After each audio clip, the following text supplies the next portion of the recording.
Tantor Audio, an RB Media audio brand, presents The Last Book Club, a novel, by Joanne Rock. Narrated by Michelle Price. RB Media is the largest audiobook publisher in the world.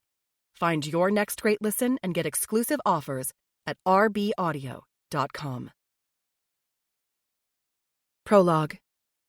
Present day, Halloween night.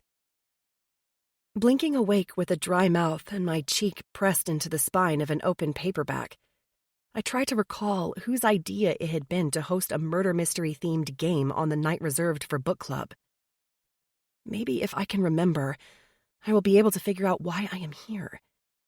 Because instead of sitting on one of my friends' couches, sipping a perfectly chilled Pinot Grigio and discussing some fiction, briefly, before launching into local gossip, at length, I'm lying gagged, bound, and blindfolded on someone's cold basement floor.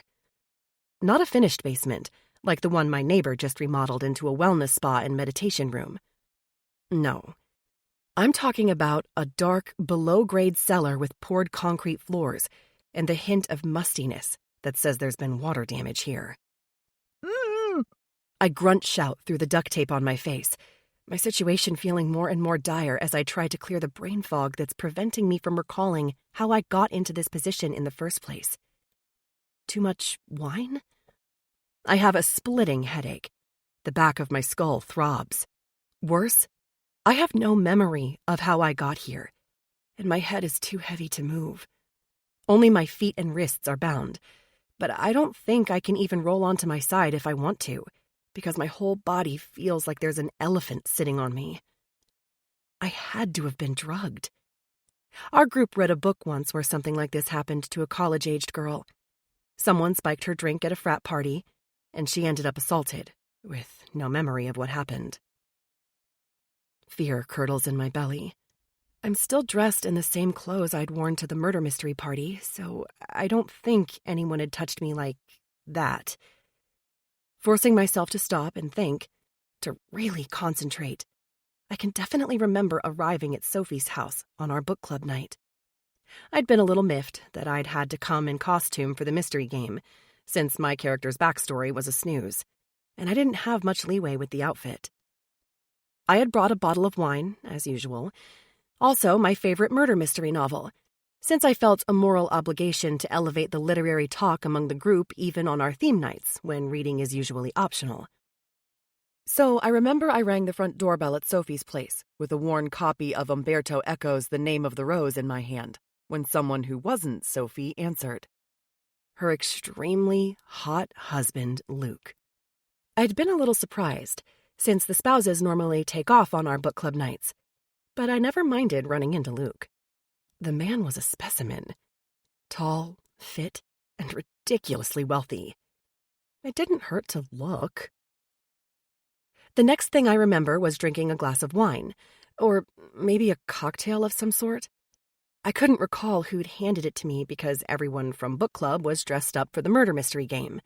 No one looked quite like themselves. There'd been the hotel tycoon and the glamorous actress, a Vegas showgirl and a doctor in surgical scrubs passing out Jell-O shots and syringes. Everyone had a part to play. Had Luke drugged me? Or Sophie? I'd had my run-ins with both of them in the past, but we're all friends now. I'd been in the book club with Sophie ever since I'd moved into a Chi-Chi neighborhood in Saratoga Springs. As for the rest of the book club members, I considered them all friends. Well, I considered them friendly, at least. No doubt they talked about me behind my back for things like the Echo book, and who knew what else. Who doesn't have at least a little baggage with the members of their social circle? And let's face it, this particular book club has more baggage than most, considering just the quiet backstabbing and public betrayals that I know about among my friends. I'm not even in the inner circle, so I've always suspected there is a lot more at play beneath the surface. Not to mention, there was that hit and run a year ago, when one of the members had been struck and killed on the way home from a meeting. Something that seemed accidental then, but in the light of my current bound status, I wonder, is our club turning deadly? Our themed murder mystery game might hit a little too close to home. A wave of queasiness grips me, and I worry I'm going to hurl behind the barrier of the tape. Wouldn't that kill me? I'd choke to death. Strangely, that thought prods me the rest of the way out of my drug-induced stupor. My heart rate kicks into high gear, a rapid-fire beat making me breathe too fast as the full recognition of my predicament settles into my brain. I hadn't been tied up and thrown into someone's cold basement as part of any murder mystery game.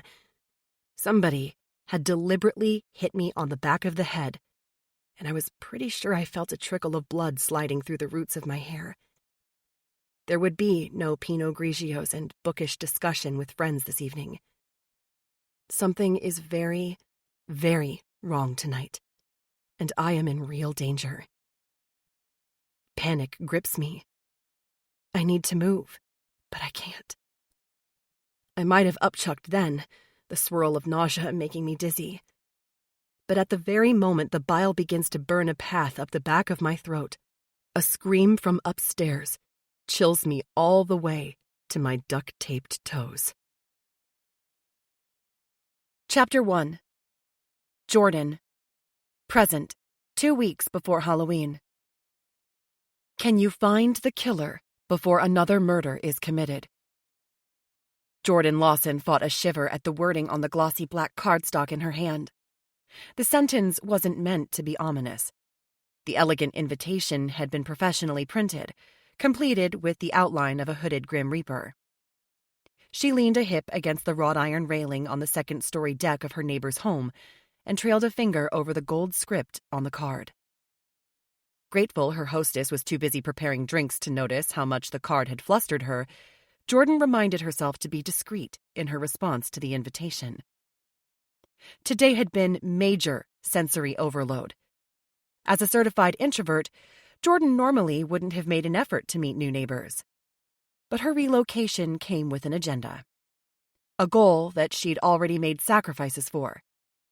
Attending this block party and getting the lay of the land in upstate New York's Spa City, the alternately charming and pretentious Saratoga Springs, was an important first step. The setting sun burnished Saratoga Lake and Caitlin Teal's backyard in the rich colors of autumn. Jordan had only moved into a nearby rental home a few weeks ago, so she was grateful for today's block party that allowed her to mingle with the locals. On Caitlin's lawn below, a few teens splashed each other with cold water from the lake, while younger kids squealed inside a castle-shaped bounce house. This scene was more relaxed and raucous than at some of Caitlin's block party co-hosts who lived in stuffier, multi-million-dollar mansions all around her. Jordan had already dropped by a historic Victorian home which catered hors d'oeuvres and a chamber orchestra for the appetizer portion of the day.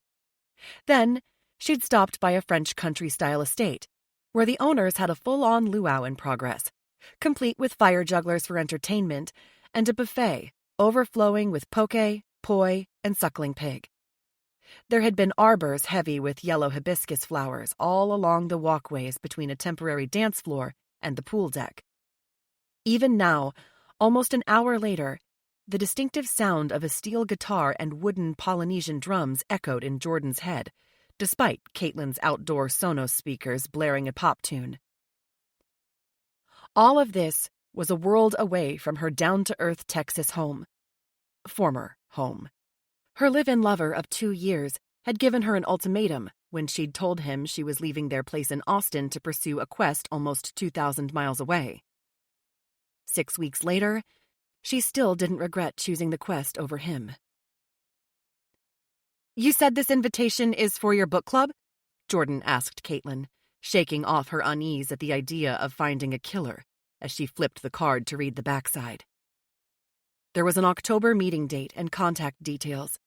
Jordan recognized the street address for the ginormous house with the owners who threw a luau as their contribution to today's event. "It's probably a bit over the top for your average book club invitation, I know, but you'll get used to everything being a little extra around this town." Caitlin dipped the rim of a champagne flute into a mixture of cinnamon and sugar as she stood at the stainless steel countertop of her outdoor kitchen. She had a whole tray of glasses lined up, and methodically ran a slice of apple around the edge of each one before coating the rims in the sweet and spicy mixture. While she prepared enough drinks for a crowd, she settled the last of the flutes on a serving tray before picking up a quart of apple cider and splashing a little into each glass. Caitlin wore a brown sundress dotted with a daisy pattern, a jean jacket, and high leather boots, with her nod to the cooler temperatures of an upstate autumn. Every high-end piece of clothing she wore made Jordan very aware of her consignment store clothes. At least she'd been careful to keep long sleeves down so that the homemade tattoo on her forearm was hidden. "Are you reading a crime thriller or something?" Jordan asked, scanning the invitation once more to see if she'd missed a book title for the meeting. She was playing it cool, but she definitely wanted to attend the book club meeting.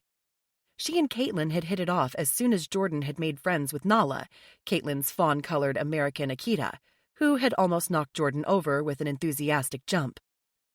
A conversation about dogs led to one about novels, and now here they were, with an opportunity that would really help move Jordan closer to her goal. "You would think so, right?" Caitlin gave a wry laugh as she grabbed a bottle of Prosecco and topped off the flutes with sparkling wine, her collection of silver rings clanking against the glass as she poured. "But the book is optional this month, so I paid no attention to the title. Some of our members gripe about reading too many books each year, so we've started doing a couple of theme nights to space out the reading commitments. This month, Sophie decided to do one of those murder mystery games where everyone shows up as a character and we all try to guess who committed a crime." "And you're sure it's okay for me to just show up at the next meeting? I mean, wouldn't I need to be a character?" Seeing that Caitlin was ready to start serving the drinks, Jordan shoved the invitation into her knockoff designer bag and reached to take the tray for her. "Here, let me get this for you at least. I can make the rounds if you want." "You're so sweet." Shaking her head, Caitlin kept hold of the silver commemorative platter, engraved with a racehorse and the date of a decades-old Travers Stakes. There were horsey touches everywhere in the town famous for mineral springs and a historic racecourse that touted itself as the oldest continuously operated sporting venue in the United States. Heading for the steps, Caitlin said over her shoulder, "This way I can greet all my guests while still having a built-in exit strategy for the neighbors I don't want to get stuck talking to." Perhaps Jordan's hostess saw her disappointment at being left alone on the deck, because she paused to add, "Why don't you walk with me, and I'll introduce you to the people you haven't met?" Yes?"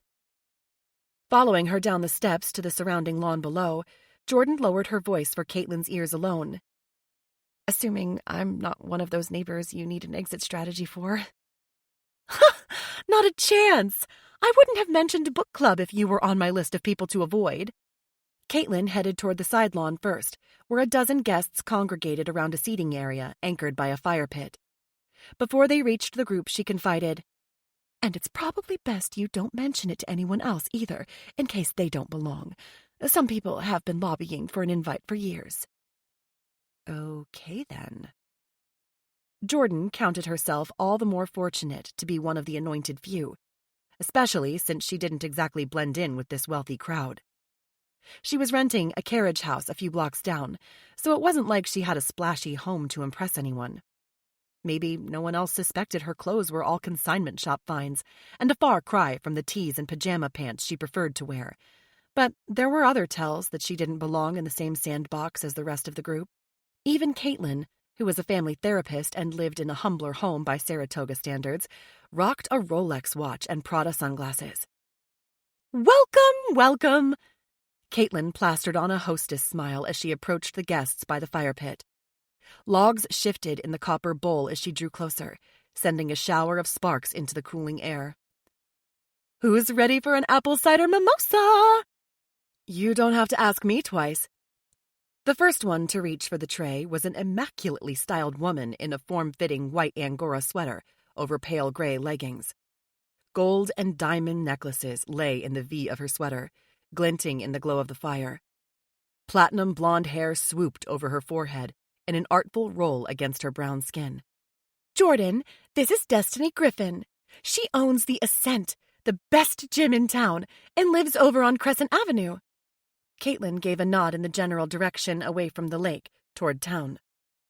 Destiny and everyone, this is Jordan Lawson. She just moved into Solomon's carriage house, so be your sweetest to her so she'll stick around, okay?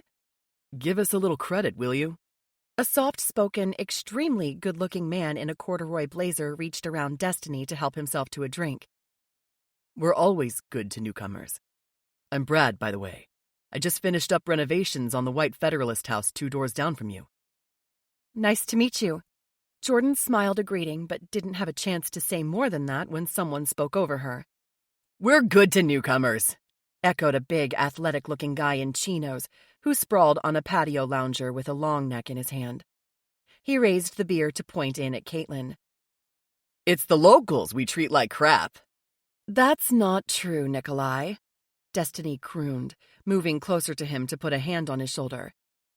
It's just you we treat like crap.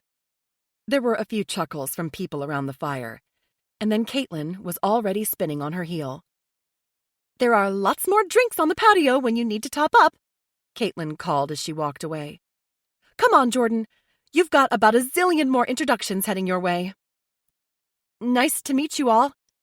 Jordan gave an awkward wave at the fire pit group before hurrying after her hostess. Slow down, new girl. A voice from behind her made Jordan pause. Destiny picked her way through the grass in metallic-colored kitten heels.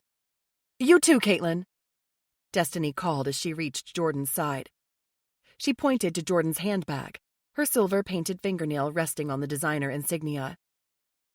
What's this all about? Confused, Jordan wondered if she needed to defend her fake Louis purse. An impulse buy, I guess. Is it obvious that it's not real?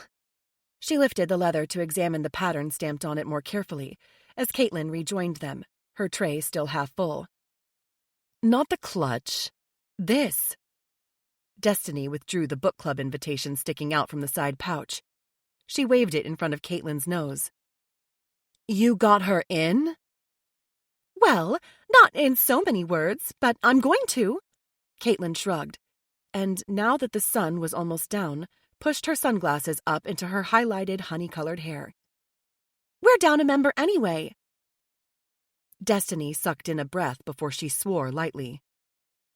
And that's what you're going to tell Sophie when you bring Jordan with you? She tucked the card back into the open exterior pocket of Jordan's bag. Obviously not, but it's true. Caitlin tipped her chin as she shifted the tray of drinks onto a patio table near the pool. And does anyone else think it's an extremely bad taste for her to host a murder mystery game on the first anniversary of... Destiny cleared her throat loudly. Heads up. She just arrived with Luke and the girls. Jordan tensed. Was she picking up on apprehension from the others? Or was it because of the subject they'd just dropped like a hot potato? Who's here? She asked softly, even though she was pretty sure she'd followed the gist of the conversation enough to make an educated guess. She'd been involved with the residents of this neighborhood for all of one day, and she'd already pinpointed the most powerful player on the block. But then Jordan had done her homework before she unpacked her moving boxes. She'd read about Saratoga's social scene and its new, undisputed queen. The same woman who ran an elite book club and founded a successful podcast that arbitrated sticky breakups for entertainment value. Sophie Durand, Caitlin muttered as she glanced sideways at a laughing blonde woman bracketed by 2 gorgeous teenage girls. A dark-haired man with a backwards ball cap and a broad smile stood behind the group, his hands on the woman's shoulders. This month's book club hostess. Charlotte is the older daughter. She's a carbon copy of her mother. Smart, ambitious, well-rounded. Amelia is the wild card. Every bit as intelligent as her sister, but a little bit of a smartass. Kind of like you, Jordan. Jordan's gaze roamed over the young women as she recalled the scouting report on them. Willowy Charlotte wore a cropped pink sweatshirt with jeans and white tennis shoes. Her attention focused on the young family that had stopped to speak to her mother. She bent toward a sporty leather stroller, covered in horses, to smile at the baby inside. Amelia, the other daughter, a shorter, curvier blonde, dressed in a varsity jacket and denim shorts, gave all her attention to her phone.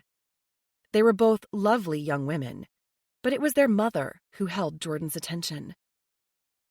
Sophie Durand had the kind of beauty other women only dreamed about. Flawless skin, even though she was old enough to have a daughter finishing high school. Wavy golden locks that looked as effortless as her crisp white button-down worn untucked over a navy-colored skirt. She had the strong, lean legs of an athlete, and she moved with the confidence and grace of someone accustomed to being the center of attention. "Now's your chance to tell her that Jordan's coming to the next meeting." Destiny elbowed Caitlin as she gave her a sly smile. Squeals from down by the lake were quickly drowned out by the sound of a boat motor roaring to life. "That would be great," Jordan chimed in, determined not to lose the ground she'd gained today in expanding her network in her new town. Sophie Durand was an important player in the social landscape that Jordan needed to navigate. "I'm excited to meet everyone." "Careful what you wish for," Caitlin said, half to herself, before raising her arm to wave over her new guests. Her silver bracelets jangled with the movement. "Here she comes." Jordan watched with interest as the two teen daughters peeled off in different directions, one toward the lake, the other toward the house. The man in the ball cap remained in the driveway in an animated conversation with another guy who'd just arrived on a motorcycle. So they would have Sophie all to themselves. "The house looks beautiful, Caitlin." The woman's voice was low and modulated, a good voice for a podcaster. "Thank you for having us." Sophie Durand enveloped Caitlin in a quick embrace before turning to Destiny and greeting her the same way. "Well, it's not a luau, but I do what I can," Caitlin quipped. "I heard your party was amazing." Sophie shrugged, as if it was of no consequence. "It was all Luke's idea. He's so good at event planning." Then her marine blue eyes landed on Jordan. "I'm Sophie, by the way." "Jordan Lawson. I'm a huge fan of your show." She figured a little flattery never hurt the cause. Then, taking a gamble, she withdrew the book club invitation from her purse. "I'm also a huge fan of murder mystery games if you need any help finding a killer." For a moment, her eyes locked with Sophie's, but it only took a moment for the other woman to smile. "Is that so?" Jordan's heart pounded. "Mostly, I just really like reading," she admitted. "I may have twisted Caitlin's arm into telling me about your book club." "It is the best book club in town, hands down," Destiny added, making a show of buffing her perfect fingernails on the shoulder of her sweater. "I mean, she wouldn't want to belong to any other." Jordan could have hugged her for the endorsement, since it sort of felt like she was on trial. Except she wasn't really of a mind to hug any of the women who belonged to a book club that was, Jordan was pretty sure, murderous. Getting into the book club was crucial. "Right?" Caitlin reached back to the tray of apple cider mimosas and picked up two, passing one each to Sophie and Jordan before grabbing two more for herself and Destiny. "It's not like I go blabbing about our group to just anyone." Sophie's gaze tracked back and forth between her two friends before coming to rest on Jordan again. Assessing. "Well, I guess that's settled then." She lifted her flute in a toast. "Welcome to book club, Jordan Lawson." Relieved, Jordan clinked glasses with the others, feeling the full import of the day's victory before she indulged in a single sip. She still needed to be cautious, watchful, but she couldn't resist celebrating this moment after she'd been tense and anxious all day. And not just because she was a certified introvert trying her damnedest to masquerade as a fun and lighthearted extrovert. No, Jordan was a knot of nerves, because she really was trying to find a killer. Chapter 2. Tara, 1 year ago. "Wait until you see the costume I made." Tara Hughes adjusted her video screen to better see her foster sister, Jordan. Tara sat at a breakfast bar in her friend Sophie's pool house, the de facto office space where they conducted business related to their co-created podcast. Sophie hadn't arrived to start the workday yet, so it was a good time to touch base with Jordan. The foster siblings lived almost 2,000 miles apart, but that didn't prevent Tara from trying to reestablish a relationship with one of the most significant people in her life. Tara had only been in the foster system for 2 years, but she would never have survived that tumultuous time without Jordan. It still blew her mind that she'd managed to mentally block out that time in her life and the girl who'd saved her in every way possible until a bout of therapy 3 years ago. Tara had explored most of her repressed memories and dealt with the worst of them. The best of them was Jordan. It had taken a private investigator to find her long-forgotten foster sister, and she'd broken her promise to her adoptive family never to contact people from that life in order to do it. But secretly defying her family had been worth the risk in order to reconnect, even if she still kept their relationship under wraps. For now. "I'll bet it's fabulous." Jordan scraped away a curtain of copper curls from her face with one hand while she clutched a coffee mug in the other. She walked through her all-white Austin, Texas kitchen before dropping into a seat across from her screen. She wore a black t-shirt and plaid pajama pants, a perk of working from home as a graphic designer. "Although you have way too big of an advantage. I bet you'll be the only one at your Halloween party in a costume designed by a Fashion Institute graduate." Tara laughed, enjoying her friend's utter faith in her. How was it that a woman who'd been so close to her for just 2 years as a kid could have such a high opinion of her coupled with zero envy? Meanwhile, the privileged friends she'd made since moving to Saratoga at age 14 were forever in competition with one another, perpetually ready to backstab. "Well, for all I know, I'll be the only one in costume since I'm not attending a party, per se, just my monthly book club meeting." She checked the time on her screen, thinking she should probably wind up her conversation before Sophie arrived at the pool house. The casita, she called it, to start their workday. "But I ask you, how can anyone host a book club on Halloween night and not expect people to show up in costume?"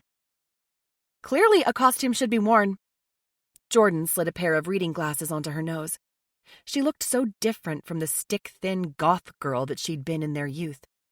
The old facial piercings were gone, but her self-made tattoo of a labyrinth on her forearm was still visible when she lifted her coffee cup. "Any hints what you're dressing up as?" Tara couldn't keep it a secret. She was too excited about how the outfit had turned out. "I'm going as Maleficent. The headpiece I made with horns is the highlight of the whole thing, although the train is something to behold too." Behind her, she heard a screen door slam and guessed Sophie had left her main house to cross the courtyard to the casita. Before Jordan could reply, Tara continued. "Shit, I've got to get my workday started." "No worries." Jordan winked at her and reached toward her screen. "Knock 'em dead." And then she was gone, her sign-off still echoing in Tara's ears, a callback to the days when Jordan had been like a stand-in mom, even though she was just 2 years older. It bothered her deeply that she'd blocked memories of someone who'd been so instrumental in protecting her during her time in foster care. But her therapist had assured her that it was common in patients with dissociative amnesia. The last few years of remembering and recovering her past had been painful, but healing too. Now, Tara's device returned to the open tab showing the day's schedule for the Clean Break podcast. The first item on their agenda was to brainstorm their most explosive episodes for a best-of clip show in the new year. "Good morning." Sophie stepped into the living area of the casita, dressed in a gray jersey skirt and gray men's button-down, her blonde waves in a low ponytail. Her blue eyes were bright as she walked straight toward the wet bar. "It came to me last night what episode to feature in the highlight show." Frowning, Tara didn't follow. "We need more than one episode, though, right? I thought we were going to do a roundup of our best shows." Sophie spun away from the bar, never bothering to use a laptop when she had Tara around to take notes. Sometimes the uneven power balance bugged Tara, but she also respected that Sophie was the creative force behind the show. Tara had enjoyed working with her over the last few years, getting the show off the ground and then watching it turn into an overnight success, topping the charts for listens. Success felt intoxicating after years of struggling with imposter syndrome. Her adoptive family was wealthy, and her life with them had felt like an unearned luxury, after those 2 gut-wrenching years in the foster system, after her single-parent birth mother had died. But the success of the show had been merited because of their hard work. Still, getting swept up in her friend's creative vision meant that Tara delayed chasing her own dreams, something Jordan had helped her realize this past summer when they'd had their first in-person visit since they were kids. Tara had spent her vacation week in Austin with Jordan, although she timed it to coincide with a design conference, so she could honestly tell friends and family that had been the purpose for the Texas trip. Not just because she dreaded a confrontation with her parents when they learned how much time she'd spent rediscovering her past, but also because the friendship felt too special to share just yet. "We'll do clips around one featured episode," Sophie clarified, opening her phone to scroll through whatever it was that was more important than their conversation. "I got inspired for a whole new approach to the best of format when I recalled the Mark Rebecca divorce. It was so popular with lots of great sound bites. We can make that the centerpiece of the compilation." "Oh, Soph, you know how I feel about that one." Her heart sank at the mention of one of the clean break shows that had left a bad taste in her mouth. There had been a handful of episodes that had been problematic for her, but that one was in the top 3 worst in her book. NFL star Mark Rebecca and his wife, Evangeline Jameson, had agreed to arbitration via the show, something divorcing TCB guests were occasionally offered to simplify their process. Sophie, who had a law degree that she'd used briefly in her father's prestigious South Carolina firm before she changed career directions, had an arbitrator certification in New York State. She was legally able to make judgments if her guests signed on for the process. Rebecca had been beloved on the field and in his hometown, but had numerous documented instances of infidelity. The couple had lived in Louisiana, a state where fault-based divorces were allowed, so his wife had assumed the show would weigh in her favor. But Sophie had shocked her listeners, and Tara, by suddenly announcing her decision on the couple's assets would be swayed by a listener vote. Tara had been stunned at the obvious ratings grab. Rebecca's fans had called in by the thousands, voting to give him almost everything in the couple's split. Sophie had agreed, and a judgment was made heavily in his favor. His ex-wife was still trying to appeal the decision through the legal system, but the last Tara had heard, she hadn't had any luck. That had been one of the few episodes that Tara had argued with Sophie about. Normally, Tara did the behind-the-scenes legwork and left the podcast direction to Sophie, but she'd been appalled by her co-creator's sudden decision to pander to listeners. And yet, there's no arguing that it's a fan favorite. If we want to keep growing, we need to take risks, push boundaries sometimes. Sophie gave Tara a sly smile. Where's your sense of adventure? "Should business decisions be based on wanting adventure?" Agitated, Tara stood to pace off some of her frustration. She walked a path between the ivory-colored couches near the fireplace and the eggshell-colored reading chairs near the built-in bookshelves. "This isn't like midnight skinny dipping or hooking up with a stranger. We have a responsibility to take people's breakups seriously." Do we? What do you not understand about the entertainment industry? Because at the end of the day, that's what we're doing. People listen to the clean break for the entertainment value, not because they want to be sure some quarterback's trophy wife gets a share of his car collection. Sophie swiveled the leather seat of her bar stool back and forth, her arms folded over her chest. We don't need to defend the show's choices, Tara. We get to decide how we want to entertain people. "Actually, no, we don't. You do, Sophie." She stopped in front of her friend's chair, wondering how things had shifted from a partnership to Sophie being in charge. "I don't know how or when you decided that you should call all the shots with the show, but it's my program too." Sophie rewarded her declaration with a smirk and a raised eyebrow. Well, that puts me in my place, doesn't it? Did you put an extra shot in your espresso this morning? Tara shook her head. "Don't patronize me. I'm just trying to have a voice here. Outside the pool house, Sophie's second husband, Luke Sedaris, walked through the courtyard dressed for tennis in shorts and a polo shirt. He played 3 mornings a week, his hours flexible thanks to his consulting work for a tech company. "And I'm hearing it," Sophie assured her. "Why don't you at least listen to the sample pieces I asked Wynne to put together for us before you nix my idea completely?" You already asked Wynne to compile sample audio? Irritation flicked through Tara. Sophie was nothing if not committed to having her own way. "I told you. I got inspired last night. I started hearing how it could all come together. I really think you're going to like it." Sophie rose from her seat. "Let me go grab my laptop, and I'll see if she's sent me a demo yet so you can have a listen for yourself." Would a stronger person have just said, "Hell no," and been done with the discussion?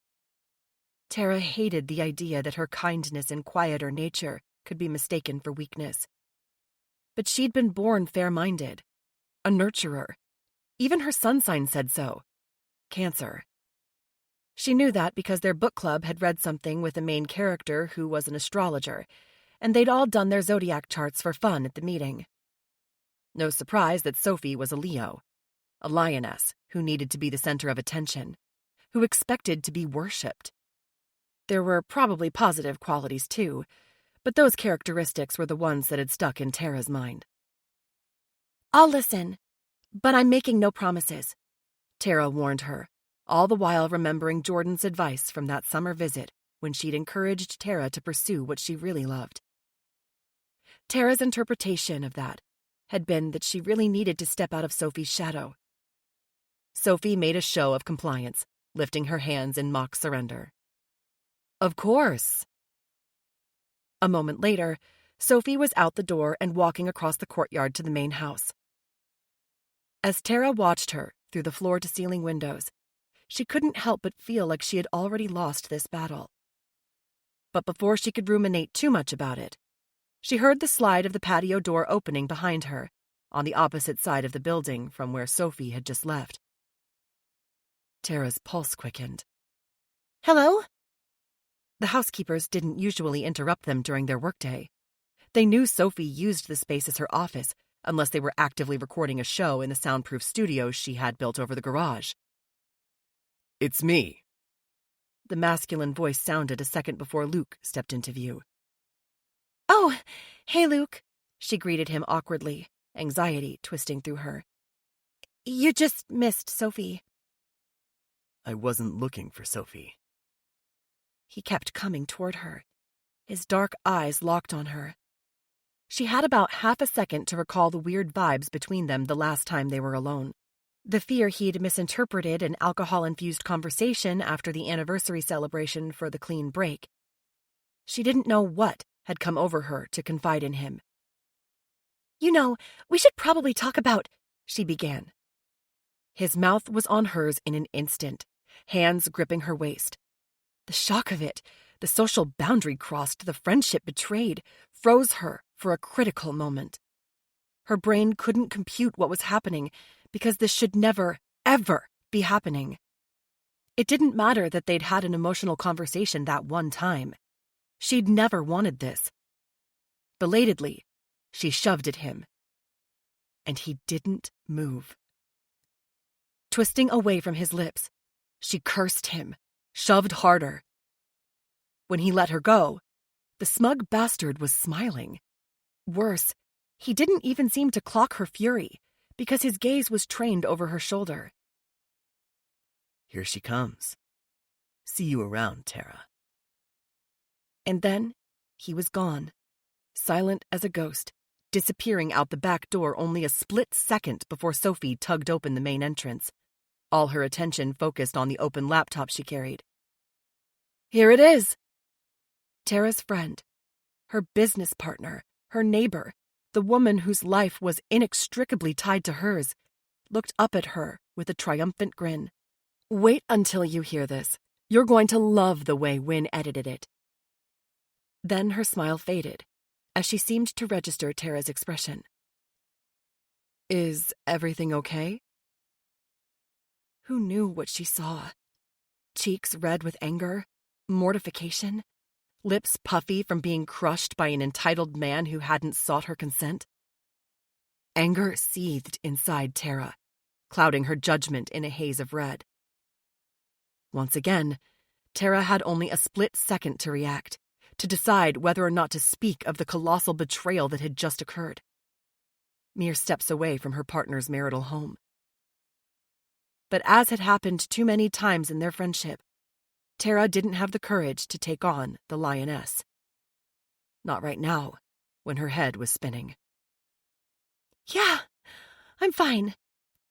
Still shaking, she waved Sophie closer. Let me have a listen.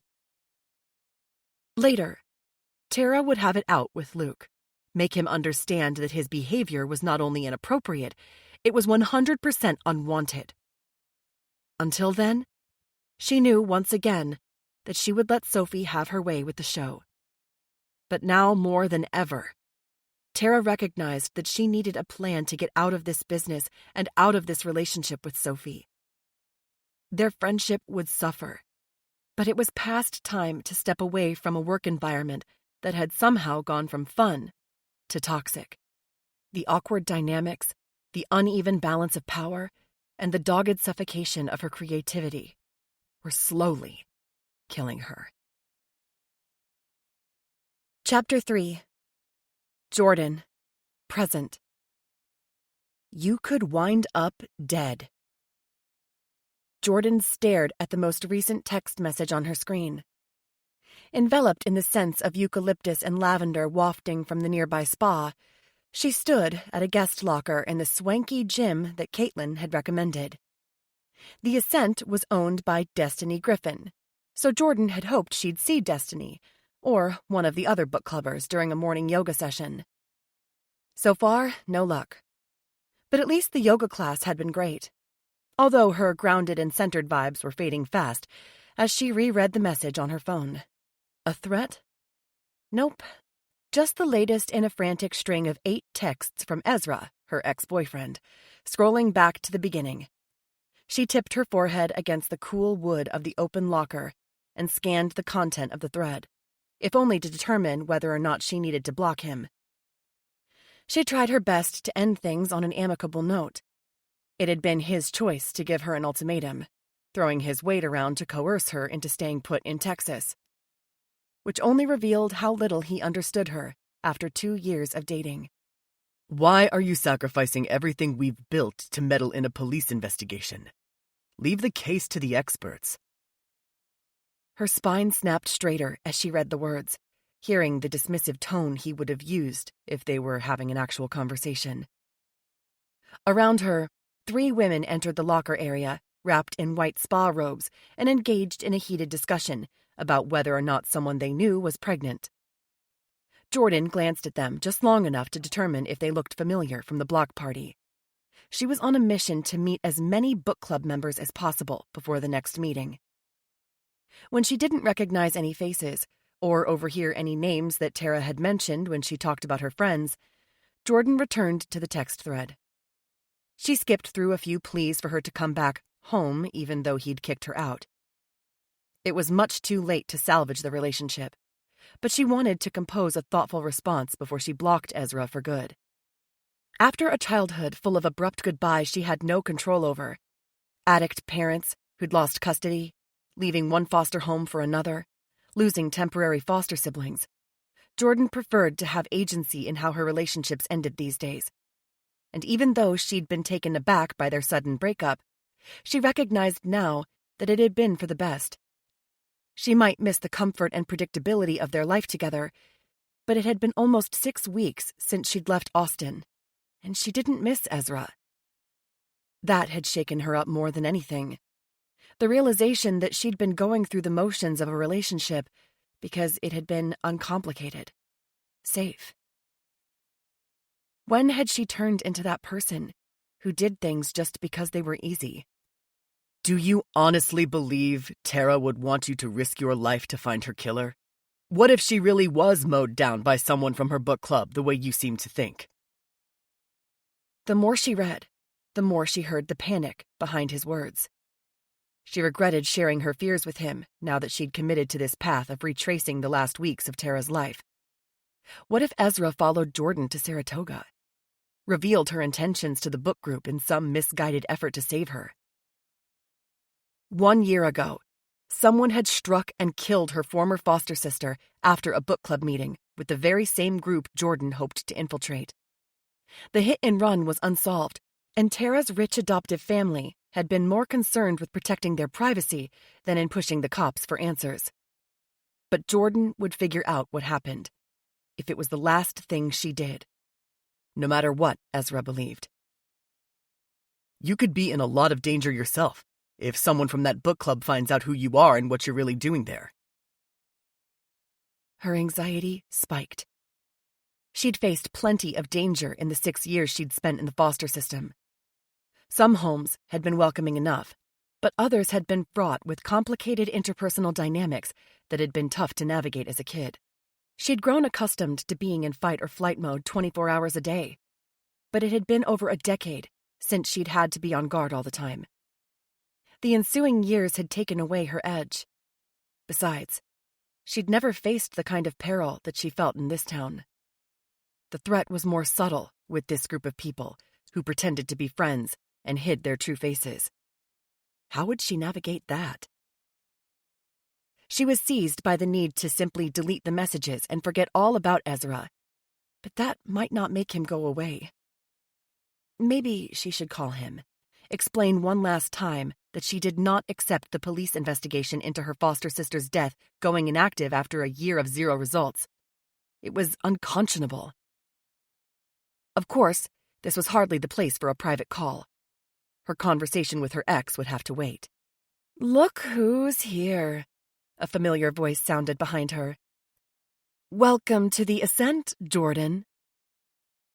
Hurrying to hide her phone screen, she dropped it into her duffel bag, hanging on a hook inside the locker before turning to see Destiny. Had the other woman seen anything? Jordan couldn't recall exactly which message had been open. Something about book club, or Tara specifically? But Destiny only smiled, her expression impossible to read. The gym owner looked different today. The platinum hair swoop had been traded in for a posh pixie cut, with precisely curled baby hairs framing her face. She was dressed in garnet-colored workout gear, a bra top and high-waisted leggings that showed off lean muscle. "Thank you. It's a beautiful facility." Her words came out too quickly, her nerves showing. She forced herself to slow down. "I just took an amazing yoga class." The cost of the trial membership had been eye-poppingly expensive, but Jordan considered it necessary if she wanted to uncover the truth about what happened to Tara. People dished in places like this. Wealthy, privileged women dished in places like this. So Jordan planned to spend plenty of time here until she figured out what had really happened that night Tara was killed. "We were lucky to find Nisha. Everyone raves about the quality of her instruction." Destiny lifted her forearm to scan the face of her smartwatch before scowling. "Everything okay?" Jordan asked, discreetly glancing at the smartwatch before tugging her duffel out of the locker. She hitched the straps over one shoulder, needing to shower before she visited a nearby coffee shop Tara had frequented after her workouts. Jordan hoped that if she walked in her foster sister's shoes long enough, she'd learn about her life in the weeks leading up to her death. "Just someone not showing up for work today." Destiny waved off the concern while 2 women entered the locker room behind her, their hair wrapped in towels, skin glowing. "But it's no big deal. I can lead spin class." "Excuse me, Destiny, darling," one of the newcomers called. She had the widest dark eyes and plump lips that were either model perfect or expertly injected. She gestured with black painted fingernails as she spoke, a diamond on her left hand as big as a disco ball. "You should check the steam room temperature. Your thermostat feels like it's off a few degrees from the steam room at our house."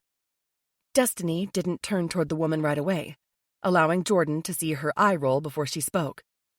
"Nice to see you too, Fatima. I'll get right on it after you meet Jordan, our new book club member." There was a leap of speculative interest in Fatima's dark eyes. The friend she'd entered the locker room with, A petite blonde, who was already busy combing out her damp hair, turned to assess Jordan as well. "I'm just being a good friend," Fatima assured Destiny, all the while looking at Jordan. "You know how picky some of your clients can be." Then she extended her hand toward Jordan. "I'm Fatima Shimon, by the way, and this is Gina Valid. We took the train into the city to shop for a couple of days, or we would have been at the block party." So the news of Jordan's invitation had traveled quickly through the ranks. She could just imagine the group text that had gone out in the wake of Caitlin's party. "Nice to meet you."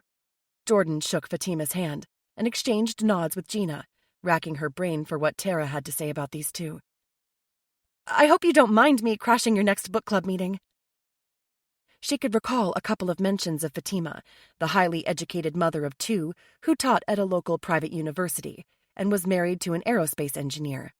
According to Tara, Fatima and Sophie were in perpetual competition with one another through their high school-aged daughters, each determined their offspring be the most accomplished. But Jordan didn't remember Tara ever mentioning Gina's name. "You will be a welcome addition," Fatima declared as she pulled her towel off her head and shook out her shoulder-length dark hair. "We lost a member last year." "Fatima, honestly," Destiny interjected. "Don't go there." Jordan's investigative antennae switched at the reference to Tara. Who else could it be? Interestingly, Destiny had been the one to shut down the conversation about Tara's death at the block party, too, even though she'd done so a bit more subtly when Caitlin had referenced being down a member in their book club. Destiny had artfully redirected the conversation by challenging Caitlin to say as much to Sophie's face. And now, judging by the withering glare she gave Fatima, Destiny wasn't pleased to have the dead book club member referenced again. "I thought I was Tara's replacement," Gina piped in as she worked a silver pick through the ends of her tangled waves. She seemed to be studying Destiny and Fatima as curiously as Jordan was. "No, honey, you were Kit's replacement," Fatima explained. "Remember, your time in book club overlapped with Tara's." "Only for that one meeting." Gina dropped her robe like getting naked in front of friends was no big deal. Then she reached for a printed wrap dress inside her locker and slid her arms into the sleeves. But the unexpected peep show failed to distract Jordan from this first overt reference to her dead friend. "Who is Tara?" she asked, heart beating harder, silently daring any of these women to speak ill of her friend, even as she willed herself to maintain outward composure. "Sophie's best friend," Destiny explained succinctly. "She died last year, but it really hurts Sophie to talk about it, so we try not to bring it up." Fatima huffed as she tossed her hair towel in a collection basket near the door. Her spa flip-flops slapped against her heels as she walked. "Do you see Sophie here?" Nearby, a hairdryer switched on, the mechanical hum drowning out everything but their conversation. "What happened to her?" Jordan pressed, wishing she could observe all of their faces at the same time. She needed to see and dissect each of their reactions. Could one of them be responsible? "There was a hit-and-run incident one night after a book club meeting," Gina explained quietly. "It happened the first month I joined." "The police aren't sure what happened," Destiny cautioned. "It could have just been a terrible accident." Because she refused to believe anyone she knew was capable of murder, or because of a need to deflect attention from her role in it. Fatima picked up the story. Her face showed only concern, sadness. "Tara was jogging between Sophie's house and her own a little after 11 p.m. We never figured out why she'd been out running at that hour. A driver struck and killed her." Gina tossed her hairbrush into a miniature Gucci backpack before drawing her gym bag from her locker. "She seemed like a sweet person," she observed lightly. "I wish I'd gotten to know her." The words were a gut punch to Jordan, taking her back in time to when she'd first met Tara, a vulnerable 12-year-old whose terror of her new foster home was palpable. Jordan didn't know why she'd felt compelled to protect the scared kid who'd fallen from life circumstances far nicer than her own, but something about her called to Jordan from day one. Within the first hour of Tara's arrival, Jordan had gotten 2 black eyes taking on an older boy who wanted to mess with the new girl. For her efforts, Tara had slid a bracelet into Jordan's hand that night, just before Jordan fell asleep. They didn't talk that day. Really didn't speak the whole first week. But Jordan had kept the twine bracelet with the saint medallion, tucking it into a secret place in the wall behind a broken chair molding, where she kept things she didn't want anyone else to see. These days, she didn't need to hide Saint Rita. Jordan wore her on a leather thong around her neck, a reminder of the friendship that took root that day. The memory caused Jordan to miss her chance to ask for more details about the hit and run, if only to further ferret out how this group viewed the events of that night. Because a moment later, Destiny pivoted away from them. "I can't do this now." She held up both hands in protest, calling an end to the conversation and spurring both Fatima and Gina to finish up at their lockers. "I have to honor my own grief, okay? Besides, I've got personal problems to deal with." She tapped her digital watch as her eyes met Jordan's, as if she wanted to remind her of the message that had upset her earlier. Too bad Jordan had seen with her own eyes that the message on Destiny's watch screen had been from a regional bank, so she seriously doubted the bad news was in regard to a personal problem at the gym. But then, she already knew that Tara's book club had been full of liars. She just needed to figure out which one of them was lying about what happened to Tara. Chapter 4. Gina, present. The newcomer was up to something. Gina Vallet recognized the appraising look in Jordan Lawson's wide blue eyes when they'd been introduced. After all, Gina had infiltrated the snobby Saratoga book club herself when it had served her purposes. She had enough of a social radar to know when someone else was running the same scheme. The question was, why? Hastening her step to return to her Mercedes, Gina was glad she hadn't shared a ride to the gym with Fatima. She needed to research this Jordan Lawson person as soon as possible, if that was even her real name. Distracted, Gina nearly stepped into the path of an oncoming e-bike as she crossed Broadway to reach the small parking garage. The biker swore at her as she sped past, but even then, Gina's thoughts lingered on Jordan. Something about the woman didn't quite fit. Her clothes were all wrong, for one thing, something Gina couldn't help but notice as a stylist. Even the less fashion-conscious residents of their historic resort town favored certain brands, their clothing announcing their status even if they weren't flattering. But there was a definite recycled fashion aura around Jordan, from her bag and shoes to her sweater and jacket. She hadn't just adopted one vintage piece among more current pieces, the way most Saratogian conscientious consumers would. It was one thing to make a virtuous nod to the environment by upcycling a key article of clothing. That she could see. Virtually everything Jordan had been wearing had been out of date by a few years, even though all of it had been in good repair. Which made Gina think the newcomer was trying to pass herself off as one type of person while being another. Could she be a reporter? Fear of being discovered had Gina all but diving into the front seat of her sports car, grateful for the tinted windows that would shield her from any passers-by, while she pulled up her social media apps on her phone. For good measure, she reached into the back for a sunshade she rarely used and unfurled the silver screen on her dashboard, making extra sure no one could see into her vehicle while she worked. "Jordan Lawson." She spoke the name aloud as she typed it in the search feature of 3 different apps. Then had to play with the spelling of the name to land on the right one, and came up with only a couple of profiles set to private.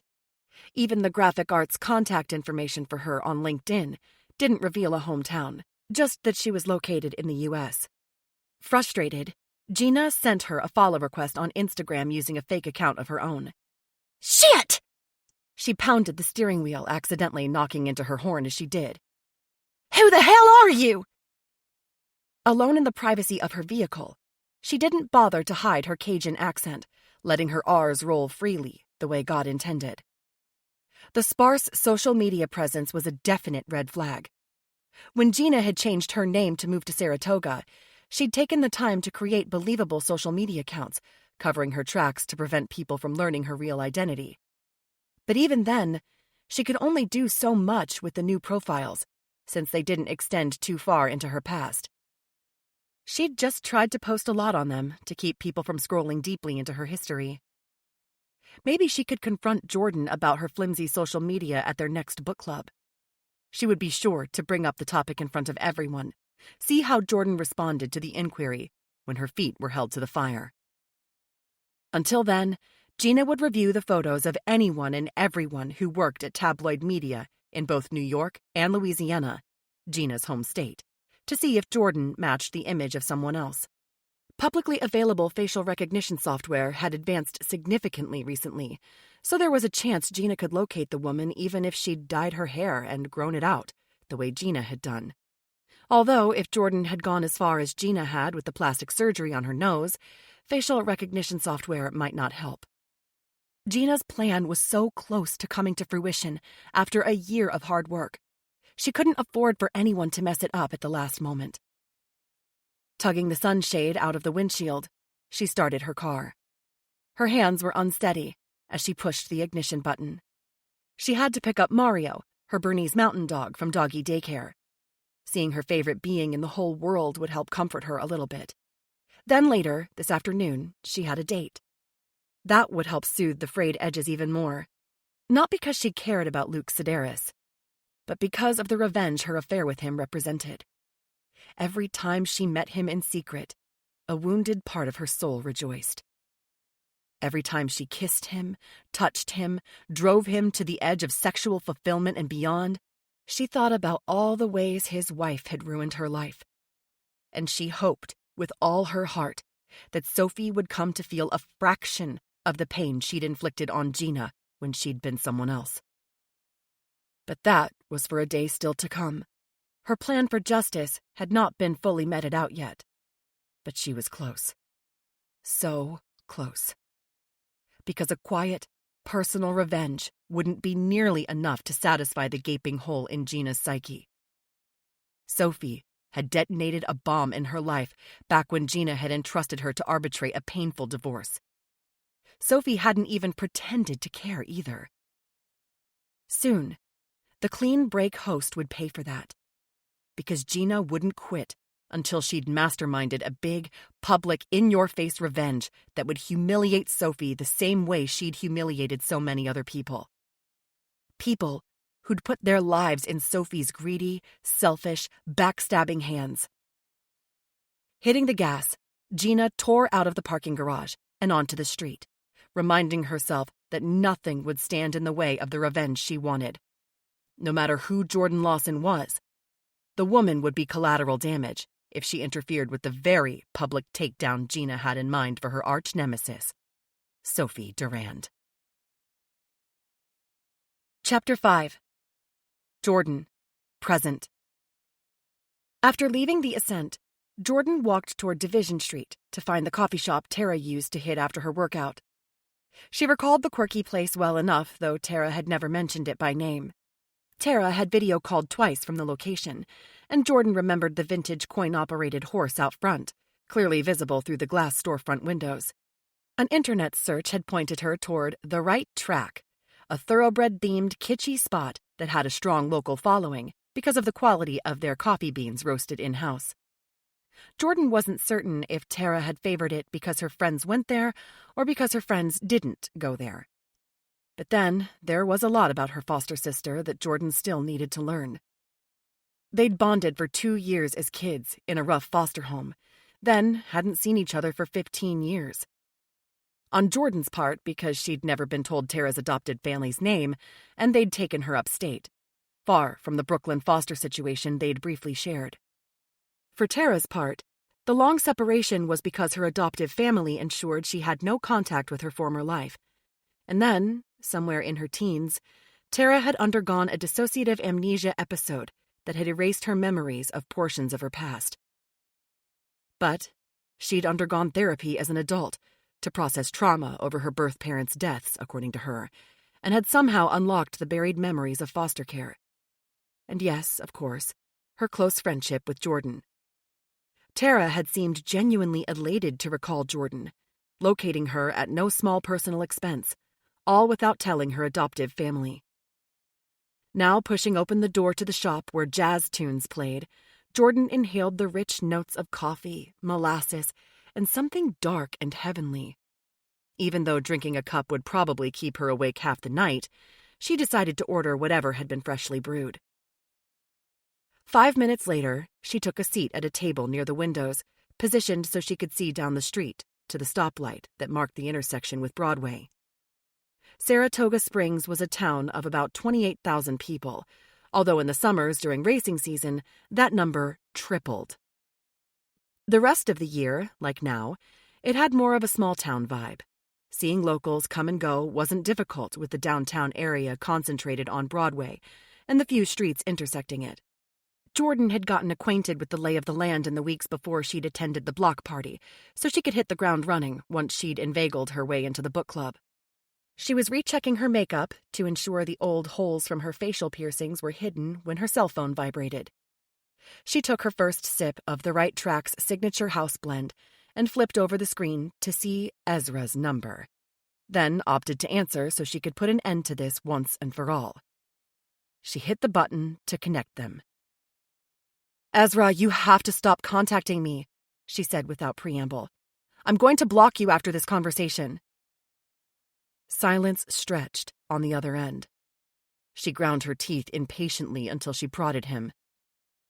"Are you there?" Yeah, I'm here. Just trying to reconcile the fact that I miss you with that super hostile greeting. She took a deep breath, reminding herself that smoothing things over with him would be better than drawing an adversarial line in the sand. She hadn't appreciated that last text he'd sent her, the one she worried Destiny Griffin might have spotted over her shoulder back at the gym. You could be in a lot of danger yourself if someone from that book club finds out who you are and what you're really doing there. What if Ezra decided to interfere in Jordan's investigation, telling himself it was for her own good? She'd never imagined her introverted financial analyst ex-boyfriend, who was happiest when surrounded by spreadsheets and data, would suddenly decide to turn overprotective. "You lost the right to miss me when you told me to choose you or my foster sister." She slid the coffee sleeve up and down on the cup, keeping her voice low, even though there was no one seated close to her.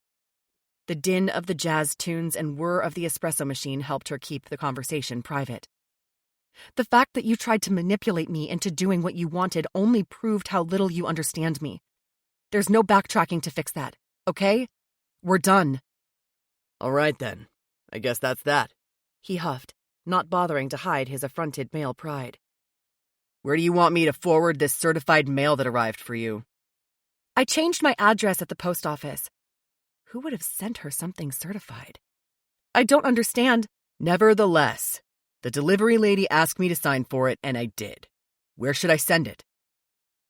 Jordan wanted to argue that he had no right to sign for her mail when she didn't live with him any longer, but didn't want to alienate him further. "Would you mind taking a photo of the envelope first, so I can figure out what it's about?" She hated to share her new address, even though it probably wouldn't take him long to unearth the details if he went searching for her online. If she'd learned one thing through her investigation into Tara's death, it was that you could discover a ton about people via internet searches.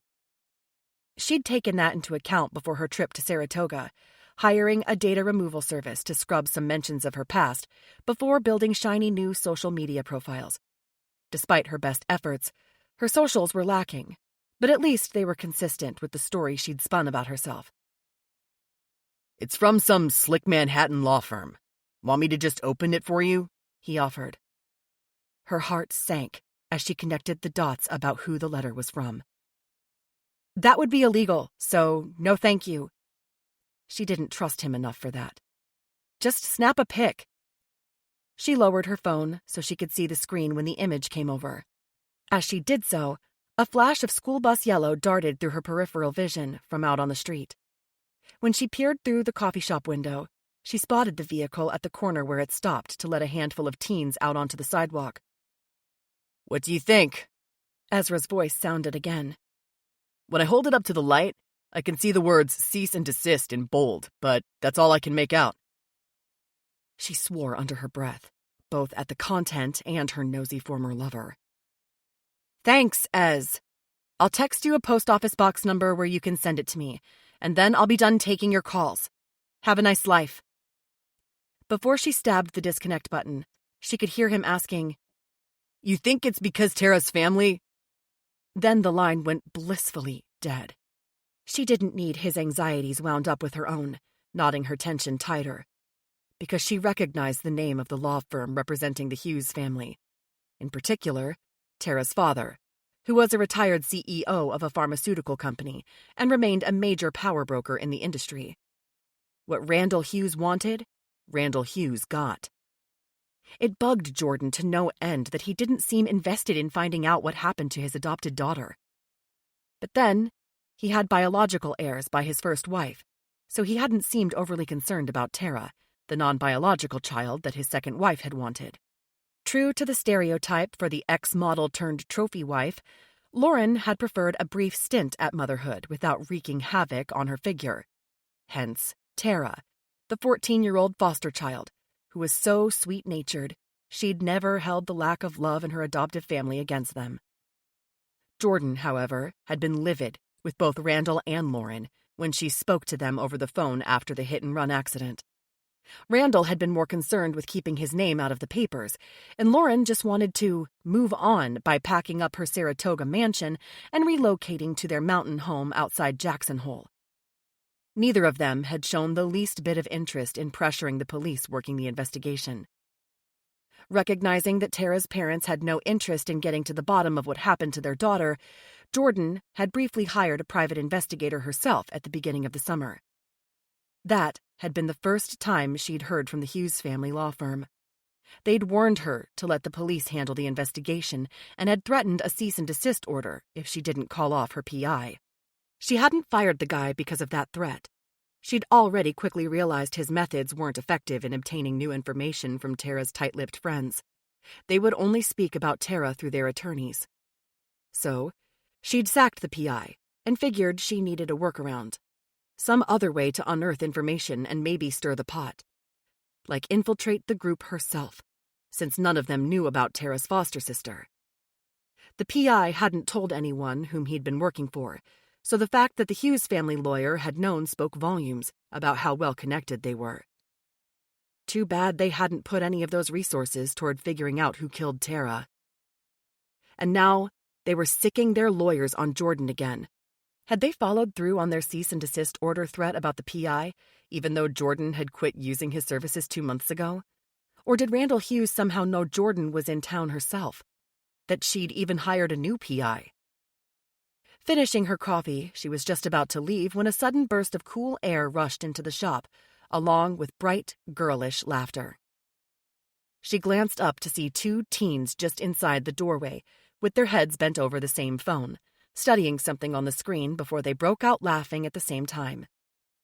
She tried not to stare, as the pair, perfect visual foils for each other as the sunny blonde was dressed all in black and the girl with glossy dark waves wore pristine white sweats with white tennis shoes, moved toward the barista standing at the register. One of the teens was Charlotte Durand, Sophie's older daughter, whom Jordan recalled from the party. She doubted the girl would recognize Jordan, since she hadn't been around when Sophie and Jordan were introduced. So Jordan tossed her empty drink cup and got in line behind the girls to order something else, and maybe stretch her time to eavesdrop. Worst case scenario, she would be bored to tears listening in on teen girl gossip. But maybe she'd learn something of interest about Sophie, Tara's friend and business partner. Or about Luke, Sophie's husband that Tara had never wanted to discuss. So if this works today, you realize we're going to try it at least once a week for the rest of the semester, the dark-haired girl said to Charlotte after she'd finished giving her order at the counter. Of course it's going to work, Charlotte returned, flipping her hair over one shoulder. Her voice shared the same quiet authority and certainty of herself as her mother's. She turned toward the barista then and ordered an unsweetened iced green tea before stepping to one side to wait for her drink beside her friend. Mom might have spies at school, but if they see my car in the student parking lot, they'll assume I'm on campus. "What can I get you?" The older woman behind the counter spoke loudly, making Jordan realize it probably wasn't the first time she'd asked. Sorry, I'll have an, iced green tea. That didn't have much caffeine at least, and the drink would buy her time to keep listening. She kept her head down, hoping to stay off the girl's radar, since she would undoubtedly be crossing paths with Sophie's daughter in the future. Jordan would rather not be remembered. After paying for the second drink, she grabbed a chair 2 tables away from where Charlotte and her friend were seated at a booth, both of them sharing one bench seat so they could look at one another's phones. Their backpacks took up the bench opposite them, while Jordan sat behind them. It made their conversation a little trickier to hear, but at least the girls wouldn't be able to clock her interest. For a couple of minutes, the two of them seemed content to comment on makeup trends, every now and then pausing their screen time to discuss the best places for contouring. Jordan's interest in makeup had died a fast death after an intense goth phase had her spending any money she scavenged on pale powder foundations and black lipstick. She shuddered at the memory of her attempts to hide her true self behind a mask, but then her chaotic upbringing bore no resemblance to the charmed lives these girls led. Jordan purchased herself a post office box through an online app, then texted the address to Ezra while the girls rattled on about makeup tutorials. Then, the dark-haired girl turned sideways on the bench seat to see her friend better. "Be honest, you're not worried about skipping test prep?" "God, no, I'm not worried," Charlotte answered. "Mr. Ritter doesn't even notice who shows. And if he did, my mother wouldn't speak to that rat-faced toad in a million years." Jordan hid a laugh behind a cough. She hadn't expected the vivid visual image. The brunette turned to glance at her briefly before returning to the conversation. "I know we won't get in trouble that way, but you aren't, worried your test scores will be worse for skipping the classes?" The girl's voice sounded sincere. Anxious. "Serena, isn't your mother already pushing you to your personal breaking point on this shit?" "You know she is." Something about the way the girl spoke, a tilt of her head or the emphasis on the words, reminded Jordan of Fatima Shimon, and she wondered if this was one of the woman's daughters. "I lost 2 points on an English essay last week, and Mom lost her mind. She had a 90-minute meeting with Mrs. Volk about it. 90 minutes about 2 points. Tara had mentioned Fatima and Sophie were locked in a weird reflected glory competition through their daughter's successes. If her guess was correct, that Serena was Fatima's daughter, it appeared the competition between the mothers didn't extend to their offspring. Serena and Charlotte appeared close. "Of course she did." Charlotte tipped her drink in Serena's direction, pointing at her. "So you tell me if you think more stress in your life will help you in your pursuit of a perfect SAT score, or if maybe an hour of friend time mixed in with your week will serve you better." "As long as we're back before lacrosse practice." Serena tilted her wrist and must have checked the time. "Braden better be here soon." "You worry too much," Charlotte added breezily. "It's bad for your skin." Jordan tuned out again, telling herself she was wasting her time eavesdropping. No need to learn the ins and outs of teens skipping classes to defy their parents. Nothing unusual there. She checked her phone to see if she had any messages from the attorney she'd consulted for help in learning why Tara's estate hadn't entered probate nearly a year after her death. She'd read online about possible holdups if an estate anticipated a wrongful death claim, but Tara's family hadn't made any such legal assertion as of yet.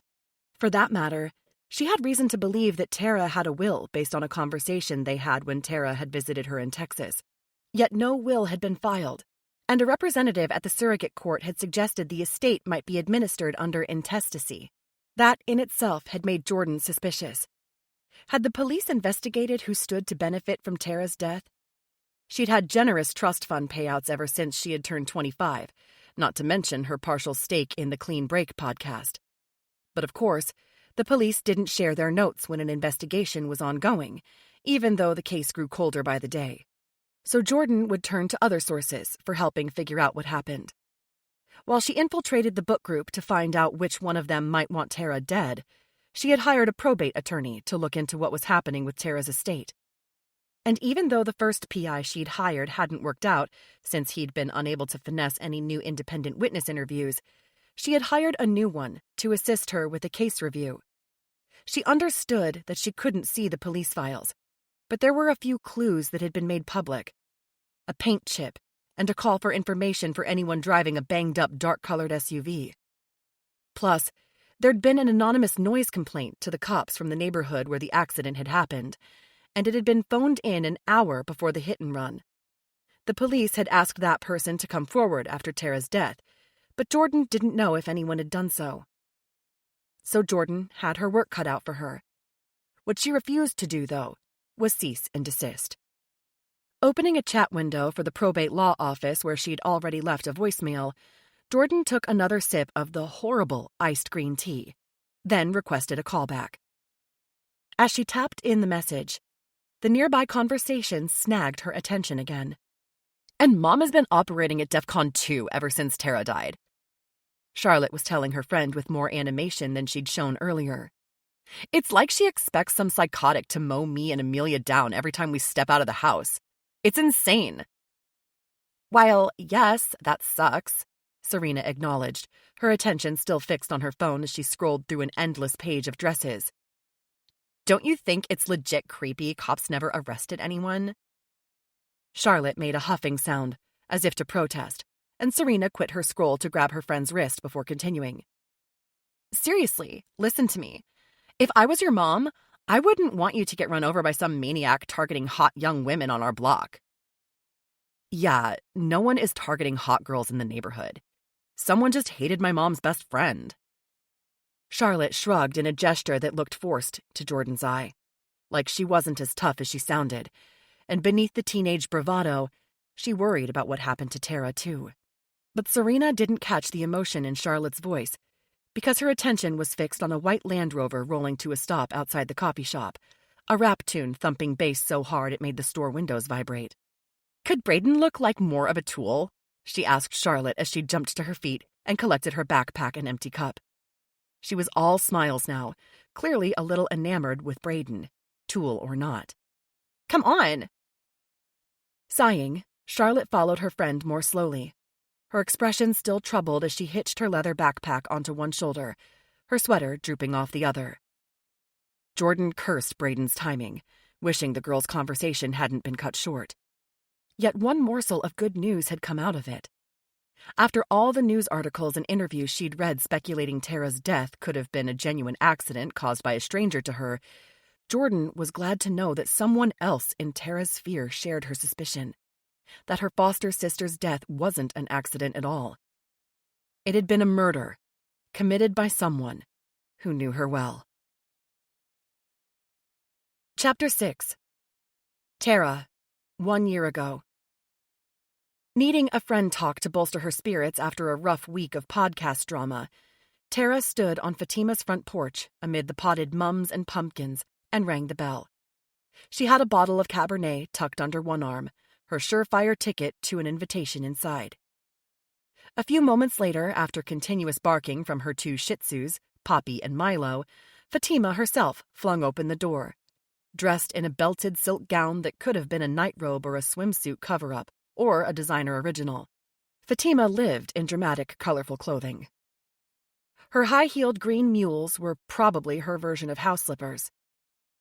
Tara tried not to feel underdressed in her athleisure separates that seemed sufficient when she was going to the gym or the market. Despite her adoptive mother's admonishment to dress more fashionably, Tara still gravitated toward simple silhouettes. For Tara, it was more fun to make other people stand out with fashion, not herself. Halloween being a notable exception. Is it wine o'clock yet? Tara held up the bottle. Darling, you can count on it at my house. Fatima opened the door wide, while Poppy and Milo raced excited doggy circles around Tara's feet. I just finished teaching my afternoon class online, and the girls won't be home for 2 more hours. Layla has violin lessons, and Serena is at lacrosse practice. Tara wasn't surprised. Fatima ran her kids as hard as Sophie did hers, insisting on extra tutoring, endless extracurricular activities, and volunteer work, all in a bid to get them into the best college programs. Tara couldn't help but empathize with the teens, since her adoptive mother had been every bit as demanding for Tara to distinguish herself at school. That hadn't been easy for her, since, even before she'd gone into foster care, Tara had never attended the kind of rigorous academic programs that Lauren Hughes enrolled her in. She worked her butt off to earn her adoptive mother's approval, a perpetually elusive goal. Minutes later, Fatima had the bottle open, and they were just settling into the bar stools at her kitchen counter when the doorbell rang again. "That'll be May or Sophie," Fatima guessed after glancing at her smartwatch. "They both wrap up their workdays around this time." Tara's heart sank at the possibility that Sophie could be here now, when venting about Sophie had been a large part of her mission. Sophie was her friend, yes, but the Greatest Hits podcast was driving a wedge between them, not to mention the drama with Luke. But then, May Kita entered the kitchen, a blue bottle of Riesling in her hand. Pausing, she held it up to show it off. "Great minds?"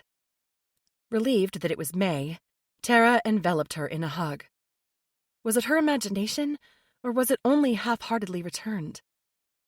May was a hard-working, independent CPA who had been in their book club for years. She'd had a long struggle with infertility, and the fact that she was here with wine in hand surely meant this month had been another heartbreaker. But May was also intensely private about her journey, so Tara only reached for the battery-operated opener to uncork the white wine that was May's preferred pour. "Well, now it's practically a party!"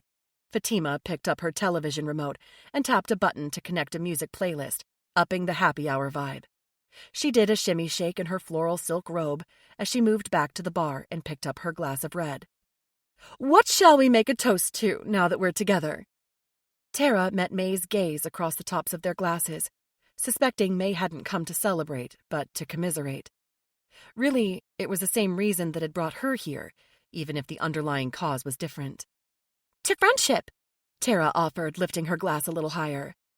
"I like it," Fatima agreed, clinking both their glasses with hers. May's small smile was fleeting before she took a sip. "I'm mostly here to drown my sorrows for an hour before I start dinner, so I'm just glad to hear the latest gossip. Since I missed last month's book club at Caitlin's house, maybe you can tell me how life is among the Real Housewives of Saratoga." "Ha!" Tara shook her head, not feeling remotely like a suburban diva. "I can't answer, since I've never been a camera-ready housewife." Now, Fatima admonished, striking a pose complete with a pout. "We are as glamorous and as accomplished as ever, although we aren't doing a book this month for book club, so we won't win any prizes for being culturally aware." "Pretty sure that's never been a concern for the TV housewives," Tara offered, hoping they wouldn't devote much time to discussing the previous month's meeting. Her memories of the gathering weren't exactly happy. Caitlin was still nursing her grudge against Tara and Sophie for having her role cut out of the clean break. She'd threatened a lawsuit twice in the past few months, and their friendship had gotten downright uncomfortable. Caitlin had barely spoken a word to Tara all that evening. "So, we're meeting at Sophie's house on Halloween?" May asked, spinning a crystal charm around the base of her stemware. Hers was blue, Tara's was pink, and Fatima's was, as always, a red dragon. "Correct. Although Sophie warned us we might get underway a little later than usual, as she's recording some extra promotions that day for the clean break," Fatima observed dryly, before turning to Tara. "No offense, of course, Tara. I know she's the one who makes those kinds of decisions." Tara ground her teeth together, frustrated that everyone believed Sophie ran the show and that Tara was some kind of underling. Well, everyone except for Caitlin, who seemed as if she would be quite happy to sue both Tara and Sophie equally. Even Luke treated Tara as some sort of hapless show intern that he could manipulate, rather than Sophie's colleague. Her blood boiled every time she recalled the way he'd taken advantage of her shock that day in the pool house. She needed to have it out with him at some point. But how could she find time to speak to her partner's husband alone without it seeming super awkward? "Well, I, for one, will be glad not to have to suffer through some tedious historical tome that I fall asleep trying to finish." May smiled, as if to soothe the barb of her different opinion. "No offense." "Oh, touché, May," Fatima mimed silent applause at the comeback. "Someone's come to happy hour with an edge." "You're not kidding," May muttered. "Our next toast ought to be to sharp edges." Fatima and Tara exchanged glances. "That sounds like more than the usual 1 o'clock grievance," Fatima began. "I'm pretty sure Nikolai is cheating on me." May took a long drink of her wine, finishing the glass, while Tara and Fatima gaped. Nikolai was an investment banker whose work was his life's passion, frequently traveling out of the country to visit businesses that might be worthy of investment. Tara had never heard May utter a word about that being a hardship for her. She'd always seemed happy independent while remaining steadfastly devoted to her husband. The only mentions May made of him seemed positive. He'd been committed to her IVF efforts, rearranging his travel schedule to be with her for appointments. "What makes you think so?" Fatima lifted the Riesling bottle to refill their friend's glass with a generous serving.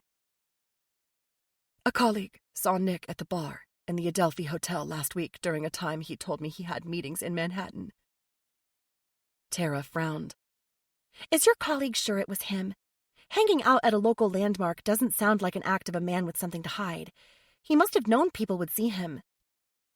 Shrugging, May withdrew her phone and tapped through a few screens before sliding the device across the white marble counter toward them. "My friend snapped a photo after she texted me. That's definitely Nick walking out of the hotel with another woman." Fatima tipped the phone toward her to see the image from a better angle, while Tara craned her neck to view it. "It looks a little like you, Tara, from the back," Fatima observed, lifting her attention from the screen to study Tara with an intent gaze. "Same color hair." "I thought the same thing," May seconded in a hard voice. "Right down to the dress." "Of course it's not me." Alarmed, Tara scrambled to take the device from her friend. "Let me see." Scanning the image that Fatima had enlarged, Tara took in the details for herself. Even from the back, Nikolai's likeness was hard to deny, since he was 6'4" and built like a professional athlete. His palm rested possessively on a woman's hip, a signet ring of some kind visible on his right hand. As for the woman, the auburn updo definitely resembled Tara's on a very good hair day, and the forest green dress was a simply cut ribbed knit that skimmed the woman's subtle curves. Tara had the same one, or at least something very similar in her closet at home, though she'd never appeared to svelte in it. Didn't they see that? "This isn't me," she protested quietly, as much to herself as to her friends. Or would that be her former friends? Even she knew how bad the optics were. "Oh, please." May snatched back her phone and slipped it into the taupe-colored statement bag that announced her wealth and status, despite her dark jeans and t-shirt that were her everyday staples. "There's a photo of you on the Clean Break website wearing that exact dress." Tara's throat went dry, envisioning the picture from a promotional photo shoot for the fall show lineup. She looked the other woman in the eye. "May, I swear to you, that is not me in your friend's photo." May's mouth flattened into a disapproving line, but her gaze searched Tara's, looking for the truth. Fatima cleared her throat before adding, "Forest green is a popular choice for redheads, and it's not like Tara buys all designer originals. Someone else could have that same dress." When May didn't reply right away, Tara jumped in again. "Plus, photos can be altered so easily now with AI." "Are you suggesting my colleague took this photo and then altered it before sending it to me?" May slid off her bar stool, shouldering her bag. "Look, Fatima, I've got to go.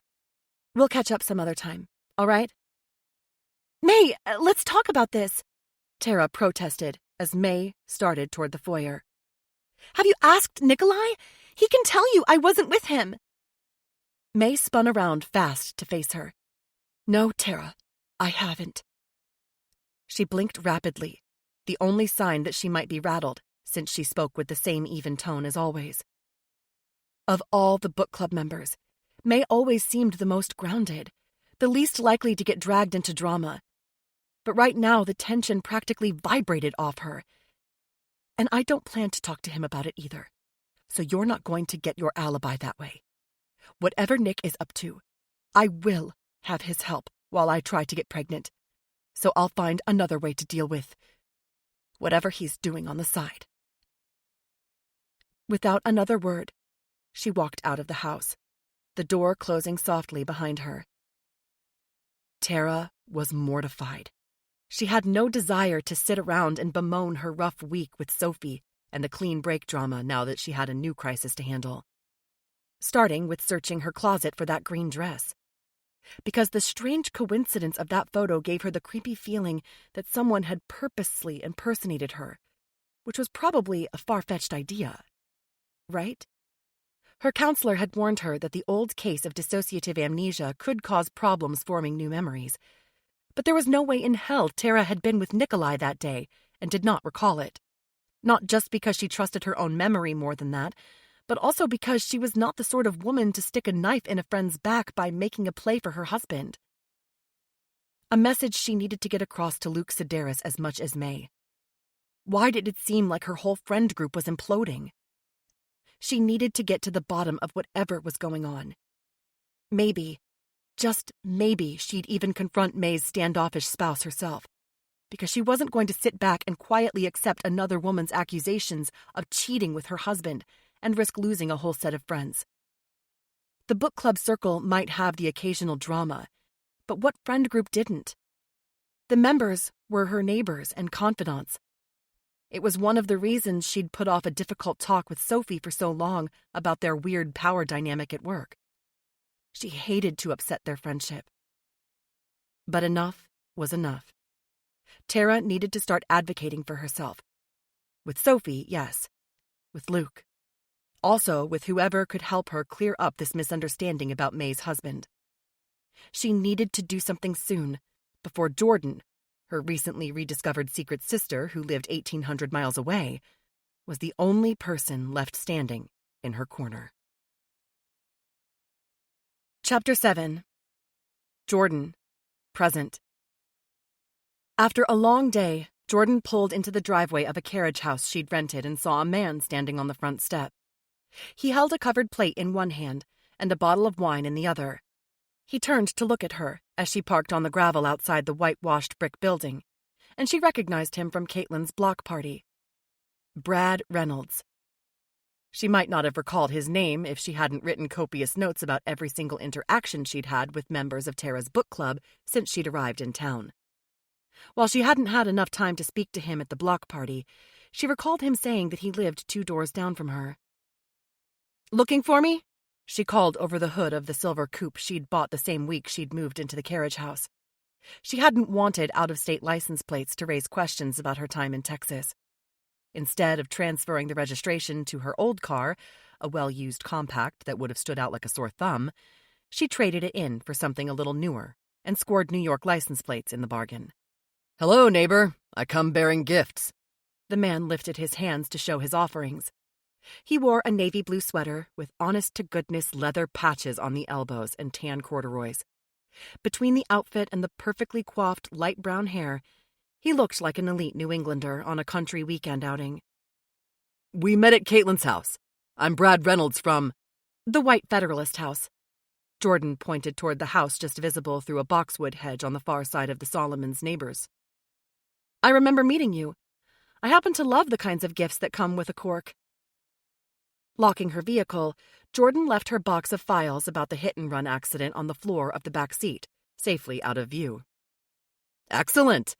I didn't know your wine preferences, so I went with the white they recommended at Putnam Market." Brad stared dubiously at the label. "I'm not a connoisseur, so I have to trust others. The cookies, however, I stand behind 100%. No one has ever not liked my salted caramel chocolate chips." "Brad, you're already my favorite neighbor." Jordan took the plate before gesturing to 2 loungers near a fire pit. "Do you have time to sit for a minute and join me in a glass while I sample these?" At his nod, Jordan hurried into the carriage house to search for a corkscrew and glasses, things that came provided in the furnished rental. Whoever had done the remodel had taken care to preserve the character of the structure, with reclaimed wood flooring and white shiplap walls. Pockmarked wood beams ran the length of the living area, and painted black sliding doors leading outside maintained the feel of a converted barn. Old horseshoes hung over every arch and doorway. Her art supplies had been scattered haphazardly, since she'd only worked on the most pressing client projects to finance her mission in Saratoga. A small safe held more of her notes on Tara's case. the one thing she'd taken care to secure at all times. A few minutes later, after another trip inside to retrieve a log to toss into the fire pit for an atmospheric flame, Jordan claimed one of the outdoor Adirondack chairs, and Brad took the other. She helped herself to a cookie from the china plate that looked like an heirloom, and then passed it to him. For a few minutes, they exchanged the usual pleasantries. He was divorced from an actor on a popular daytime soap opera who spent his weeks filming in New York City, but came to Saratoga on the weekends as part of their custody arrangement. They had 2 small children, a boy and a girl, whom Brad didn't get to see enough. Brad was working on a literary novel. For her part, Jordan dodged more questions than she answered, but shared the rough outline of her cover story. That she'd ended a relationship, thanks to Ezra, that part was true enough, and needed a change. So she'd left an apartment in the Brunswick neighborhood of Brooklyn to check out upstate. The foster home she and Tara had shared had been 2 neighborhoods over from Brunswick, so Jordan had a working knowledge of the area if anyone quizzed her. Brad did not. It's easy for me to move since I can do my graphic design jobs remotely. Another true point, though she tacked on a fictional detail as she reached for the Pinot Grigio to top off Brad's drink. I did some design work as a subcontractor for the racetrack a couple of years ago and thought the photos of Saratoga looked beautiful. I figured now was as good a time as any to check it out for myself. Thoughts now that you're here in person? Having experienced your first block party? Brad asked, lifting an eyebrow as he gave her a sideways glance. Still beautiful? She sensed a man ready to dish some gossip, but she sure wasn't giving away her impressions as a means to get him to spill his own. She needed to play this diplomatically. Honestly, there wasn't anything about the block party that wasn't gorgeous. What you're all calling homes are more like mansions in my mind, so it was fun getting a peek behind the facades. Brad tilted his wineglass toward her, his hazel eyes narrowing. Right. Easier to see inside the houses than the people. Do tell, she goaded him with a smile. Are you suggesting the locals might not be as lovely behind closed doors? I said no such thing, he protested, lifting his feet to rest on the stones surrounding the fire pit.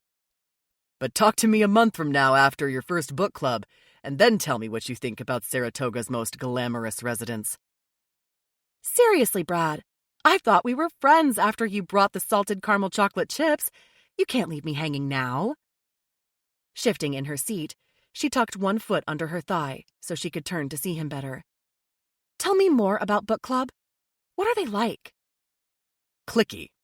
He tipped his head back against the wooden slats of the Adirondack chair and seemed to admire the orange and marigold colors of the sky as the sun set. And that's not giving away any big secret. Sophie would say we're exclusive, but isn't that just another way of saying the same thing? I'm surprised I got in, she admitted, even though she'd done her level best to connect with Caitlin as soon as she walked onto the other woman's property.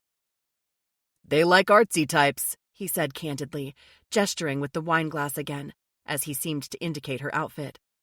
Something in the looseness of his gestures suggested he was feeling the wine. The vintage clothes and quirky style would appeal to them. One of our former members was a Fashion Institute grad. Your style reminds me of hers. A little, anyway.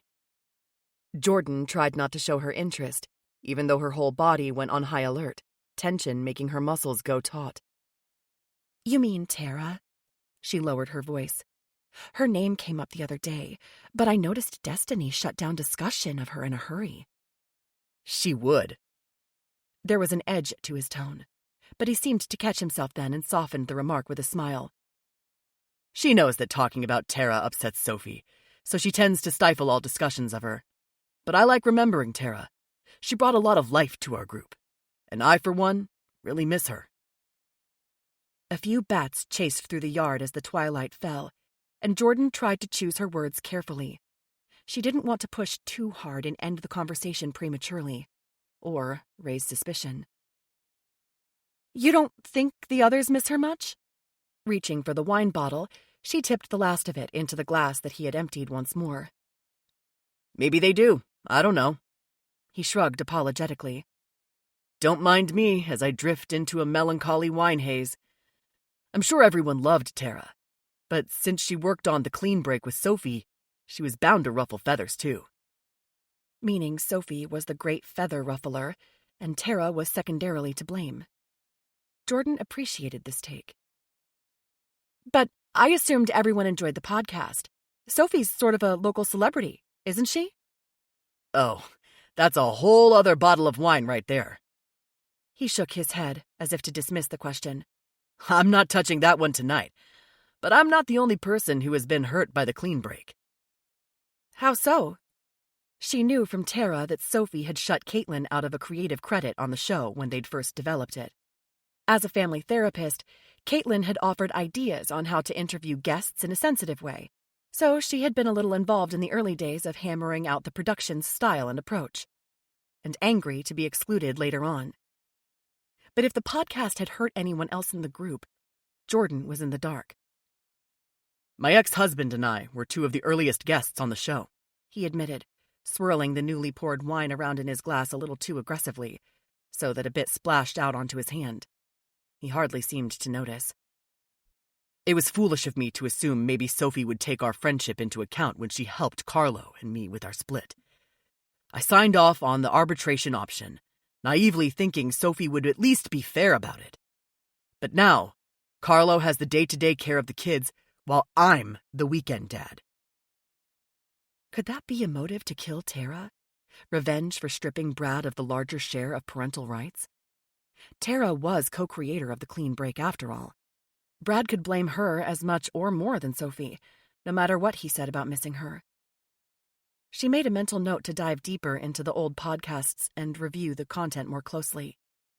Had she missed anyone else who might have an axe to grind because of the clean break? She had her reasons for believing Tara's killer was a book club member, thanks to an exchange with her foster sister the night before she died. But what if there was an outsider holding a grudge about an unpopular decision made on the podcast? That sounded like motive to her. I'm really sorry that happened to you. She couldn't imagine the pain of missing your kids, though she did understand the pain of losing parents. Her mom and dad might have been addicts, but she'd loved them. Or maybe she'd loved the consistency of having a single home. By contrast, the uncertainty of the foster world had rattled her, even when she'd landed in a good placement. She'd never known how long it would last. You know, Tara said the same thing to me afterward. He leaned forward in his chair as if ready to stand. But she also claimed to have no power to rein Sophie in once she made up her mind, so who knows? Jordan would have liked to have continued their conversation, but Brad drank the last of his wine and placed his glass on the edge of the fire pit before getting to his feet. But I should get going now. I made a New Year's resolution not to dwell on things I can't control, and since it's only October, I still have 2 months to try and actually accomplish that. Jordan rose to say goodnight. Well, now that I know about the resolution, I will ask less provocative questions the next time you join me for wine at sunset. The lights had come on in the sprawling Victorian mansion belonging to the family who'd rented her the carriage house. The security light over the driveway illuminated Brad as he backed up a few steps, his hands in the pockets of his corduroys. Don't you dare. Although next time, maybe it will be my turn to do the question asking. Did he suspect her of not being the person she claimed? Her personal radar beeped mildly, but she dismissed the comment as something he'd said to reciprocate interest. I'm far too boring, she insisted. You'll be asleep 2 minutes into my life story. He laughed quietly before turning. Night, neighbor. Jordan waited until he was out of sight before returning to her vehicle. Unlocking it, she pulled out the box of files related to Tara's death and then carried it inside. She had a lot of work to do, starting with reviewing a list of the clean break episodes. Who else had Sophie and Tara ticked off with that show? The box felt heavier with each step toward her front door. Chapter 8. Gina, present. Opening the Financial Manager app on her phone, Gina tried to put her time to good use while she staked out the downtown offices of Luke Sedaris' tech consulting company. She'd left the Mercedes in a nearby garage and switched over to the unmemorable, and frankly ugly, SUV crossover that Luke had bought her for driving to their trysts. While she appreciated his commitment to secrecy, she had to laugh at herself for accepting the crappy offering from her married lover.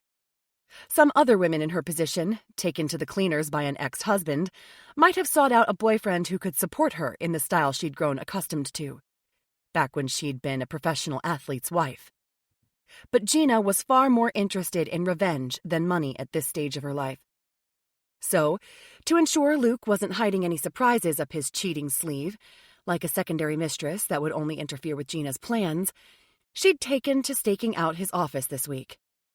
For one thing, he'd told her he was going out of town for business for a few days, yet the data from the handy GPS tracker she'd put on his car told her he was very much still in town, and that raised red flags for her.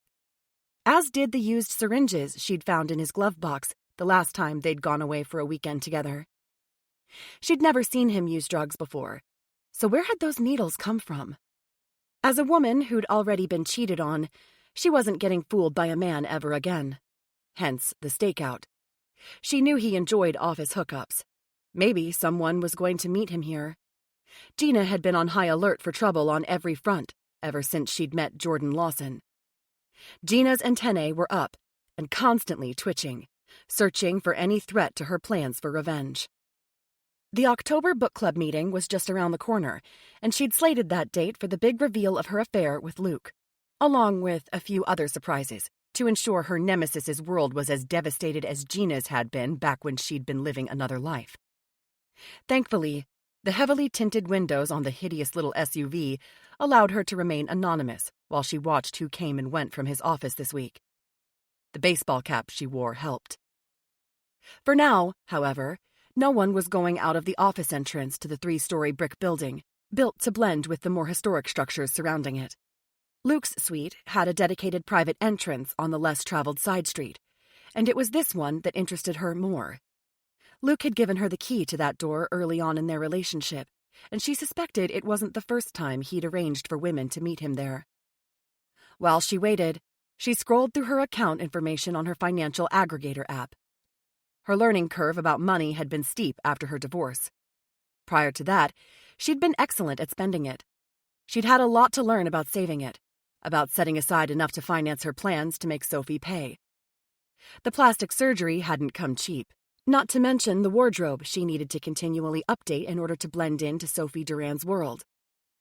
Today, Gina's account balance was stabilized, but not large enough to finance the digital forensics tech she'd hoped to hire to uncover the story behind Jordan Lawson's arrival in Saratoga. Gina's digging online only revealed a brief mention of Jordan's existence during her college years.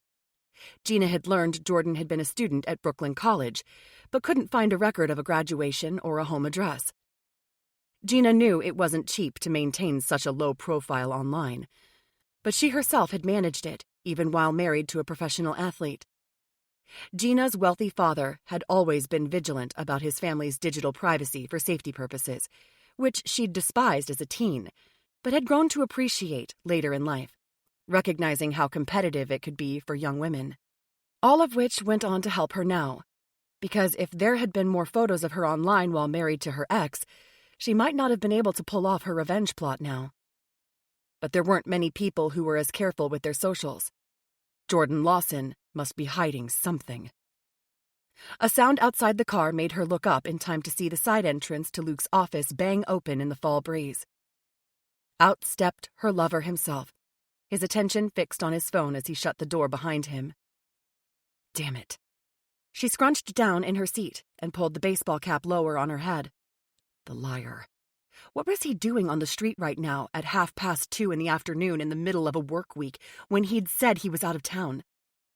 Her brain scrambled to concoct an excuse to feed him if he spotted her.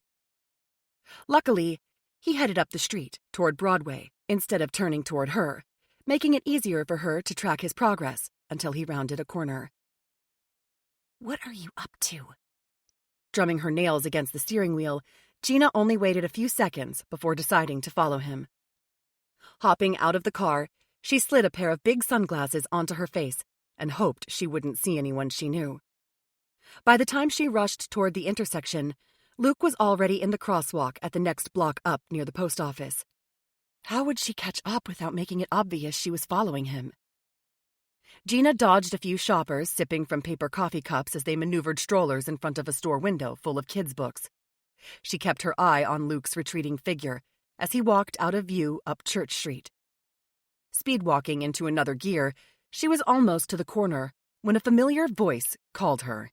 "Gina! Over here!" Her gut sank at getting waylaid in the middle of the chase. She tried to mask her disappointment as she slowed her step and turned to see Caitlin Teal hurrying toward her, a yoga mat under one arm. Just before Caitlin reached her, Gina tapped the earbud in her right ear, as if shutting down whatever she'd been listening to. "I thought that was you, but you were walking so fast I had to speed up to see for sure." Caitlin threw one arm around her for a side hug, the ends of her cashmere wrap swatting Gina in the face and making it feel like a hug from a cat. "Where are you off to in such a rush?" Shadowing the man I'm cheating with to make sure he's not cheating wasn't a good answer in any world, so Gina shook her head and gave a wry laugh. "I'm in this fitness club online, and if I don't get 10,000 more steps in the next 25 minutes, I lose my gold badge streak." She made a show of tapping her watch screen a couple of times before putting her hand in the pocket of her cropped hoodie. "But real-life friends are more important than bragging rights with a bunch of women I don't even know." "Well, I can walk with you," Caitlin offered, nodding toward the street ahead of them. "Want to loop around Woodlawn and back down? I'm going to the Ascent, but my class doesn't start for 20 more minutes." "Sounds good." Gina pretended to restart the fitness app she did not have on her watch and hoped there was still a chance she'd catch sight of wherever Luke had gone. "So, are you off today? I thought you usually see clients in the afternoons." As Caitlin and Gina rounded the corner, Gina scanned the buildings up ahead. It was quieter here, with only a handful of other people walking, none of them Luke. "I try to give myself late lunch breaks on the days when Sophie drops new episodes of The Clean Break so I can listen." Caitlin tilted her phone screen toward Gina, showing off the logo of a red heart broken in half and a push broom leaning against one side of it. "Have you been following the split between the former boy band member and his influencer girlfriend?" Her stomach lurched, and Gina had to steel her body against the physical effects of just seeing the stupid logo of the show that had cost her everything, dignity included. The subject of the podcast didn't come up all that often at book club, thank goodness, which Gina had found a little surprising at first. Over time, she'd come to realize that lack of discussion was in deference to Tara Hughes's involvement in the show. Sophie's friends all danced around mentions of Tara, so it seemed like that habit extended to The Clean Break, Sophie and Tara's joint venture. "I don't really tune in much. I realize Sophie provides a kind of public service for a lot of couples who appear on her show, but personally, I find it tough to listen to other people's heartache for entertainment." She realized belatedly that her words might sound judgy about Caitlin's enjoyment of the show. "I mean, I totally see the appeal." "Oh my God, don't apologize for speaking your truth." Caitlin shoved her phone back in her pocket before eyeing Gina with renewed interest. "And cheers to you for honoring your boundaries. I'm sure all that talk about breakups could be very triggering if you've gone through a rough one yourself." Gina mustered up a vampish smile, leaning into the Gina Valet character she'd created for herself. "Lucky for me, my mama taught me to be the one who does the walking away." How she wished that were true. The truth was that her divorce had gutted her even before the harrowing final blow of the appearance on The Clean Break. Finding out that her husband couldn't turn down any opportunity to cheat on her hadn't just been humbling. It had been humiliating, infuriating, and it had made her question every single one of her life choices, as if it had somehow been her fault, when of course it wasn't. She'd been her husband's loyal supporter ever since he was a college football star. She'd invested in their relationship and told herself that her low public profile would benefit him, since their private life together would never detract from his feats on the field. And she'd been rewarded by having all the foundations of her world crumble beneath her feet. No, they didn't just crumble. They disintegrated. She didn't even have the rubble of her old life to stand on, since her family had never liked her choice of husband. They didn't need to say, "I told you so," when the words hung like a chill in their Garden District mansion. As they drew even with the parking garage behind the post office, a familiar-looking ugly SUV came into view as it exited onto the street. The vehicle wasn't Gina's, of course, but snagged her attention because of the similarity to the one Luke had purchased for her to help hide their trysts. The driver of the other SUV was only visible for a split second, but it was long enough for her to get a good look at him. Luke Sedaris sat behind the wheel. What the hell? He was obviously the owner of a second incognito vehicle as well. One that didn't have her helpful GPS tracker attached, so she'd have no idea where her treacherous lover was headed next. Out of town with another woman? The one who used the needles she'd found in his other car? She had no answers. But one thing became perfectly clear to her then. If Luke didn't want her to know where he was going, that meant her shady lover could only be up to no good. Chapter 9. Tara, 1 year ago. Let's face it, ladies. We all know when the man in our lives has got to go. Sophie read the script for her promotional spot with pitch-perfect intonation. Isn't it better to just make a clean break? Tara listened to her partner work her audio magic for a few more minutes before removing her headset, ready to excuse herself from the sound booth. She wasn't technically needed today for the promotional recordings, since Sophie was the voice of the program. But Tara was working harder lately to make her presence felt around the business, especially since Sophie thought nothing of going off script to say whatever she pleased once she got into the sound studio. But Tara didn't think that would be the case today for the promo spots. Sophie respected that Tara had a strong marketing background, so she tended to follow through on projects like this that could help extend their reach on a variety of audio platforms. I've got a few calls to make, Tara said softly to Wynne, the sound technician. She pantomimed the act since Wynne had his headphones on. He simply nodded, barely lifting his eyes from the laptop where he monitored the sound quality and tracked any ambient noise as Sophie continued to speak on the opposite side of soundproof glass.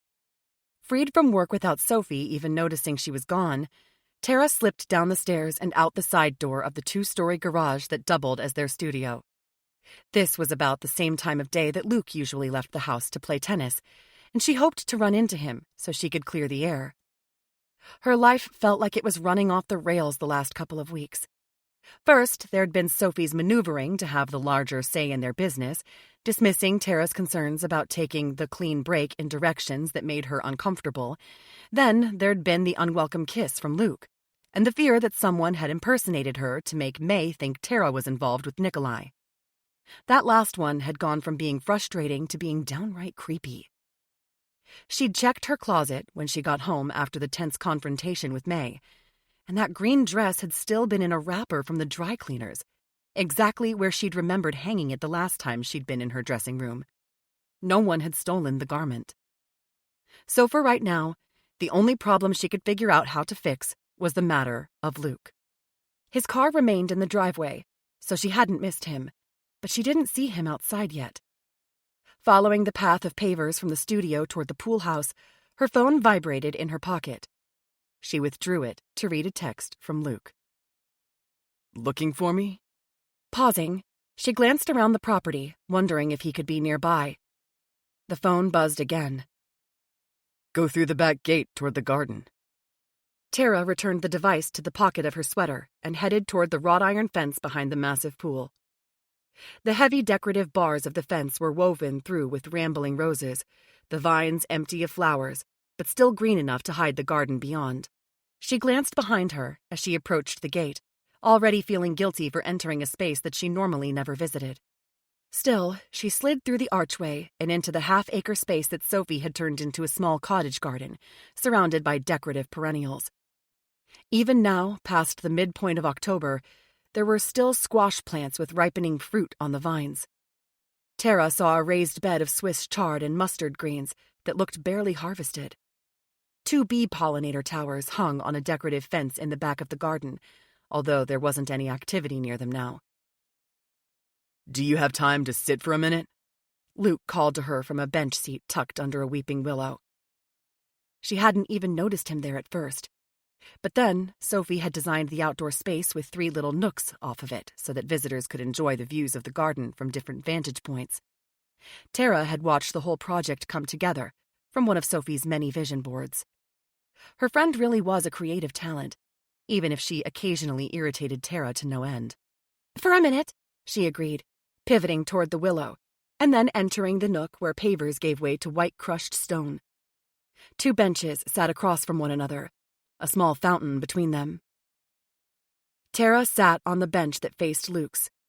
Through the vine-covered wrought iron fence nearby, she could see the woods that provided a thin barrier between Sophie's French country mega mansion and a much smaller home. She could hear 2 kids in that backyard, their raised voices and cheers making it sound like they were playing a competitive game of some sort. "I've been wondering when you would make time to see me again." Luke's gaze wandered over her, while birds chirped in the trees overhead, a happy counterpoint to the uncomfortable conversation. Only because I need to clear the air between us. You caught me by surprise earlier this week, and I was too stunned to set things right. Even now, her heart beat too fast at the awkwardness of the conversation. She hated confrontation. He raised dark eyebrows. On an objective level, she recognized that Luke was a very handsome man. He ran a successful business and seemed like a good stepdad to Sophie's girls. But Tara had never been attracted to him for a minute, mostly because his wedding ring was a giant do not touch sign in her point of view. "You were surprised? By what? The fact that I took you up on what you were so clearly offering during our conversation at the clean break party?" He leaned back in a lazy sprawl, one arm draped along the bench seat next to him. Luke, at no time did I make an offering. She found the choice of words distasteful, but wasn't sure how to paraphrase. I may have made the mistake of oversharing something personal with you, but at no point did I suggest an interest in anything between us. The conversation felt so cringy she already wanted to go home and shower. Luke shook his head, a wry smile lifting the corner of his mouth. "You just happened to overshare a personal story about the guy who dumped you to go out with Caitlin. You weren't looking for an ego boost from me or anything." Of all the narcissistic things to say, how could he believe that interaction was about him? Excuse me for mistaking you for a friend. Tara wouldn't have mentioned it to him, but she'd been standing right next to Luke when Caitlin chose that moment to arrive at the clean break anniversary celebration with the very same guy Tara had thought would be attending the party with her. Next time something shitty happens to me, I'll know better than to vent to someone who thinks the world revolves around him. She jolted to her feet, finished with their conversation and certain she'd gotten the point across that she wasn't interested. She moved toward the arch to re-enter the main garden. "I am your friend, and you should think twice before you alienate me, Tara." Luke's voice, low and easy, tugged her to a stop again. What are you talking about? He shoved to his feet, lifting his tennis bag from the ground beside him and looping the strap over one shoulder. "I just thought maybe you'd want to keep your connection to someone who has a relationship with Sophie, now that things are coming to a head between the two of you." He stopped a foot in front of her, too close. Why would you say that? She hadn't told anyone beside Jordan that she needed to create some space between herself and her business partner, and she knew for a certainty that Jordan would never share that. What makes you think there is any problem between Sophie and me? Because my wife is 10 steps ahead of you, Tara.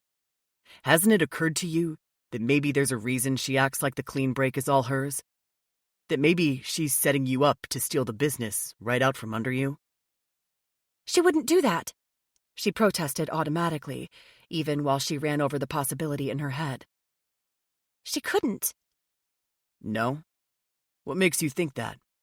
Do you have a contract that spells out your partnership? Her stomach sank.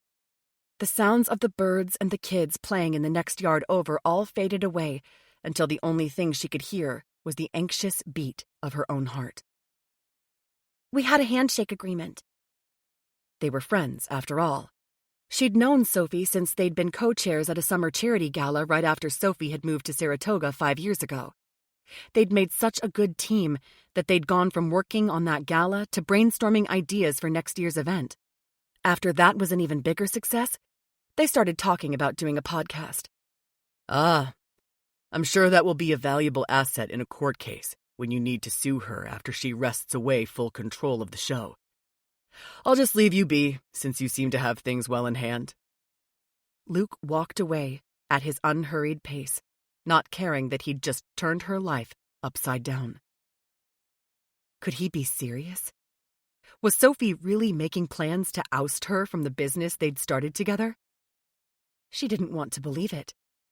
But Sophie had done the same thing to Caitlin, though, hadn't she? Panic clawed its way up her throat. She'd thought about ways to get out from under Sophie's thumb, but she never in a million years imagined Sophie could be scheming to take over Tara's half-ownership of the program. Wait! She caught up to Luke, fearing she'd have to make a deal with the devil if she wanted to know more. You honestly think she's plotting against me? Part of her hoped that this was just another one of Luke's manipulation tactics. He crossed his arms and rocked back on his heels.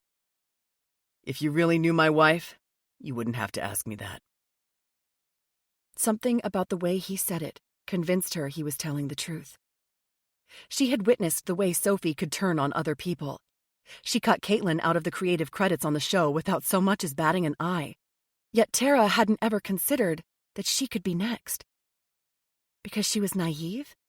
Because it was just easier to bury her head in the sand?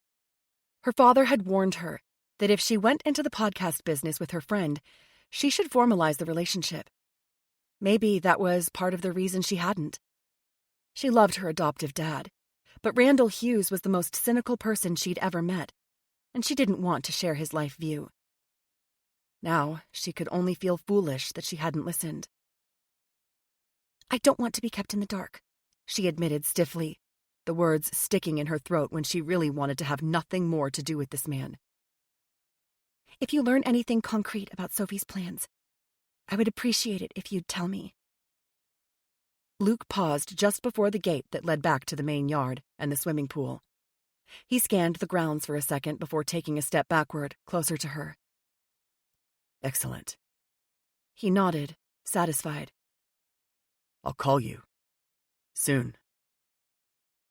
Tara swallowed hard, hating the sound of that. Had he just played her? Either way, she would stay close to Luke for now, because she wouldn't allow Sophie to strong-arm her out of the business she'd helped grow. People might view Tara's kindness as weakness, but she knew the truth. Her therapist had helped her to recover her memories of foster care and all the strength she'd mustered to get through the difficult teen years that had followed her adoption.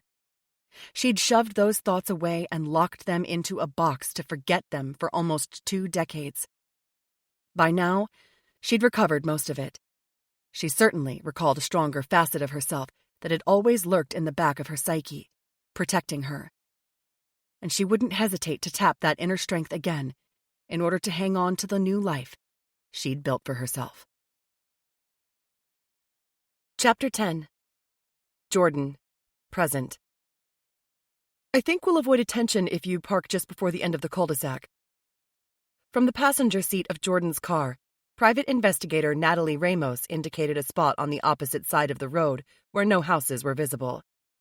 Based in Glens Falls, a neighboring community just north of Saratoga, Natalie had only been helping Jordan for the last week, but she'd moved quickly when Jordan had called her. She was the very same PI that Tara had hired to locate Jordan in the first place, so at least the woman had met Tara and knew something about her. Soft-spoken but steely, Natalie had become a private investigator at 45 years old. She'd been incensed that local cops hadn't collected enough evidence to arrest one of her neighbors for killing his wife, despite multiple domestic violence calls. Because of Natalie's relentless efforts, the guy was now serving a life sentence, just like Jordan hoped Tara's killer one day would. Jordan had offered to drive them both to the scene of the hit and run, hoping to attract as little attention as possible from the locals. 3 book club members lived close by: Gina, Fatima, and Sophie. However, all of their homes were set back from the street, as the multi-acre properties were deliberately built for maximum privacy. Jordan had visited the spot once before, when she'd first arrived in town. She hoped getting that first emotional visit out of the way would give her the detachment required to think like an amateur detective, as opposed to a best friend. Pulling to the side of the road to park, Jordan switched off the engine and passed Natalie a real estate flyer for a property 2 streets over. "Here, take one of these. If anyone sees us, we can fake like we're just checking out the neighborhood because I'm thinking about that house, okay?" "Nice cover." Natalie withdrew a paper of her own from an interior jacket pocket of the leather jacket she wore. "Just take a look at this first to get oriented before we step outside."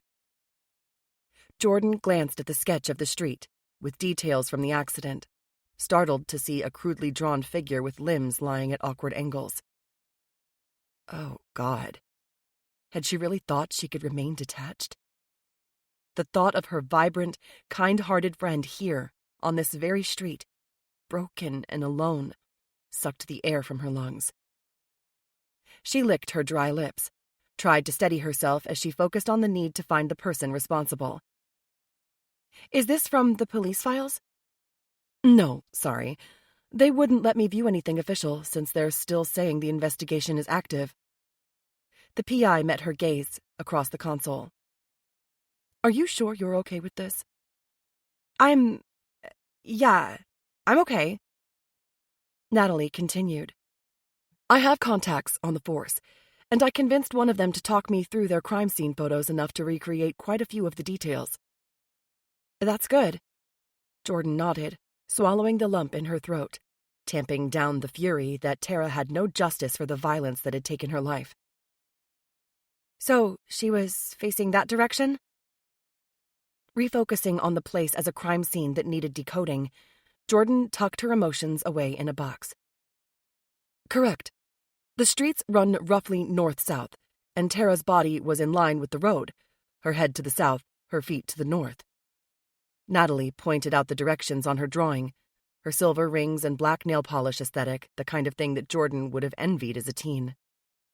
"Based on her injuries, we know the vehicle hit her head-on.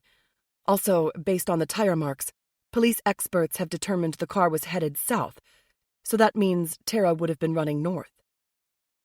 Towards Sophie's house."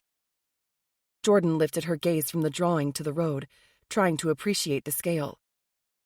Through the windshield, her attention drifted to a white cross stuck in the ground about 1/10 of a mile down the road. The sight was another gut punch, one she hadn't worked up the nerve to approach the last time she'd been out here. Although someone placed her memorial marker closer to Gina's place. Which was Tara's home at the time, Natalie reminded her, flipping over the paper to consult a list of names and addresses on the back. "My notes show that Luke Sedaris purchased 51 Daybreak Hill to live in while he and Sophie were building their mega mansion at the end of the cul-de-sac. After construction was completed, they moved out of the smaller home, and Sedaris rented it out to Tara for almost 3 years.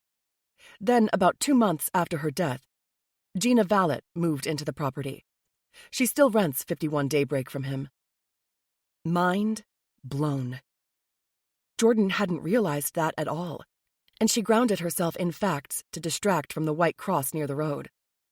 She knew Tara had lived in the home that Gina later moved into, but she'd had no idea that Luke's name was actually on the deed. Whether it meant anything or not, she couldn't be certain, but she was grateful for the information. The more she learned about this group of friends, the more she recognized how deeply intertwined their lives had all become. She envisioned a giant spider web, the Clean Break podcast and its co-creators at the center. "Did your police contact say whether they have any evidence that suggests Tara intended to return to Sophie's house that night?" She'd asked herself hundreds of times what had made Tara venture out for a late-night run at that hour on Halloween night. She hadn't even worn a reflective vest, which seemed particularly negligent on a road with little ambient light. That remains unclear. She could have been just running laps on this street, sticking closer to home since it was late and there was no moon that night. Another detail that Jordan hadn't known. So she could have just been running off excess energy, Jordan mused, as if she was upset. Or she could have met up with someone outside her house and gotten into an argument. That would explain the noise complaint that police say happened before the hit and run. Unless someone called that in as a decoy. Jordan's thoughts were firing quickly, possible scenarios flashing through her brain. Before the hit and run even happened? Natalie frowned, already shaking her head. As if someone planned ahead of time to hit her? Maybe whoever hit Tara that night initially hoped the police would put in an appearance at Tara's house, and that would settle things down. But things escalated too quickly. You're saying you think the hit and run was premeditated? It might have been, Jordan shrugged. Since we're low on facts, we might as well try to look at this from all possible angles, right? Spoken like a good investigator. Natalie nodded her approval. But I suggest saving any theories until after we walk the scene for ourselves. Fair enough. So we know the vehicle hits Tara and somehow spins her around 180 degrees so she winds up facing in the opposite direction. Pausing, Jordan ground her teeth together as her attention returned to the drawing Natalie had made. This was so much tougher than she'd imagined. All right, I think I've got it. Let's take a look. A minute later, they were outside the car, walking the perimeter of the accident site.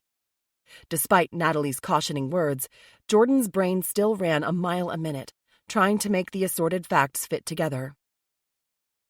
Did you learn anything more from your inside source? She asked, hoping for a nudge in the right direction. So far, I only know what was shared in the official press release to the media, but I do have more sources I can tap, so I'll keep digging. The cops were looking for a dark-colored SUV, a description that fits a third of the vehicles around here. Natalie kept her focus on the bushes, her brown eyes scanning. And we know the noise complaint was logged about 20 minutes before the incident. But it was weird that it was an unknown caller, right? I've read that in most municipalities, you need to identify yourself. You can't just make some anonymous call to lodge a complaint about someone. You can if you hang up fast enough, Natalie informed her wryly. She consulted her notes again. In this case, the call wasn't entered into the system as an official complaint because the person didn't give their name, but a record of the call still exists. A woman phoned to say there was a lot of shouting coming from Daybreak Hill, making it sound as if she wasn't a resident of the street, but maybe a street close by. And the call wasn't recorded? No. It came into the front desk of the police station, not through the 911 system. Jordan paused to listen to the neighborhood at midday, wondering how far sound might carry at night. Right now, she could hear the high-pitched whine of a leaf blower from somewhere in the vicinity, the incessant hammering that characterized a roofing job, the occasional shrill shouts of children playing in a backyard somewhere nearby. But none of that activity was visible amid the tall pines that lined Daybreak Hill. Whoever developed the street full of high-end homes had made sure to maintain the mature landscaping, making the lots feel private from the street, and even from one another. I hadn't expected this spot to feel so isolated, Jordan observed finally, remembering her first impression of the spot from her earlier visit. I had looked at the Google Maps of this street, and from the overhead views, it looked much more like a traditional neighborhood. But once you're standing here, it's less surprising that no one saw what happened that night. Her PI companion folded her arms and stared up the street before adding, "Or so they say. But consider that the people who saw might have a reason to keep quiet." Are you thinking of Sophie and Fatima? Jordan tried to envision the well-heeled Saratogians that she'd met witnessing a murder and not saying a word. It wasn't all that difficult to imagine. Or anyone in their families. We haven't talked about who else lives in those houses with Tara's fellow book club members, but you mentioned they all socialized together, so there could be interconnections outside the book club. Extramarital affairs. Jealousy. That was a good point. Jordan had told Natalie about the block party, and it stood to reason that the significant others could play roles that Jordan hadn't yet considered. Plus, there seems to be plenty of ill will generated by the clean break. Jordan couldn't forget what Brad had told her about the show costing him primary custody of his child. You think Tara could have suffered for that, even though Sophie seems to be the public face of the podcast? Natalie began walking toward the white memorial marker. Jordan followed, wishing she'd brought an offering of some kind. Tara had been a fan of daisies and sunflowers, which suited her sunny nature. Jordan had incorporated the bright blooms into a tattoo that commemorated their friendship. Possibly Tara was an even more enticing target than Sophie, because Tara was behind the scenes. Someone looking at the program from the outside could surmise that Tara ran the show and Sophie just acted as the talent. But the members of their book club would know differently, wouldn't they? The leather sleeves of Natalie's jacket creaked as she shifted position to check her phone screen before pocketing it again. No doubt they'd spent enough time out here. They were lucky no one had driven past them. That's the thing about the book club. I can't say how well any of them really know one another. The secrets and scandals are so deep, I'd need hip waders to get through them all. That doesn't surprise me, Natalie laughed. There's a reason I moved out of this town after my marriage fell apart. Surprised, Jordan wondered about the woman's connection to the community. You used to live here? Back when I cared about appearances and still bought into the idea that a husband and wife could be a team. She met Jordan's gaze with a hard stare. Before I learned I was all alone, operating under that delusion. Yeah, I lived in a neighborhood like this one, and every woman I knew on that block was killing herself to maintain the illusion that she was living the dream. Jordan mulled that over as they reached the white cross stuck into the dirt along the road. She understood what Natalie was saying about the suburban utopian ideal. Maybe the stereotype still appealed to people in this storied town with a historic past and wealthy roots. As a single woman, Tara didn't have that kind of conformist pressure. She was independent, artistic. Jordan's hand went to the saint medallion she wore around her neck as she remembered her friend. There were a few chrysanthemums in pots behind the cross, and a woven friendship bracelet in a rainbow of colors hung from the wooden marker. The sight of the bracelet surprised her a little, since it seemed like something a younger person would leave. Almost a year had passed, but the spot was still being maintained. No pressure from a husband, maybe, but from what I've read about the adoptive parents, the Hughes family wrote the book on conformity. It couldn't have been an easy transition for Tara to be plucked from a foster situation to begin a new life with Randall and Lauren Hughes. That tracks with things she told me, Jordan admitted, hating that she hadn't offered more moral support or encouragement when Tara expressed frustration with her life. Tara had talked about her relationship with her dad feeling fraught. Natalie said nothing, but something in her shrewd gaze suggested she guessed there was more to the story. Jordan took a deep breath, knowing she should share as much as possible if she wanted this woman's help finding answers. But I'm sorry to say that it was tough for me to empathize with some of her problems, even as an adult, because I still carry, the old baggage of being the kid who didn't get picked. It stung to admit out loud.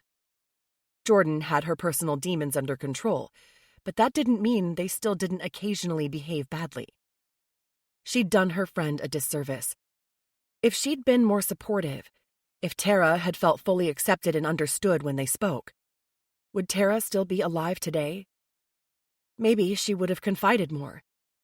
Maybe Jordan could have helped. The thought haunted her. Even among the wealthy elite, the Hughes family is exceptionally well off. Natalie backed up a few steps to get a better look at the driveway that wound toward Gina's house, the house that Tara called home in the years before her death. From the outside, Tara's life looked pretty perfect.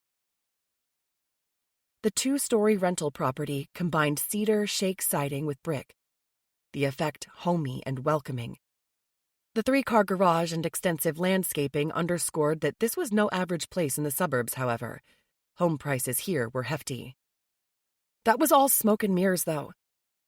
A bolt of fury heated Jordan's blood to think about someone ending Tara's life without a second thought, speeding away in an expensive SUV as Tara took her final breaths alone in the dark. The more I learn about Tara's life, the more I see it was far from perfect. And no matter what her killer might think, the crime that silenced Tara wasn't perfect either. Which means we're going to find out who did this to her. And make them pay. Chapter 11. Tara. 1 year ago. Sunday dinners weren't a custom in the Hughes family, so Tara had to ask herself why she continued to try and turn them into a ritual when no one, her included, enjoyed them. No doubt it had something to do with the hopes and dreams of an orphaned little girl. Dreams that were never fully realized despite the glamorous world she'd been adopted into. Standing on the front step of the home where she'd spent her teen years, Tara rang the bell and listened to the deep, resonant chime from inside. She wondered how many other adult children were too intimidated by their parents to simply walk into their childhood homes, but not in a million years would she have ever taken it upon herself to enter the elegant Victorian mansion unannounced once she'd moved out to attend college. For one thing, there was the ever-changing door code security. For another, there was her father. Randall Hughes was not a man you wanted to catch unaware. A moment later, the door swung wide. A young woman in a neat gray dress stood back to admit her. "Hello, Miss Hughes. Your mother is still upstairs." The scent of furniture polish and fresh flowers hung in the air as Tara stepped onto the marble floor of the foyer. The bouquet that rested in a massive vase at the base of the curved staircase was changed twice a week. Today's flowers were autumn-themed, heavy with golds and reds, as canna lilies and sunflowers took center stage. High ceilings with crown moldings and elaborate woodworking details characterized the home built in the American Gilded Age. Tara recalled thinking it looked sort of like the Addams family home when she'd first set eyes on it as a teenager. With a brighter paint job. "That's fine, Callie." Tara had met the maid for the first time the week before. Tara's mother enjoyed being waited on, but didn't keep staff for longer than a few months, so there was always someone new. "I'll just wait for her in the front room." "May I take your wrap?" the woman offered after shutting the front door. "Or can I get you a drink?" "No, thank you, and I'll keep my sweater." The house had never been warm, and it certainly wasn't because her father couldn't afford to heat it. Tara had lived in hoodies and slippers growing up, much to her fashionable mother's disapproval. She'd been a part of the Hughes family for almost 20 years, and yet she still felt like a guest. For the last year or two since she'd recovered some of her memories through therapy, she'd toyed with the idea of quitting the Sunday dinner ritual altogether, since her parents wouldn't miss it. But tonight, she had questions that only they could answer. Tara! Her name boomed through the house like someone had shouted it through a megaphone, the noise making Callie jump as she walked away. Come through already! Unable to shout to the same effect as her father, Tara merely hurried past the stairs toward the west wing of the house where her father kept an office. He paced irritably in front of the French doors that led out to the courtyard, his phone attached to his ear, his golf attire his only nod to the weekend. And I wouldn't have to get involved at all if you put half as much time into making money as you do on spending it. I'll be in the office tomorrow, and there'd better be answers by the end of the day. Yanking the phone from his ear, Randall Hughes stabbed a button and then tossed the device on a nearby wingback as he turned to Tara. He was in his early 70s, but had the vitality of a much younger man. His hair was silvery white, but he'd retained an enviable amount of it. This really isn't a good time for me, Tara. I need to get to the city tonight. Before Tara could answer, her mother arrived in a cloud of white linen perfume, still fastening an earring into place. "For God's sake, Randall, you just got here and you haven't spent time with Tara in weeks." Lauren was almost 20 years younger than her husband, and she was every bit as elegant and intimidating as she'd been when Tara had first met her as a 14-year-old. Lauren's long dark hair fell in a glossy sheet, and a figure-skimming ivory sheath dress showed off the hours she still spent in the gym. She spared a smile for Tara. "Hello, darling." "Hi, Mom." She approached her mom to hug her, having learned long ago that her mother's love language amounted to tasteful displays of affection she didn't necessarily reciprocate. Lauren Hughes had spent 2 years in Paris and Milan working as a model, but had cut her career short to marry Randall. For their first date, he'd flown her to Louisville for the Kentucky Derby, where a horse he co-owned had won. They still traveled to thoroughbred races around the world, one of their few shared interests. Photos from the Dubai World Cup and Epsom Derby dotted the office walls.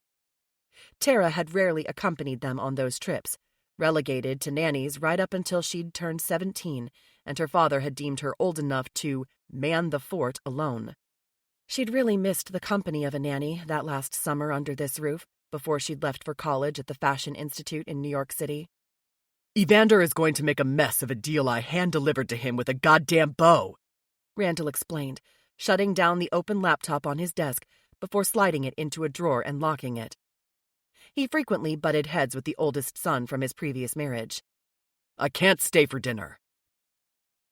Tara's skin chilled at the mention of her half-brother. Evander and his full siblings had never been kind to her, openly antagonizing her as much as they could get away with. Their enmity seemed rooted in events before Tara came into the family, along with a deep resentment at having to share any of their inheritance with her. Thankfully, she'd never spent much time around them. Perhaps her mother had glimpsed the tension, because she made an effort to keep Tara apart from them. "Well, that's a new record for cutting the weekend short," Lauren remarked mildly. "You've been in town for what, 30 hours? Less?" I think we both know it was your decision to live so far away from my business and air. Randall's icy words made Tara want to run from the house and the confrontation. But she couldn't hide from tough discussions forever. Dad, I had a quick question to ask you before you go. She shuffled into his path to forestall his exit. Can I have 5 minutes? It was difficult enough to get an audience with her father, and she'd already invested emotional energy bracing herself for an awkward conversation. Randall stopped short, huffing out a breath, but his tone was kind once he refocused on her. Of course. How can I help? Her stomach clenched, and then her words came out in a rush. Suppose I wanted a lawyer to help me draft a partnership agreement. Are you thinking about starting a new business? His blue eyes narrowed. We should discuss viability. It's actually for my partnership with Sophie and the Clean Break, she explained quickly, twisting a ring around her finger before realizing she fidgeted like a teenager. The podcast. Her father swore. We talked about this a long time ago, Tara. Please don't tell me that you went into business with that woman, a lawyer with an arbitration license, I might add, without the protection of a partnership agreement. Oh, Tara, that was not well done. Her mother shook her head as she moved closer to join the conversation, the three of them standing just inside the office while the grandfather clock in the foyer chimed the dinner hour. Sophie Durand is a shark in high heels. Remember what I told you about the permit she filed to get approval for that nouveau atrocity she calls a home? She pulled a fast one with the zoning committee, that was for sure. Tara had heard the story about Sophie and the zoning board more than once, but never gave it much credence. Still, she could admit she'd been wrong not to listen to her parents' advice on this. I read that it's never too late to put an agreement in place.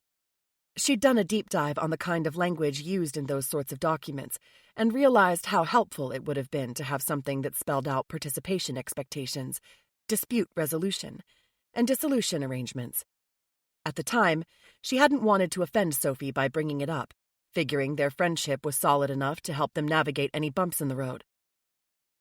I just wondered if you had any recommendations for an attorney that could help me. Tell me this first.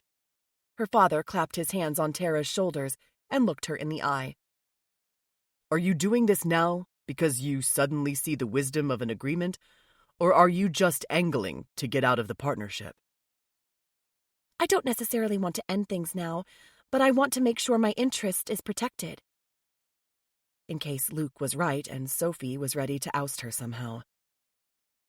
It sure sounds like you're starting to worry that you can't trust her, her mother guessed, rearranging Tara's hair and frowning a little, as if she spotted split ends.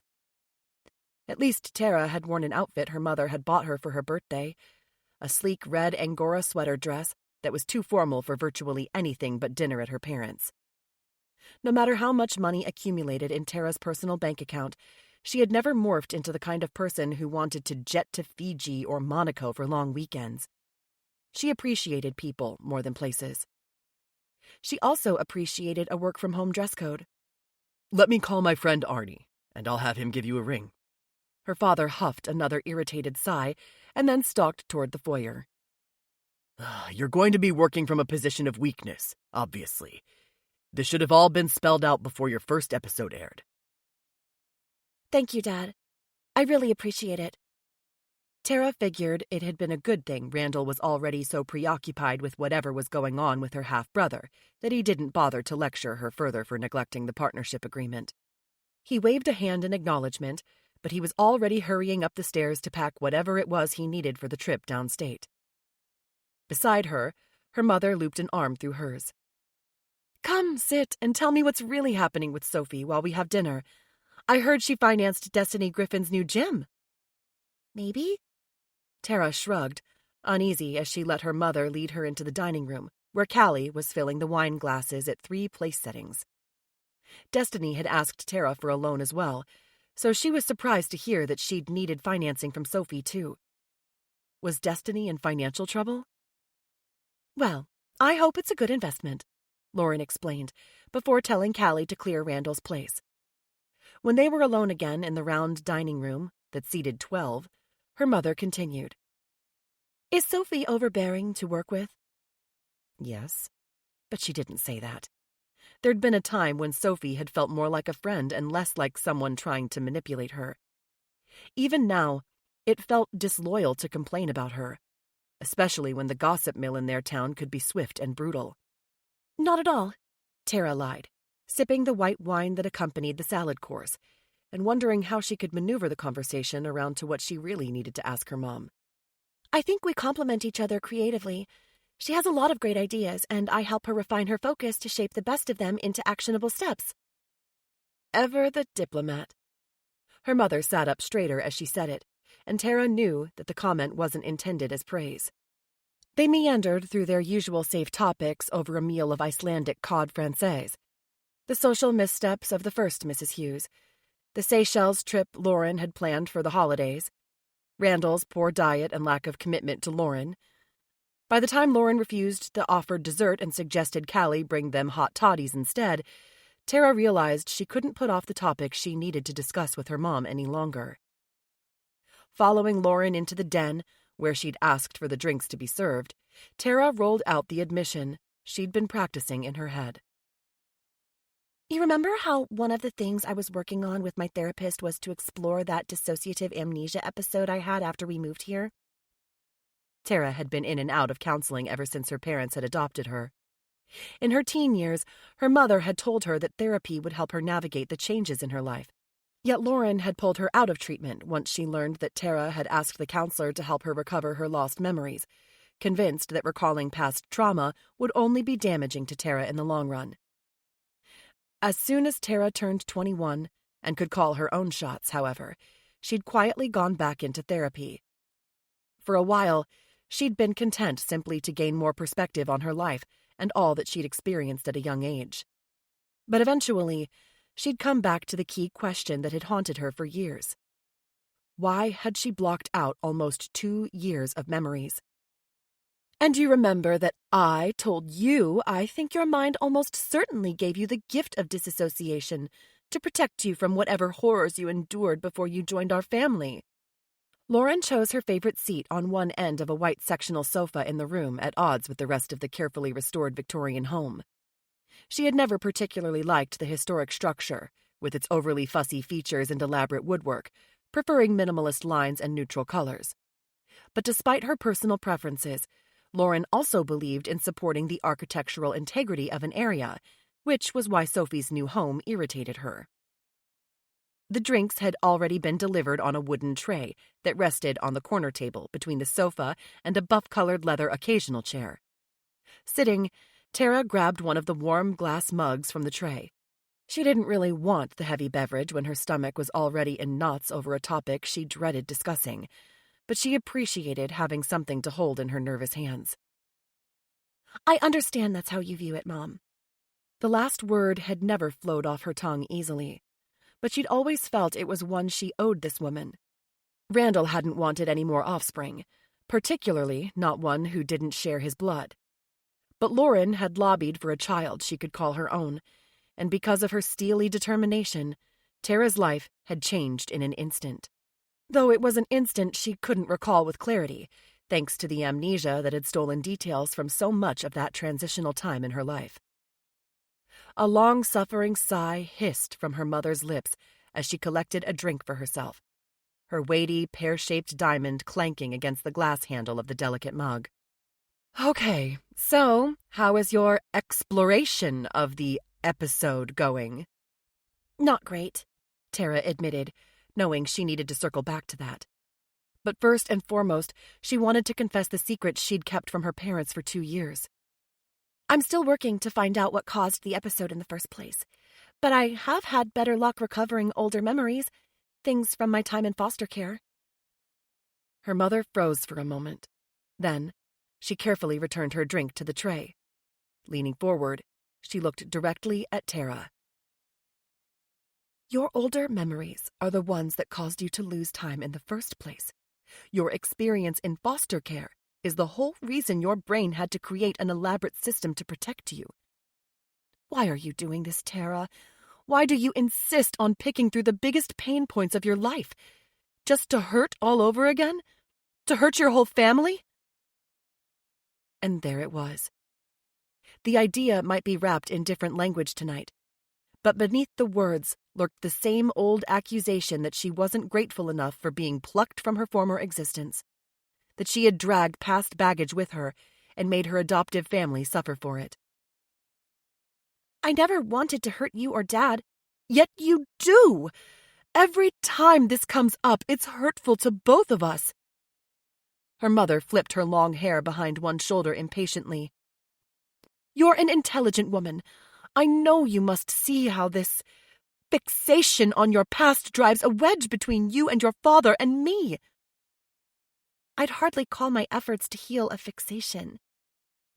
She just wanted answers, a cohesive understanding of her past. Unlike her friend Jordan, Tara had been raised in a warm and loving home before her single-parent mother died of ovarian cancer. Before she'd gone into the foster system, she'd known what it felt like to be loved unconditionally. The relationship she had with her adoptive mother had never felt that way. And what exactly are you trying to heal?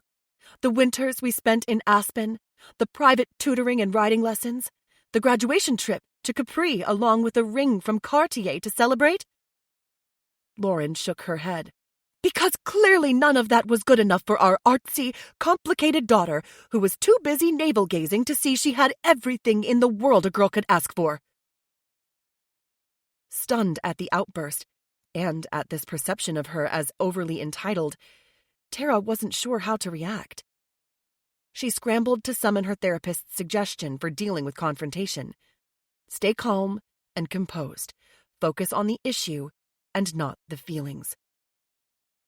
You did give me everything a child could have wanted, she assured her mother quietly, knowing it wasn't true. She would have traded the ring and the trips and the riding lessons she secretly despised for a genuine sense that she was valued for herself and not as an imperfect reflection of her glamorous mother. But I'm not a child anymore, and I don't think it's uncommon for people to want to understand their pasts. She needed to account for that missing time, to know if she'd formed any other relationships like the one she'd discovered with Jordan, or to find out what kind of trauma she'd faced to make her memories shut down. Okay then, since you want to discuss this, what great things have you learned about your foster care experience now that you've recovered some memories? Lauren stretched her lips into a mask of a smile. You might as well share now that you've already shredded a layer of my skin. She retrieved her cup again, and this time took a long swig of the drink before settling back into the corner of the sectional. The ticking of the grandfather clock seemed to count down the seconds until Tara admitted what she'd done. I connected with a friend that I remembered from that time. Her name is Jordan Lawson, and she lives in Austin. I visited her last summer when I attended that design conference. She'd made really happy memories there, feeling like she was doing more than just rediscovering a friendship. She'd rediscovered herself, the adolescent girl she had been before she became a Hughes. Her mother's face fell. Meaning you broke the promise you made to your father and me to not have anything to do with those people. The accusation hit a sore spot, and Tara couldn't seem to find her composure or any distance from her feelings, which hurt. The promise you coerced from me when I was a 15-year-old? I'm not sure you can enforce it for a lifetime.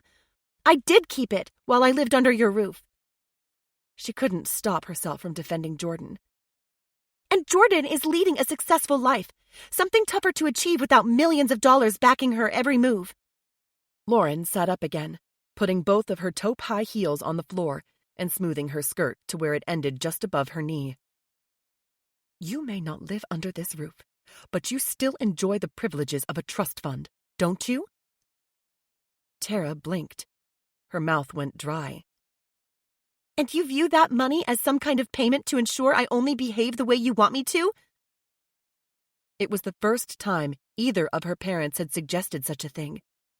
While she wasn't nearly as motivated by money as her parents were, and could surely forge a good future without that generous bank account balance, she had also never conceived of her life as bought and paid for because of that money. I'm saying a broken promise isn't very honorable, Tara.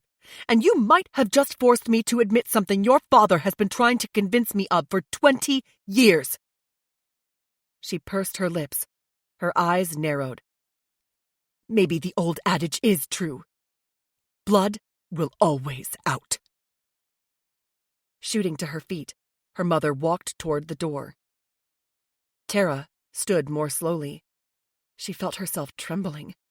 The conversation had gone every bit as badly as she'd feared. Worse. Mom, wait! She'd risked her mother's wrath, and now fully incurred it. She might as well go for broke. Sooner or later I'll remember what happened to me to cause the big hole in my memory, because I know it happened after you adopted me. Are you sure you don't want to just tell me what you think happened before I recover that memory on my own? Her mother's shoulders tensed visibly. When she turned around again, her voice was cool, calm.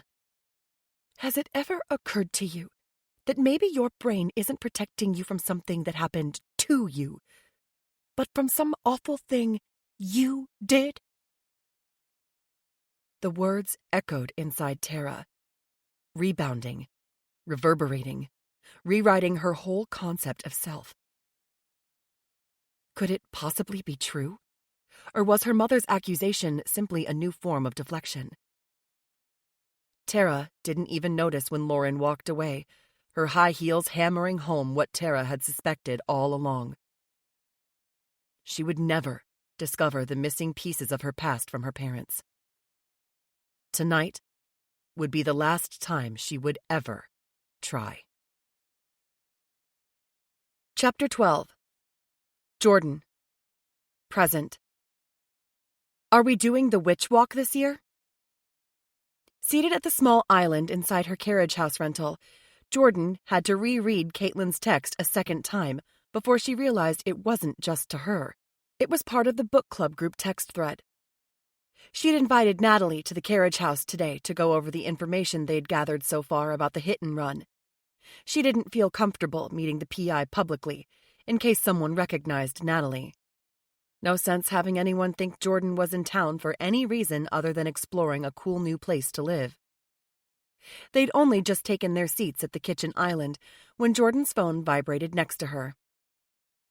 Do you know anything about a local witch walk? She asked Natalie as she put down the phone, assuming she didn't need to reply yet.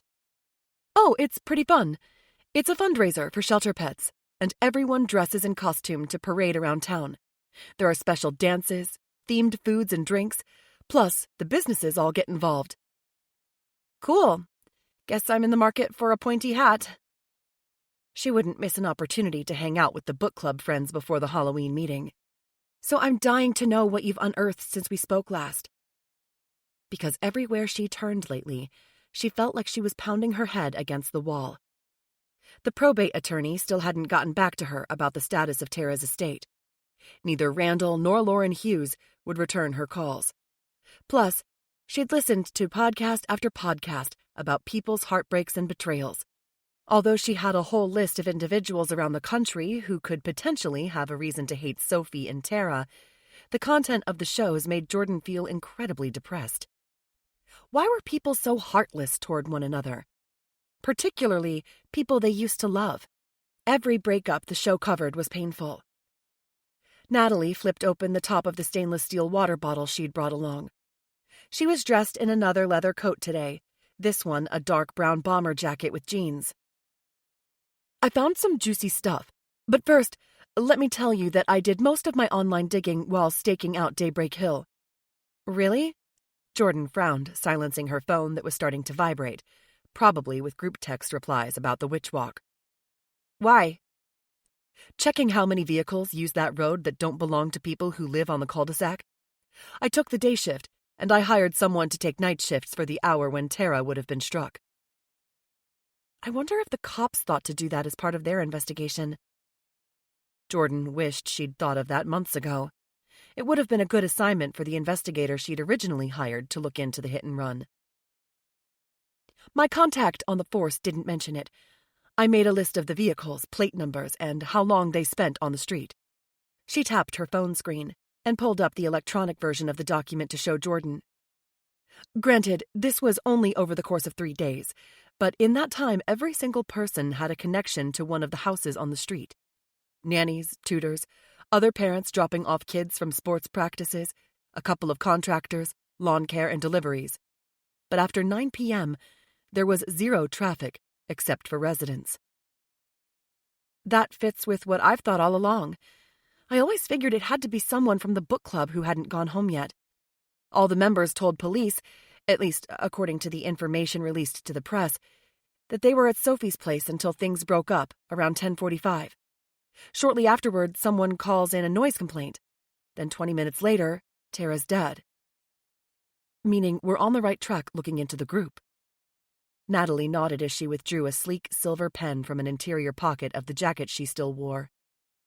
I've spent most of my time digging into everyone's financial situations and trying to figure out who would benefit from Tara's death, but I also dug deeper into everyone's backgrounds. I can just go through each member and tell you what I learned. Perfect. Who's first? Jordan had some notes of her own, but she wasn't sure there was anything that she hadn't already shared with the PI in their initial call. I say we start at the top, since it's Sophie's book club. Natalie flipped open an old-fashioned notepad with the purple cloth cover that looked something like a junior high kid would make. Inside, the notepaper was covered from top to bottom in notes in... Is that shorthand? Jordan asked, surprised to see the squiggles she vaguely recalled reading about in a book. Natalie nodded as she scanned the page. You'd be surprised how helpful it is in my job. Anyway, Sophie divorced Amelia and Charlotte's father 7 years ago, and 18 months later she married Luke Sedaris. David Durand had money, but Luke had more. Shrugging, she paused to meet Jordan's eyes. I'm not making judgments. I'm just going to blast through facts. Blast away. Jordan pulled out a sheet of paper and ballpoint so she could keep track of what she learned. Sophie still works remotely for her father's South Carolina law firm. Her family has money, but again, not to the degree that Luke does. I can't find any kind of partnership agreement regarding clean break between Sophie and Tara, so there's no way to know if Sophie technically took over the business before Tara's death, or after. Wait! Jordan put her pen down. You're sure that Sophie has full ownership of the clean break now, even though I haven't heard anything from the probate court about the status of Tara's estate?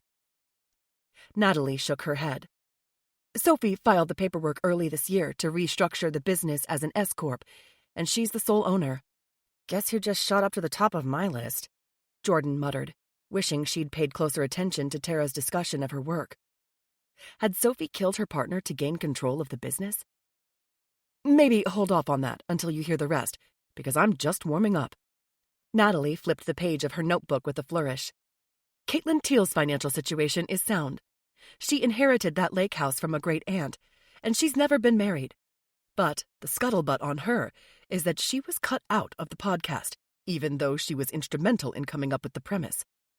And you found that out how? Social media griping in groups she thought were private. Natalie made a face. Never put anything on the internet that you wouldn't shout out your front window for the whole neighborhood to hear, because that's what you're doing. Right. Jordan was impressed. She'd hunted through the social media accounts of all the book club members and hadn't found those posts. Can you screenshot some of that? I've already created a secure shared file with all of this information in there. I'll give you the sign-in after we finish. In short order, Natalie had also learned that Destiny owed both Tara and Sophie money since they'd kicked in the funds necessary to open the Ascent. Sophie had filed a promissory note, but Tara had just handed over the cash as far as Natalie could learn. So that gave both Caitlin and Destiny motives. Brad nursed a grudge about losing primary custody, which gave him one. Fatima Shimon didn't seem to have anything against Tara, at least not that they'd uncovered so far. Although Fatima and Sophie had been locked in a competitive war to see whose daughters achieved more, she couldn't see how that could be related to Tara. After summarizing both Brad's and Fatima's financial situations, neither seemed like they would benefit from Tara's death. Natalie flipped another notebook page. Now, here's when the motives might turn less financial and more emotional, because I learned there is some evidence that Tara was having an affair. With Luke? Jordan guessed. Natalie swung her head to face her. Well, wow, that's not where I was going. Have you heard that? No, but I sensed a weird vibe between them. Jordan wasn't totally sure why Luke had been her first guess. Maybe because she rented the house from Luke? But I wondered if there was something between them based on a conversation I had with Tara. What have you heard? A waitress at the Adelphi Hotel told me she saw Tara with May Kita's husband, Nikolai Moskal. And apparently, I'm not the only one who went to the restaurant asking about it. May briefly hired a colleague of mine to follow Nikolai, so she must have been suspicious of him too. Do you know if that person uncovered any proof? My contact wouldn't say more than that. I just know he tailed Nikolai for a couple of weeks last year, because May hired him to. She clicked the push button of her pen back and forth a handful of times while she seemed lost in thought. So that's a potential motive for May, if she heard the same rumor as me, that Nikolai had been with Tara. Maybe you could find out more from that colleague. Do you think if I offered to pay this other PI for the information, he would let us know definitively one way or another what he shared with May? It's worth asking. Natalie made a note in her phone, then set it aside again. She paused to take another swig from her water bottle, which was covered in stickers from visits to national parks. But I saved the best for last. We've covered almost everyone in the book club. Jordan frowned. You know that Gina Vallet had only just arrived in Saratoga a few weeks before Tara's death, right? I do know that. Natalie leaned closer, her eyes alight with whatever information she hadn't yet revealed. But what if Tara was the whole reason Gina moved to this town in the first place? Jordan felt her eyebrows shoot up. Okay, I'll bite. What did you find out? Have you been listening to the Clean Break backlist? I have. Gina's name didn't come up in any of those, though. It wouldn't, because she didn't go by Gina then. She appeared on the podcast? Jordan couldn't quite believe her ears. It didn't seem possible. Wouldn't Sophie and Tara have recognized her? They don't necessarily see the people, since it's all done with audio recordings. But they must check out who their guests are. Put together bios and backgrounds on the guests. There are show notes on each episode where you can find out more about the people. She'd scanned through a lot of those herself. In this case, the woman not only changed her name, she changed her whole look, dumped her Cajun accent. And you don't think the book club members know who she is? There's no way in hell they know who she is. Natalie retrieved her phone and scrolled through some tabs before turning the screen toward Jordan. Gina Vallet is Evangeline Jameson Rebecki, wife of the two-timing NFL player who went on the program for divorce help and wound up being the victim of a publicity stunt. There, on the screen, Natalie had photos of Gina side by side with one of Evangeline, who had a notoriously scrubbed online presence. For being married to a very public figure, Evangeline had scrupulously avoided the media and had stated on the clean break that she found social media harmful toward women. She made a habit of appearing in sunglasses and a hat in public, but Natalie had a blurry photo of her as a younger woman in a picture that looked like it might have been taken from a high school yearbook. How can that be? Jordan's hand went to her lips as she compared the faces. The eye color and hair color were different now. She'd almost certainly had some cosmetic surgery on her nose, which changed the look of her face. But the shape of her mouth was the same.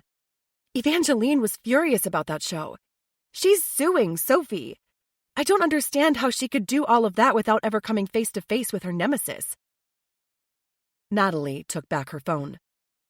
Her lawyer has been the one to handle the case, so Gina doesn't necessarily need to appear in front of a judge.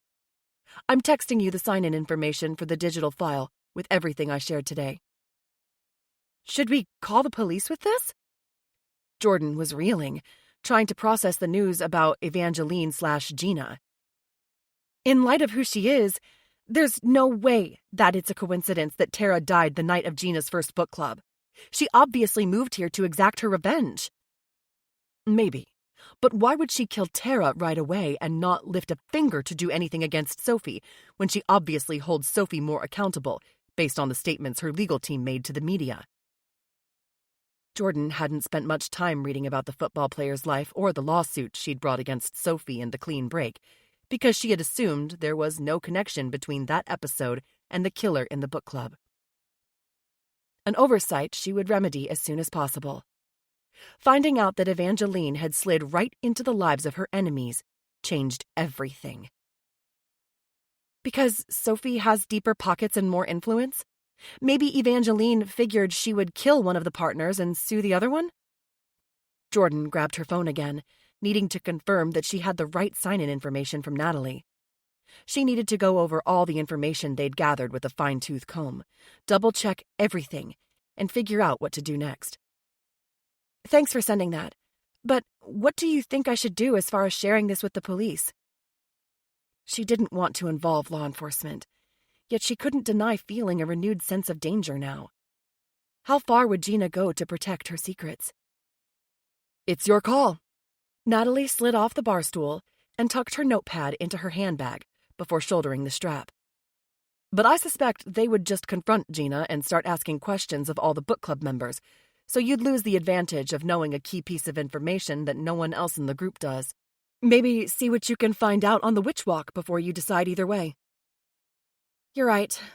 The whole reason I'm here is to feel out the situation for myself, get to know the players in the group. She said it to herself as much as Natalie, appreciating the reminder of why she'd traveled across the country, ended a relationship, gave up a home, and possibly risked her own neck to get to know the women in Sophie Duran's book club. The witch walk was a public event, so Jordan would be safe enough. She would leverage her access to Tara's former friends, rattle some cages, and see what happened. Starting with the woman who called herself Gina Vallet. Chapter 13. Gina. Present. On the day of the witch walk festivities, Gina drove into the same public garage where she'd spotted Luke driving his secret vehicle that day she'd been staking out his business. She'd arrived late to catch up with the rest of the book club, since she had a mission to take care of before she joined everyone else.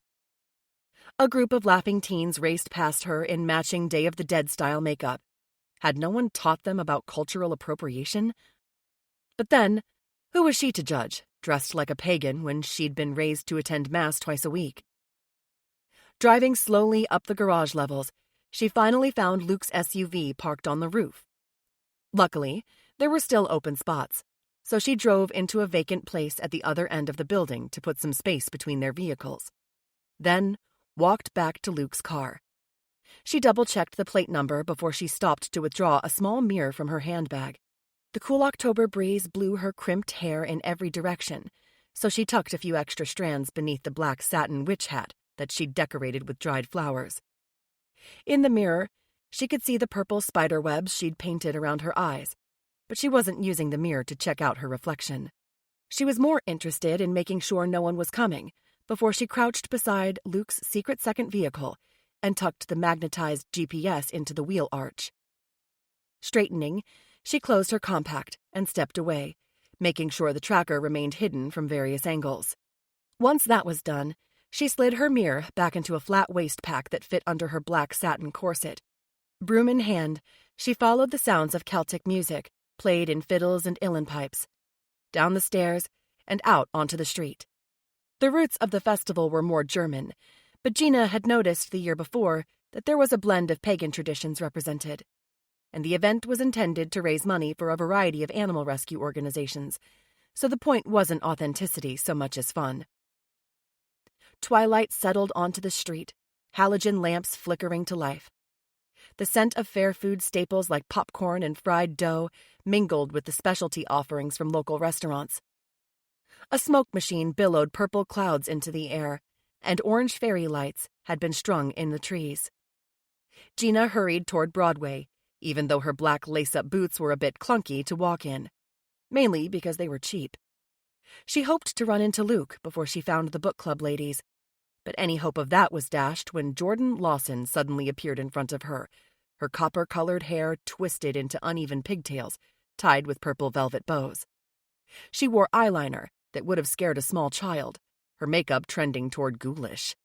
"I almost didn't recognize you!" Gina held out her arms for a friendly hug, even though some sixth sense warned her that this woman spelled trouble.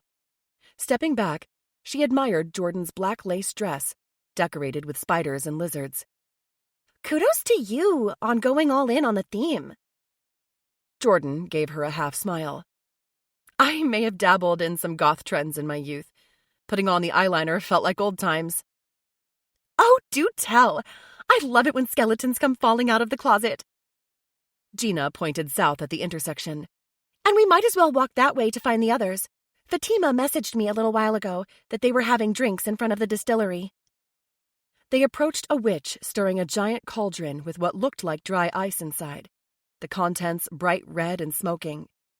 Beside her, another woman dressed in a billowing green skirt, wound with gold tassels and a belt of tiny skulls, held a tray of bright green drinks that were labeled Kiss of Death. Jordan paused to buy 2 of them with cash and passed one to Gina. "Well, now that you know something about my secret dark side, you owe me a little bit about yours." Jordan clinked her plastic cup with Gina's before trying her drink. "I guess there's no better time to share the feminine dark side than at a witch walk." Gina sipped the beverage and found it tasted better than it looked. "But I'm not sure that you being a former goth girl counts as a big reveal. That would be like me telling you that I used to work as an exotic dancer." Jordan coughed, spluttering a little as if she swallowed wrong. "Were you really?" "No, that was more of an example." Gina's gaze scanned the crowd, still wondering if she'd see Luke tonight, or if he was going to claim he was still out of town. She could hardly pull off her big revenge scheme at the Halloween book club if Luke broke up with her beforehand. "You're not very good at this game." Jordan twirled around in a quick groove move as they passed a trio of musicians playing instruments that looked like they came from another century. The street overflowed with witchy revelers now that the sun had set. Different music poured from each street corner and bar. Hard rock gave way to modern pop. Another group of street musicians danced around them playing wooden pipes and homemade drums while they chanted something about new moons and love potions. If Gina hadn't been stressed out of her mind between trying to unravel what Luke was up to and worrying that Jordan wasn't who she pretended to be, she might have enjoyed herself tonight. "Sorry, I'm just trying to come up with something appropriate. How about this? During my last breakup, I went literal scorched earth on the guy and burned the word cheater into his perfectly manicured front lawn." Jordan gripped Gina's elbow, her eyes going wide. "Now we're talking! That's some dark energy right there." "Yes, well, no getting on my bad side." She hoped Jordan would take it as a warning. She didn't trust the newcomer with almost no social media footprint. A sharp whistle pierced through the musical cacophony and street noise. "Gina, over here!" Destiny stood near the old-fashioned clock on Broadway, dressed in a black cape and form-fitting black tulle gown. She waved at them with extreme stiletto nails, painted bright red. The whole group had gathered in front of the bank. Brad was there, dressed in a wig that made him look like the David Bowie character in Labyrinth.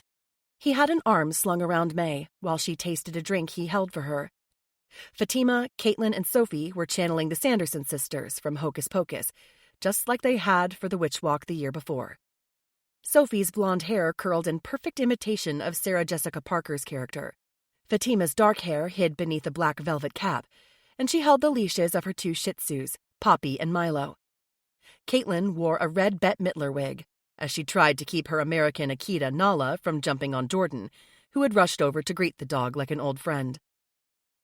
"The gang's all here," Gina observed quietly to Destiny when the gym owner gave her a quick side hug.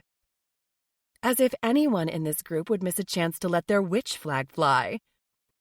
Destiny's gaze seemed to land on Sophie as she said it. Then again, maybe Gina was seeing what she wanted to see, because her attention went to Sophie also, and at that very moment, Luke suddenly appeared behind her, wrapping his wife in his arms and kissing her on the cheek. He wore a black jacket and dark jeans. His only nod to the dress code a pin on his coat that showed a figure in a pointy hat flying in front of the full moon. "Me included," Gina assured Destiny, lifting her broomstick made of willow branches and tied with a purple ribbon. It happened to point toward her treacherous lover. "I wait all year for a night to cast spells and call down my minion demons." "Well, don't get too carried away, demon girl." Destiny gently pushed aside the broomstick before leaning against the metal post that bore the clock. "Tonight is a family event." "If you say so." Sighing, Gina finished the rest of her drink Jordan had bought for her. She would have to wait until after the Witch Walk festivities to confront Luke about where he'd been when he'd said he was out of town. Unless... An idea came to her as the friends agreed to stroll toward Congress Park to see what else was happening along the walking route. They would go right past Luke's workplace. What if she slipped away from the group and used her key to let herself into the side entrance to Luke's office? Would she find any evidence of whatever business he'd been conducting in secret? Besides, Destiny continued as she looped one of her arms through Gina's, careful not to catch her extreme-length nails on any fabric. The real night for witch work is Halloween. You should save your spells and demons for the murder mystery game we're playing at book club. Knowing what she had planned for that evening, Gina couldn't have agreed more. Chapter 14. Jordan. Present. As much as Jordan genuinely enjoyed the momentary stress relief of greeting Caitlin's fluffy dog, she could have kicked herself for getting so distracted that she lost track of where Gina had gone. The book club members walked toward Congress Park, some paired up in conversation, and some strolling with their families. Sophie's oldest strode beside her, while their younger daughter, Amelia, seemed to be wheedling extra spending cash from her stepfather. Fatima's husband was nowhere in sight, but Jordan recognized her daughter, Serena, from that day in the Right Track coffee shop. Serena ambled along between Charlotte and her mother, her attention fixed on her phone screen, until Fatima palmed the device and stuffed it into the teen's jacket pocket. "Did you see where Gina went?" Jordan asked Brad, who brought up the back of the group. His silvery white mullet wig had a scattering of glittery hairs, while the high neck of his white puffy shirt made him look like an alien pirate. "She said something about finding another one of those green drinks." He pointed with his thumb in the direction they'd just come from. "Back that way." "Maybe I'll get something too." Jordan pivoted on her heel, eyes already scanning the streets for signs of Gina. "Would you like me to pick up anything for you?" "If I take one more sip of any of those weird cocktails, I'll go into a sugar coma." He patted her arm. "Thanks, though." "Sure thing. I'll catch up with you." She walked swiftly toward the clock, wondering if Gina had slipped into one of the buildings. Most of the restaurants were open and a few of the shops, all doing a brisk business from the evening crowds. Jordan peered into a bookstore and a bar. Then, at the next intersection, she glanced up and down the side streets. Just in time to see a feminine figure slip into a side entrance a few hundred feet off the main road. Could it be her? Jordan wouldn't be fast enough to identify the woman with any certainty, but once she reached the door for herself, She turned on her phone flashlight and spied the business name on the call button mounted to the side of the entrance. Sedaris Enterprises. She read the name aloud, hoping she wouldn't get caught on a security camera. But her cover story was that she thought she saw Gina go inside here. Backing into the shadows further down the street, she told herself to wait a few minutes to see if the person exited again. Come on, come on, come on, she urged the figure inside, occasionally visible as the glow of a flashlight spinning across one of the windows. What are you doing in there? The fact that the space must be the office for Luke's business probably increased the likelihood that it was Gina inside. After all, the two of them knew one another through Sophie, and Natalie had made a point of stressing that Luke was the greater source of Sophie's money. Maybe Gina wanted proof of the man's net worth to hand to her legal team while they sued Sophie. Moments later, the door swung open again, and Gina Vallet stepped outside. Jordan tucked deeper into the shadows, dragging in deep breaths of cool night air. Gina locked the door from the outside with the key, before rearming the alarm system on the digital touchpad near the entrance. Then, after glancing in either direction up and down the street, she pulled out her phone and spent a couple of minutes reading whatever was on her screen. Messages from her friends? A lover?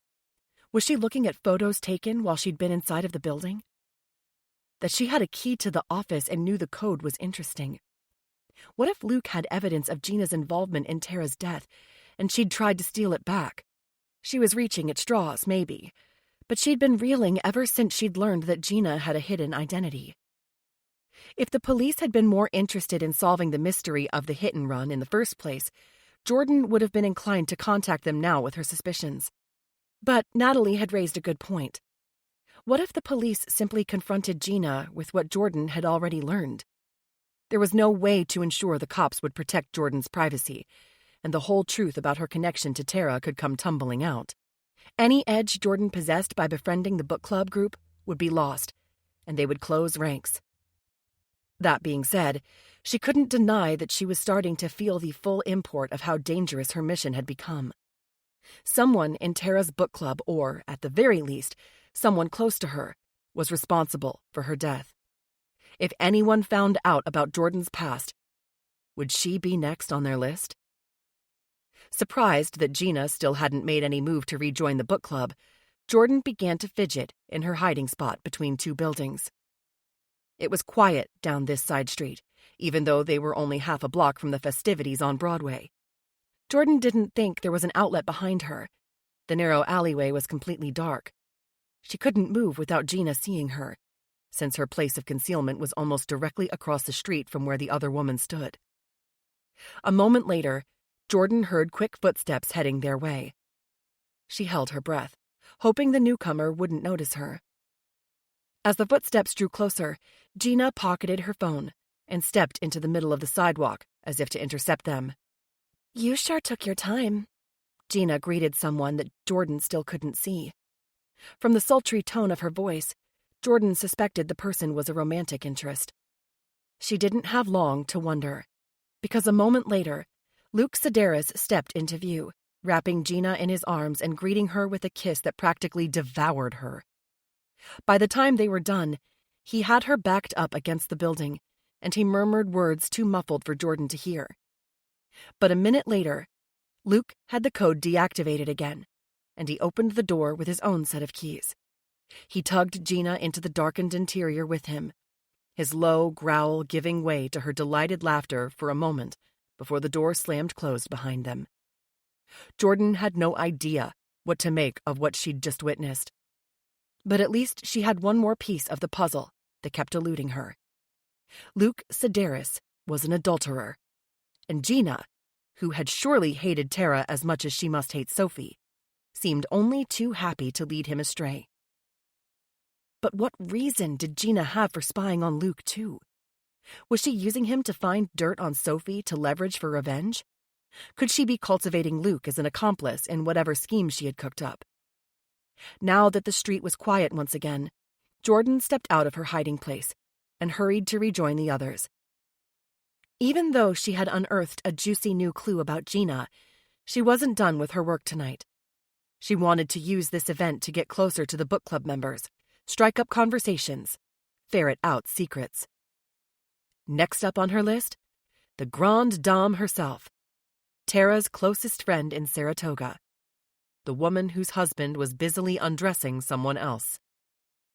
Sophie Durand. Chapter 15. Tara, 1 year ago. Sophie, are you almost ready? Tara checked her watch for the third time in as many minutes as she paced her business partner's kitchen. She was already dressed in her costume for the witch walk, her face painted green and a prosthetic nose in place. Sophie had greeted her at the front door 5 minutes earlier, but said she needed a few minutes to put on her costume. We're going to be late for the zombie flash mob dance if we don't get out the door soon. Instead of a response from Sophie, her friend's younger daughter walked into the kitchen, wearing turquoise-colored leggings and a long ivory sweatshirt. Amelia had one eye on her phone, but she must have caught sight of Tara in her peripheral vision, because she did a double take. Auntie T, you look terrifying. The girl had started calling Tara her aunt the same year Tara and Sophie had started hanging out. At first, Tara had assumed she must do the same with all of Sophie's friends, but she'd been all the more flattered when she realized that somehow she was the only one given the title. Thank you, Tara preened, spinning on the heel of her black lace-up boots to show off her outfit. I was inspired by the classic Bugs Bunny cartoon character Witch Hazel. Amelia pocketed her phone to touch one of the flying bobby pins that Tara had attached to an invisible hairnet. You realize you're playing right into the patriarchy's attempts to depict powerful women with knowledge as grotesque creatures? Tara pouted as she smoothed her hands over the purposely tattered blue fabric of her long dress. I created this in protest of all the sexy witch costumes I saw online. Amelia quirked an eyebrow at her. Damned if you do, damned if you don't. Welcome to womanhood. Spoken like a 15-year-old going on 45. Tara leaned her broomstick against the massive stone fireplace built into one wall of the kitchen. And why aren't you dressed for the witch walk? Have you met my mother? The teen scowled as she tugged open one of the huge side-by-side refrigerator doors in Sophie's spotless kitchen. She's letting Charlotte dance in the flash mob, but apparently she doesn't believe people my age should have fun. Our time is better spent studying for trigonometry exams than developing social skills. Oh, sorry. Tara checked her watch again to hide her expression in case her face had turned judgy. She had no business weighing in on anyone's parenting, of course, but she'd witnessed plenty of occasions where Sophie expected her daughters to excel at everything. From the hallway, Sophie chimed in a moment before she breezed into the room. Dearest daughter, you had too much homework tonight, and you know it. You will thank me in your valedictorian speech. Dressed in a ruby red lace gown with lipstick to match, Sophie appeared camera-ready. It was the most colorful garment Tara had ever seen her minimalist friend wear. You look gorgeous. Tara held her arms out to give her friend a hug. Thankfully, Luke was nowhere to be seen tonight. Tara had avoided 2 of his calls since their conversation in the garden, hoping he would just leave her voicemails. But no such luck. She knew she couldn't avoid him forever, especially since she'd told him she would appreciate any warning about Sophie's maneuverings with their business. You look every bit as frightening as I'm sure you intended. Sophie smiled at her as she stood back to take in Tara's outfit. She gave no notice to her daughter as Amelia stomped out of the room. Instead, she bit her lip before saying, In my rush, I forgot my cape upstairs. Tara, would you do me a huge favor and grab it off the back door of my closet while I find Luke to give him some instructions for Amelia's study schedule? I know we're running behind. Sure thing. I'll be right back. Tara walked lightly on the marble floors, always convinced she'd leave a scuff mark no matter what shoes she wore. Sophie's mammoth primary suite loomed at the top of the stairs, a sanctuary even larger than Lauren's huge bedroom. Sophie had left the closet door open and the lights on. Not that Tara needed help finding the way. She and Sophie had gotten ready for events together in the ensuite bathroom before, trading makeup advice like they were still Tara's daughters' ages. Back when she'd still trusted her friend. At first, she didn't see the cape that Sophie mentioned. She pulled one door partway closed to see if there was a hook on the other side, but found no cape there either. Hurrying, she walked to the chest of drawers in the center of the closet, where a clear glass top allowed her to look down at all of her friend's jewelry inside a locked drawer. Deeper in the closet, she spotted a small gray chaise lounge with a dark purple garment draped over it. She picked it up and shook it out to make sure she was really looking at a satin-lined velvet cape. The wide hood and silky ribbons assured her she'd found the correct piece. She reached for a small lamp on one of the built-in dressers, switching it off out of habit, since she'd never been able to leave a room with all the lights on. As she turned to leave, a unique shade of green caught her eye in Sophie's closet that mostly consisted of camel, taupe, gray, or navy. The garment was somewhere between moss and olive, a shade friendly to redheads like Tara, but a hue she couldn't ever recall seeing on neutral-loving Sophie. Her heart beat faster as she moved toward the padded hanger at the far end of the rod. Tara's hand went to the fabric, knowing even before she touched the dress exactly how it would feel against her skin. She already knew how it was cut, because Tara had a dress exactly like this at home. The same one that a mystery woman had been wearing in that incriminating photo with May's husband, Nikolai. Chapter 16. Jordan. Present. By the time Jordan rejoined the book club members at Congress Park, the festive atmosphere had kicked up a notch. The group congregated in a cobblestone area around one of the park's fountains. Caitlin and Destiny were engaged in a friendly argument over the correct moves for some kind of line dance, while Brad monopolized May's attention as he related the long and convoluted storyline of a sci-fi thriller he'd just finished. Fatima and Sophie were discussing the odds their daughter's lacrosse team would make it to the state finals, while also critiquing which of the student athletes had the most difficult parents. If Jordan hadn't had an agenda tonight, she would have joined the dance discussion since she happened to have watched a handful of TikTok videos on that very subject last spring. But single-minded in her mission, she joined Sophie and Fatima instead. Sophie had proven the most difficult book club member to get to know, and no matter that Gina Vallet had pulled into the front-runner position in Jordan's suspicions about Tara's death, Sophie remained high on her list too. That meant Jordan had work to do. "When does the lacrosse season start?" she asked, hoping to insert herself into the discussion. The Witch Walk revelers were thinning out in the park, but a small group held a drum circle nearby, providing a backdrop of thumping and chanting. "The season never stops," Fatima informed her at the same time Sophie said, "Late winter." "Ah, I'm not much of an athlete, so I give them a lot of credit for keeping up with the sport." Jordan tugged her black scarf closer as a cold breeze chilled her. "But I've been meaning to ask you about the next book club. Do guests typically bring dishes to share, or should I just come armed with wine?" Sophie waved to someone walking past before answering. Jordan wondered if it was another parent of school-aged kids, since Fatima stepped away to speak to the couple. "No need to contribute anything at all. I'll have everything covered. The costume assignments were all generated at random by the company that created the murder mystery game. Even I don't know who's coming as what character." "Oh, really?" Jordan had opened the email with her costume assignment 2 days before and had spent half an hour trying to find the right clothes for her character, who was described as a nerdy scientist. "I've never played a game like this." "This will be a first for me, too." Sophie gestured with her hands, spreading her fingers in a show of innocence. "I wasn't sure how it would go over with the book club, but everyone is excited about the idea." "I am, too," Jordan enthused, even as she privately marveled at the way women like Sophie seemed to take praise and admiration as their due. Jordan hadn't really dealt with a queen bee personality since her days in the occasional foster group home, where the reigning characters were tough and streetwise, as opposed to wealthy and privileged. Yet there were similarities. Both liked having their egos stroked, but Jordan wasn't here for that. "You're not worried that the murder aspect will be triggering for some of the members? What with Halloween being the anniversary of your friend's death?" Sophie's attention was focused on the couple still speaking to Fatima, so Jordan didn't have the benefit of witnessing her reaction head-on.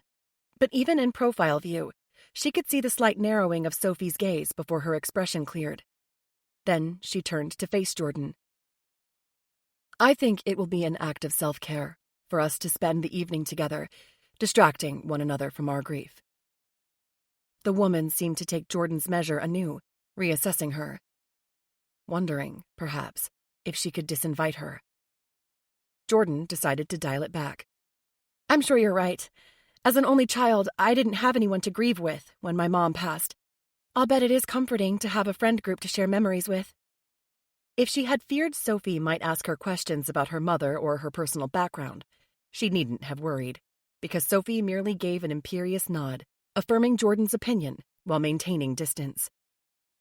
I should probably find Luke, Sophie began. What was she like? Jordan blurted over the other woman's words, unwilling to end the interaction just yet. Your friend, Tara.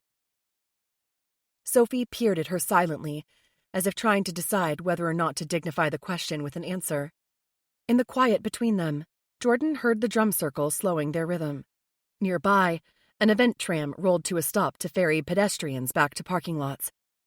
Closer to them, Destiny and Caitlin were now demonstrating line dance moves for Brad and May, who clapped their approval. She was a beautiful soul, Sophie said finally, holding Jordan's gaze.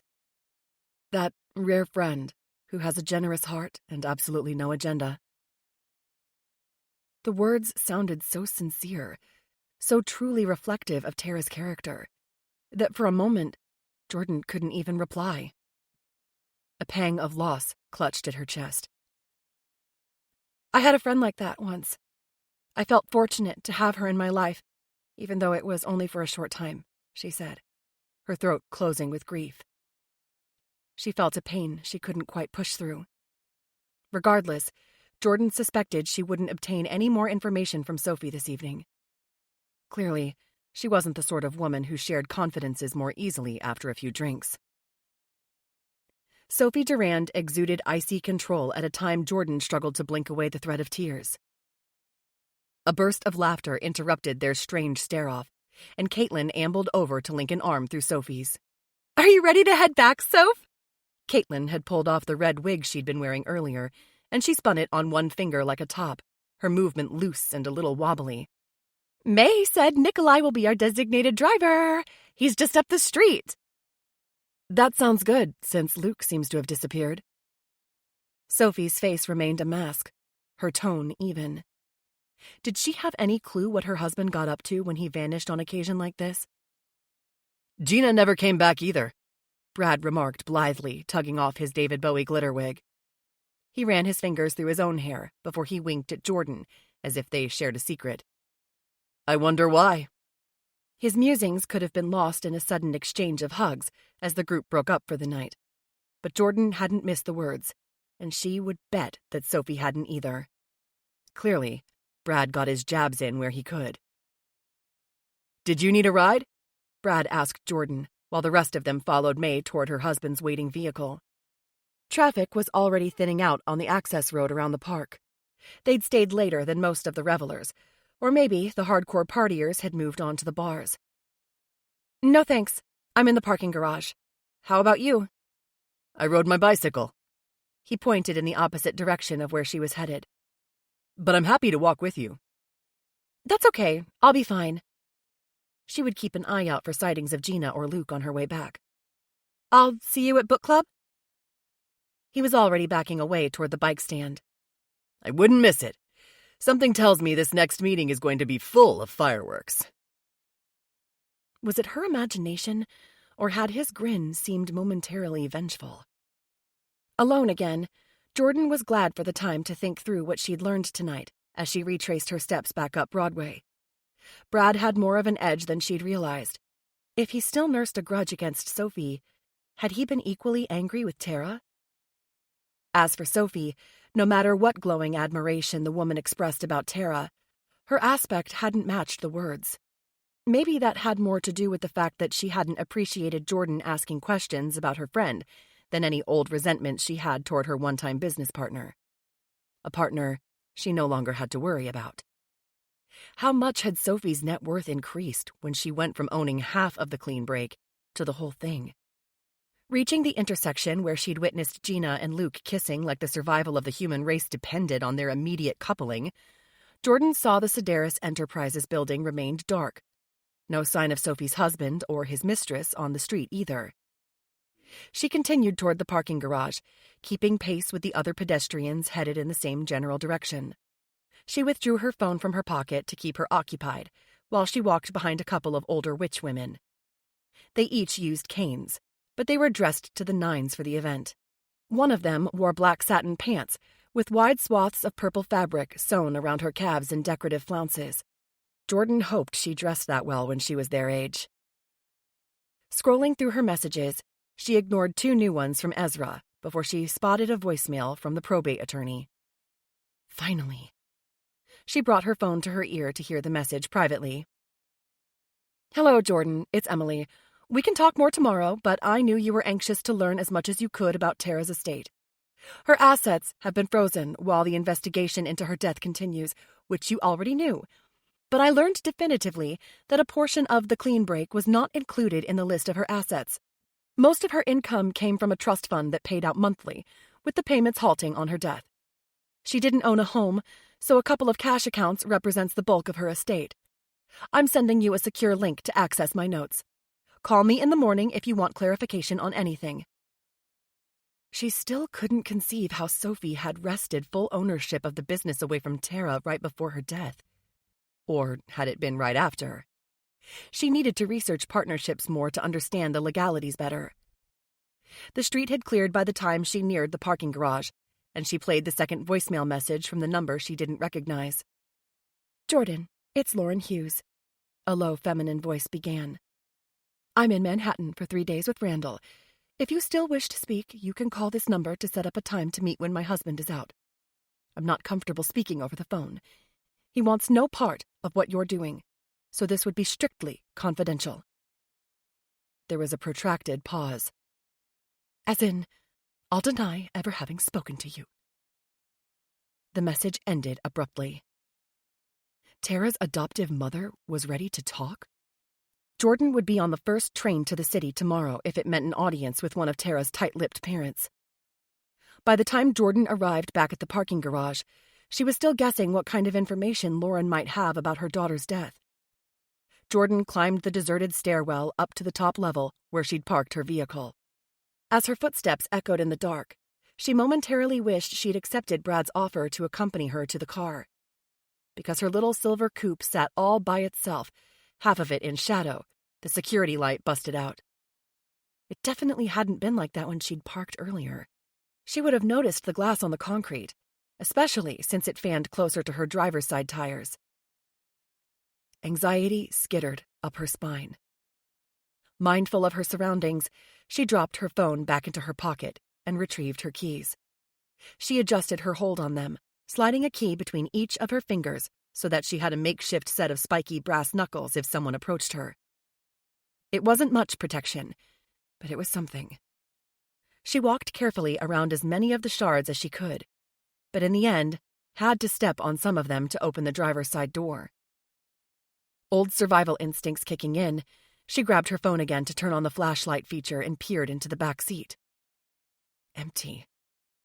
Her heart still raced, even as she breathed a sigh of relief. She bolted into her small coupe and locked the doors behind her. Only then did she notice the piece of paper stuck under the windshield wiper. The torn scrap was pinned facing her so that she could see the writing in black Sharpie. "Go home before you end up like her." Chapter 17. Tara, 1 year ago. By the time Tara and Sophie arrived at the Witch Walk, they had just missed the zombie flash mob dance in Congress Park. The event was so busy, they'd had to wait for one of the small buses to transport them from the parking area to the grassy area near the fountain, where the zombie antics were to take place. But even as they hurried over, they heard the dance music come to an end, and spontaneous applause break out among the gathered onlookers. "Don't let on that we were late," Sophie warned Tara quietly as the dancers melted back into the crowd. "Charlotte would be disappointed if she thinks we didn't see her." Then, raising her voice, she waved to a tall blonde, the teenage version of herself. "Charlotte, darling, over here." Tara schooled her features into a happy greeting, even as she wondered if all mothers told lies to keep the household peace. She could envision Loring doing so with ease, of course, but her memories of her birth mother long ago were much different. She'd been warm and kind, though she hadn't sugar-coated the truth when it came time to share her cancer diagnosis with Tara. Hi, Mom. Hi, Auntie T. Even through pale face makeup, Charlotte's cheeks were flushed from pleasure or maybe exertion. She wore a tattered dress with ripped stockings and high boots. What did you think? You were wonderful, Sophie assured her, enveloping her in a hug. The best zombie out there. Tara took a turn hugging her friend's daughter. Unable to bring herself to tell an outright lie, she stuck with something innocuous. Such a fun song to dance to. Right? Mom, we're going to walk down Broadway, then go to Kennedy's house for a few, okay? Charlotte beamed while a handful of friends surrounded her to offer congrats and show her photos they'd taken. That's fine, but be home by 10, Sophie reminded her. You have morning sprints. Some of Charlotte's shine diminished, but she nodded. Of course, I won't be late. And stick together, all of you. Sophie's voice had an edge. She paused, as if to let the gravity of her warning sink in. You can't be too careful. Charlotte nodded. I know. I will, Mom. Char, wait up! Serena Shimon rushed past them, also dressed in zombie rags and face makeup. I'm coming too! The teens wandered off together, while Fatima appeared at Sophie's elbow. She wore wide-legged purple pants with black cats embroidered around the hem. You do not fool me, Ms. Durand. You did not see 1 second of the performance. The other book club members materialized around them, all garbed in varying degrees of witchiness. Brad swooped in, Merlin style, his dark gray robes and wooden walking stick making him look like he'd just walked off the famous Led Zeppelin album. I invoke my Fifth Amendment right, Sophie told Fatima serenely. Now, where are we headed? Destiny stepped forward to point the way toward a local landmark. She wore a silver crown with spikes and a high-necked cape over a purple dress, like the evil queen from Snow White. The Canfield Casino is open for another half hour.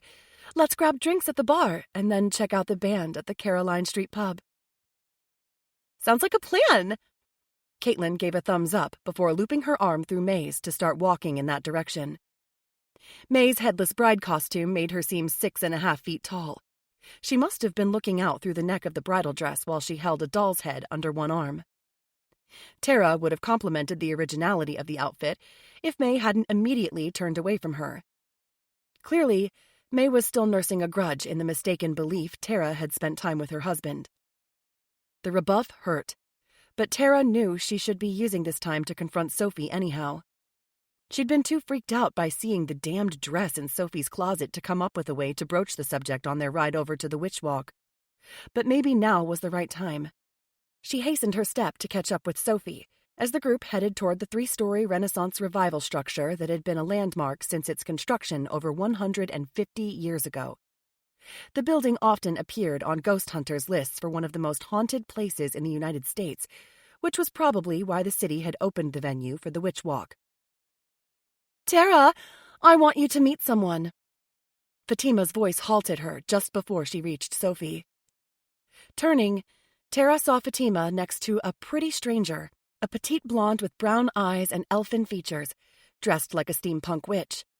She wore a black top hat covered in black feathers, with a band of silver gears around the brim. A velvet choker with a pendant shaped like an alarm clock hung around her throat. I love your outfit, Tara exclaimed, admiring the black gown that looked like it came out of an authentic Victorian dress shop, as opposed to a fast fashion factory. Belatedly, she stuck out her hand and smiled. I'm Tara Hughes. Gina Vallet. The other woman squeezed her hand briefly, her expression inscrutable. It's really nice to meet you. I met Fatima at a 10K race a couple of weeks ago, and she invited me to your book club. Something about her inflection hinted that she wasn't from New York. Not quite Southern, not quite Northern either, but she spoke so softly it was hard to tell. Gina sacrificed her race time to help me when I turned my ankle. Fatima explained. "I would probably still be limping home if she hadn't offered me an arm."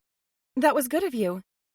Tara made idle chit-chat for another few minutes, all the while keeping an eye on Sophie to see when she could corner her privately about that dress hidden in her closet. Gina spoke of being a Florida transplant and house hunting while renting a local condo. Apparently, she worked as an independent stylist and had scored some jobs helping notable women in the area with their wardrobes. Tara would have been more interested in talking fashion with her if she hadn't been stressing out about the conversation with Sophie. Lately, it seemed like relationship after relationship went up in flames for her because Tara avoided confrontation at all costs. She'd delayed questioning her mom about the events that had led to her dissociative episode because she'd known it would upset her. She hadn't stood up to Sophie about her questionable ethical decisions on the clean break for the same reason, and it had taken a significant toll on her relationship with Caitlin after Sophie had cut her out of the show. She suspected Brad harbored ill will too, though he went through the outward motions of friendship with her. Now, this thing with May. So when Luke left Sophie's side, Tara spotted her chance. "I can't wait to talk more at book club," she assured Gina, hoping Fatima didn't think she was being rude. "But I just remembered a business item I forgot to mention to Sophie earlier today. Will you excuse me?" "Of course. No worries," Gina replied in her soft voice with a wave of her lace-gloved hand. "We'll be seeing a lot of each other in the coming year, I hope." As Tara slipped away, she could hear Fatima explaining to Gina about the podcast, which Tara appreciated. At least with Gina, Tara would have a clean slate to try and forge a friendly relationship. She caught up to Sophie while she stood in front of a bookshop window, strung with lights in the shape of skulls and pumpkins. As she reached her friend's side, Luke's words ran through her mind like a warning. My wife is 10 steps ahead of you. "Hey, Soph, I wanted to ask you about something." Tara took the same approach now that she had with her parents. Dive right in. Don't give herself time to get even more nervous than she already felt. "May showed me a photograph of a woman with Nikolai who looked a little like me because of a dress she was wearing." Sophie didn't even glance up from the display. She pointed toward a gray leather journal in the store window. "That one's pretty." Irritation fired through her. "May is angry with me, even though the woman in the photograph wasn't me." Now Sophie straightened from her scrutiny of the merchandise. She met Tara's gaze. "I'm sure she'll get over it. As you pointed out, that wasn't even you in the photo." It took all her courage to continue. "I have reason to believe you're the one in that photo, Sophie. I saw the same green dress in your closet tonight when I retrieved your cape for you." Relieved to have the accusation in the open, she braced herself for whatever excuse Sophie made. She was not prepared for Sophie's amused laughter. As if I had any need of a man like Nikolai Moskal in my life. No offense to May, of course. Turning on her heel, she resumed walking. Tara did too. She felt flustered and ill-equipped to deal with her friend. Or could she even call her that anymore? Maybe Luke had a point when he warned her that his wife was going to run Tara out of their shared business. "Whether or not you need him is beside the point.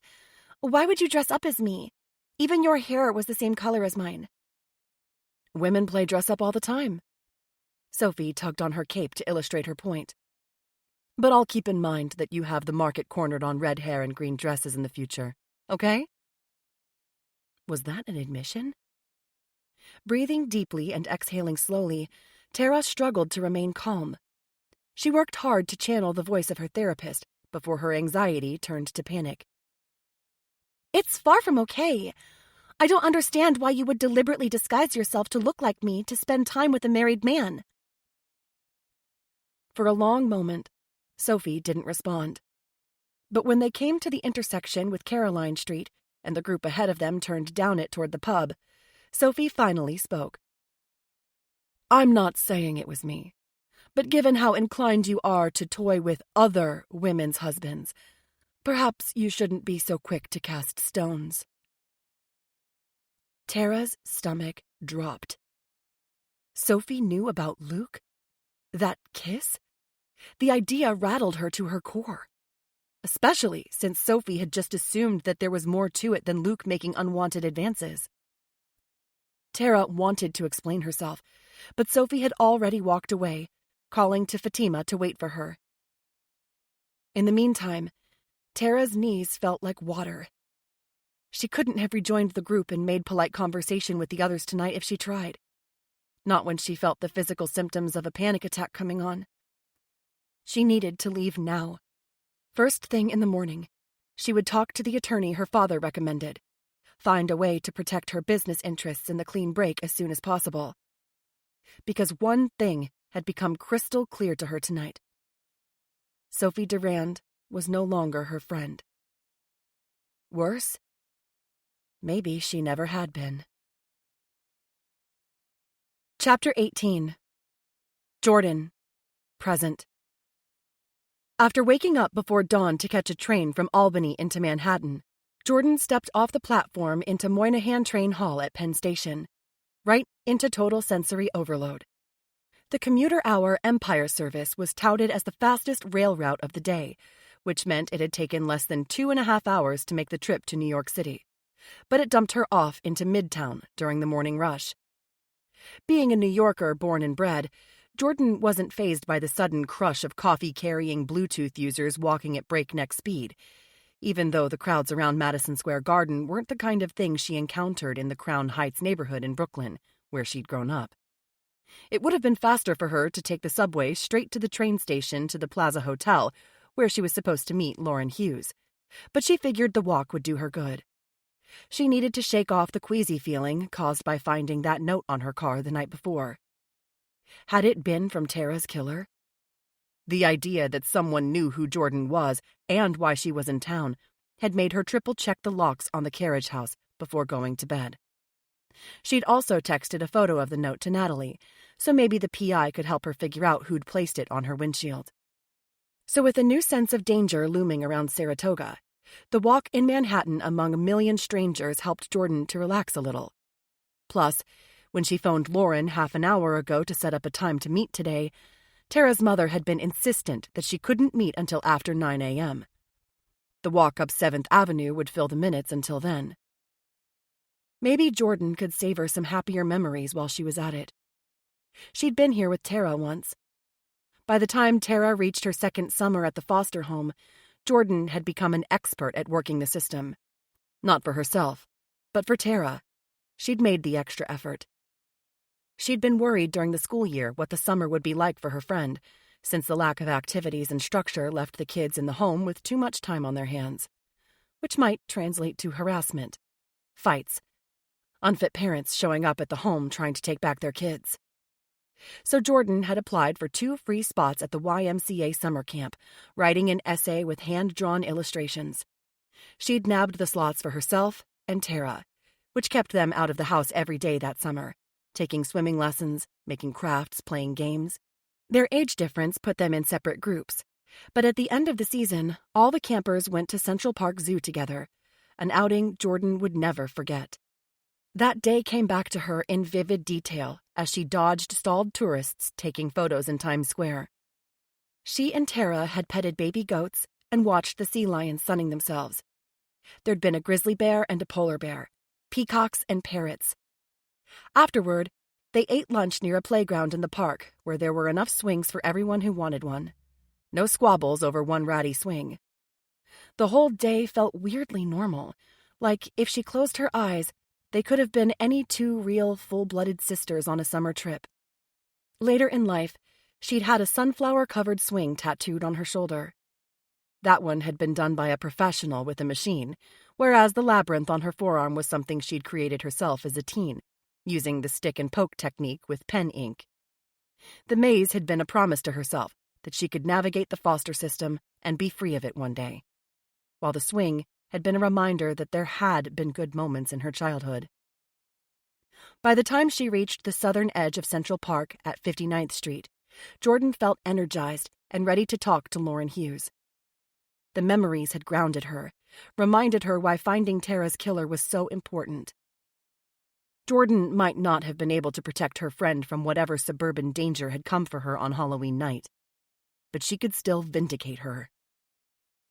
She sidestepped the horse-drawn carriages lined up to give tours of the park and bypassed the side doors of the hotel so she could go through the famous front entrance by the fountain. Inside, the black, gold, and white decor was every bit as swanky as she'd imagined, with a champagne bar tucked in one corner. Lauren had told her friend to go to the front desk to pick up an envelope with a key card to access the guest floors. That accomplished, Jordan strode directly to the elevators and hit the call button to head to the 20th floor. Even the elevators were extra fancy, with ornate gold in front of narrow columns of mirror.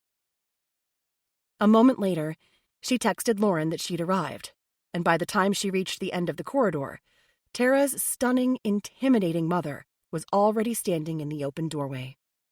"I didn't think you'd really come here," Lauren said by way of greeting, her long dark hair and model good looks giving her a Demi Moore vibe. She wore wide-legged ivory trousers and a long menswear blazer in the same shade. Jordan bristled at the toneless greeting. "I didn't think you'd ever invite me." They sized one another up for a moment, the silence stretching. At last, Lauren pulled the door open wider. "Come on in." Stepping across the threshold into the suite, Jordan could see the view of Central Park through a window. A couch and 2 chairs were grouped nearby, a low table bearing sparkling waters and fruit in the center of the seating arrangement. The bedroom door was slightly open to one side, the visible king-size bed already made. "Have a seat." Lauren gestured to the chairs, but Jordan took the corner of the couch, leaving her hostess with the choice of the less comfortable seats. Petty, but Mrs. Hughes had been far from cooperative so far. "Thanks. I was surprised to receive your call after all the times you refused to talk to me." "That was Randall's doing, not mine." Lauren leaned forward to open one of the sparkling water bottles and filled the 2 glasses on the silver tray that held a basket of grapes and apples. "He worries about negative publicity, hurting his businesses." Jordan had to swallow a bitter retort, knowing she needed this woman's cooperation if she wanted to wrest any meaningful information out of this visit. "Do you see your daughter as a media liability as well?" That came out sharper than intended. But these entitled people looking out for their own interests to Tara's detriment made Jordan every bit as feisty as when she'd punched Ronnie McRory in the face for secretly pouring grain alcohol into Tara's soda on her 13th birthday. Jordan couldn't figure out why her friend had been sick all night long until she heard Ronnie laughing about it with his friends at school the next day. "I respect that my husband's ability to make sound business decisions has afforded me a very comfortable life. It gave Tara a good life, too." "Not anymore." Lauren looked down at her hands in her lap. Her voice was softer when she spoke again. "No, not anymore." It was the first hint of emotion she'd witnessed from either of the Hugheses since Tara's death. There certainly hadn't been any sense of remorse in the legalese-laden missives she'd received from their lawyers. Glimpsing the woman's grief now made Jordan's defensiveness thaw a bit. "I'm, sorry to be so blunt." She fumbled for the words, uncomfortable in million-dollar suits with people who moved through worlds far different than her own. "I'm just eager for answers to Tara's death, and I'm here because I really need to know if you have any insights into what might have happened, or what her life was like in the weeks before she died." Lauren met her gaze directly, any hint of softer emotions gone. "And I invited you here because I want answers too." "Well, all right then." Jordan straightened in her seat, sensing a potential ally in the very last place she'd expected to find one. "Tara spent that last evening with her book club. Are you familiar with any of the people in that group?" Jordan asked. "Only in a peripheral sense. My daughter didn't confide a lot of the personal details of her life to me." She paused, a wistful expression briefly crossing her face. "Saratoga is small enough that the residents who live there year-round tend to run into one another." "So you don't necessarily suspect anyone in particular from the book club?" "Absolutely not!" The woman practically vibrated with indignation. "If I had any concrete suspicions, I assure you, I would have voiced them to the police." Jordan tried to parse out the meaning behind the careful phrasing. Do you have suspicions that are less than concrete? Lauren scoffed. When you're desperate to blame someone, everyone looks guilty. But I can tell you that Tara seemed nervous about her partnership with Sophie Durand in the weeks before her death. What do you mean, nervous? She asked Randall to recommend an attorney to put together a partnership agreement for her work with Sophie. Lauren withdrew a business card from the pocket of her ivory-colored blazer and passed it to Jordan. I'm not sure if Arnie will tell you anything, but this is the lawyer Randall recommended. Jordan's thoughts fired fast, having learned that Tara had been trying to shore up her business agreement with Sophie so close to her death. Had Sophie bought out Tara rather than agree to the partnership terms? I'll look into that. Thank you, Jordan says as she pocketed the card. But when you wanted to arrange a time to speak confidentially, I had the impression you had something specific you wanted to share. Lauren lifted one of the water glasses and took a small sip before nodding. Tara had been on a quest to recover her memories. You know that, since she reached out to you after she remembered more about her first time in foster care. She told me she had dissociative amnesia. Something happened to make her lose more of the details from 2 full years of her life. Jordan was not proud to admit that when Tara had first confided this the day they reconnected, she had briefly wondered if Tara was trying to make an excuse for the fact that she hadn't contacted her for a decade and a half. But the longer they spoke, the more Jordan could hear the sincerity of the friend she'd once known beneath the more refined speech and pretty social manners. Tara wouldn't lie to her about forgetting a portion of her past. Precisely. She seemed to recover memories in the reverse order from the point of trauma, the oldest first, and then as time went on, she gained more memories closer to the episode. Jordan felt her eyebrows shoot up, surprised. Have you known all along what caused the memory loss? Lauren's chin notched up a fraction. I did, and I honestly believed that allowing her to forget was the kindest possible way of dealing with a horrible, traumatic memory. What happened? Sighing deeply, Lauren closed her eyes for a moment. When we first brought Tara home, my then 18-year-old stepson, Evander, attempted to touch her. Inappropriately. A ringing started in Jordan's ears, a warning system that was useless now since she hadn't been around to protect her friend. When she was 14? Jordan's blood simmered, anger twisting her insides. Why the hell was this the first she'd heard about it? She knew for a fact that Randall Hughes's heir had no criminal record. Far from it. The articles she'd read about the family all said Evander Hughes was now the CEO of the pharmaceutical company his father had helped to grow. Yes, but before you get the wrong idea, he didn't exactly get away with it. That you know of? Jordan bolted upright out of her chair, unable to sit still to hear a story that made her want to punch a wall. How many times do you think he assaulted her after that when you weren't around to intervene? How could you— Jordan, please. Lauren stood too, inserting herself into the path that Jordan was attempting to pace. Listen to me. He didn't get away with it because she stabbed him. Jordan's feet stumbled to a faltering stop. Excuse me? It was awful. Lauren stepped away from her and leaned a shoulder against the window looking out over the park. She picked up a letter opener from Randall's desk and struck it right through the little shit's hand. She cut herself too, since Evander's palm was on her leg when she stabbed him. Oh my God. Jordan struggled to take it in. This is what caused the dissociative episode. A horrific encounter with someone in her wealthy, glamorous adoptive family. Nothing at all to do with her time in the foster home. She was traumatized. I knew it from the second I looked at her face that she was, I don't know, going into shock, maybe? Evander screamed like he was getting slaughtered, bleeding all over Tara. I had to— She stopped. Her fingers went briefly to her mouth for a moment before she seemed to regain control again and continued. I had to pry her fingers off the letter opener. A string of soft curses floated from Jordan's lips while she pictured her friend having to defend herself so brutally. Just when she must have thought she was finally going to have a happy, secure life, her stepbrother had disabused her of any such notion. Poor Tara. Jordan let the revelation sink in, not quite ready to figure out how the incident connected to her friend's death. All she could do was empathize, wish she'd been there to help. But how could she possibly have forgotten it happened for all that time? Her bastard step-sibling must have reminded her.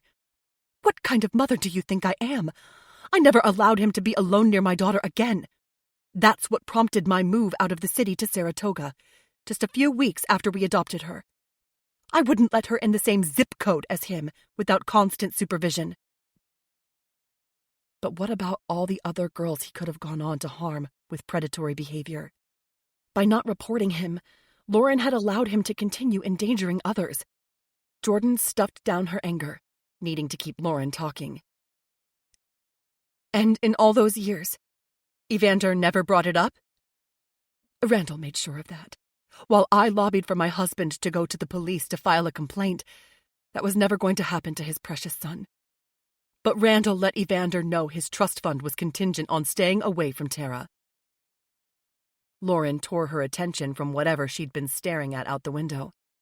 Her lips lifted slightly in a crooked smile. The scar she gave him is something to behold. His grip never did return to normal. Jordan guessed that would have been a small consolation for what Tara had gone through, even if she had recalled inflicting that wound on him. Someone from her new, adoptive family tried to assault her, and she'd been so emotionally devastated that she'd had to block it out for nearly 2 decades. So, did Tara ever remember what happened to her? Jordan recalled how hard her friend had worked with her therapist to regain her memories from the time she'd spent in the foster home. Unraveling her past had been important to her. She did. Just a day before her death. A visible shiver went through Lauren, her slender form shuddering. Do you think that's related in any way? Maybe she confronted her stepbrother.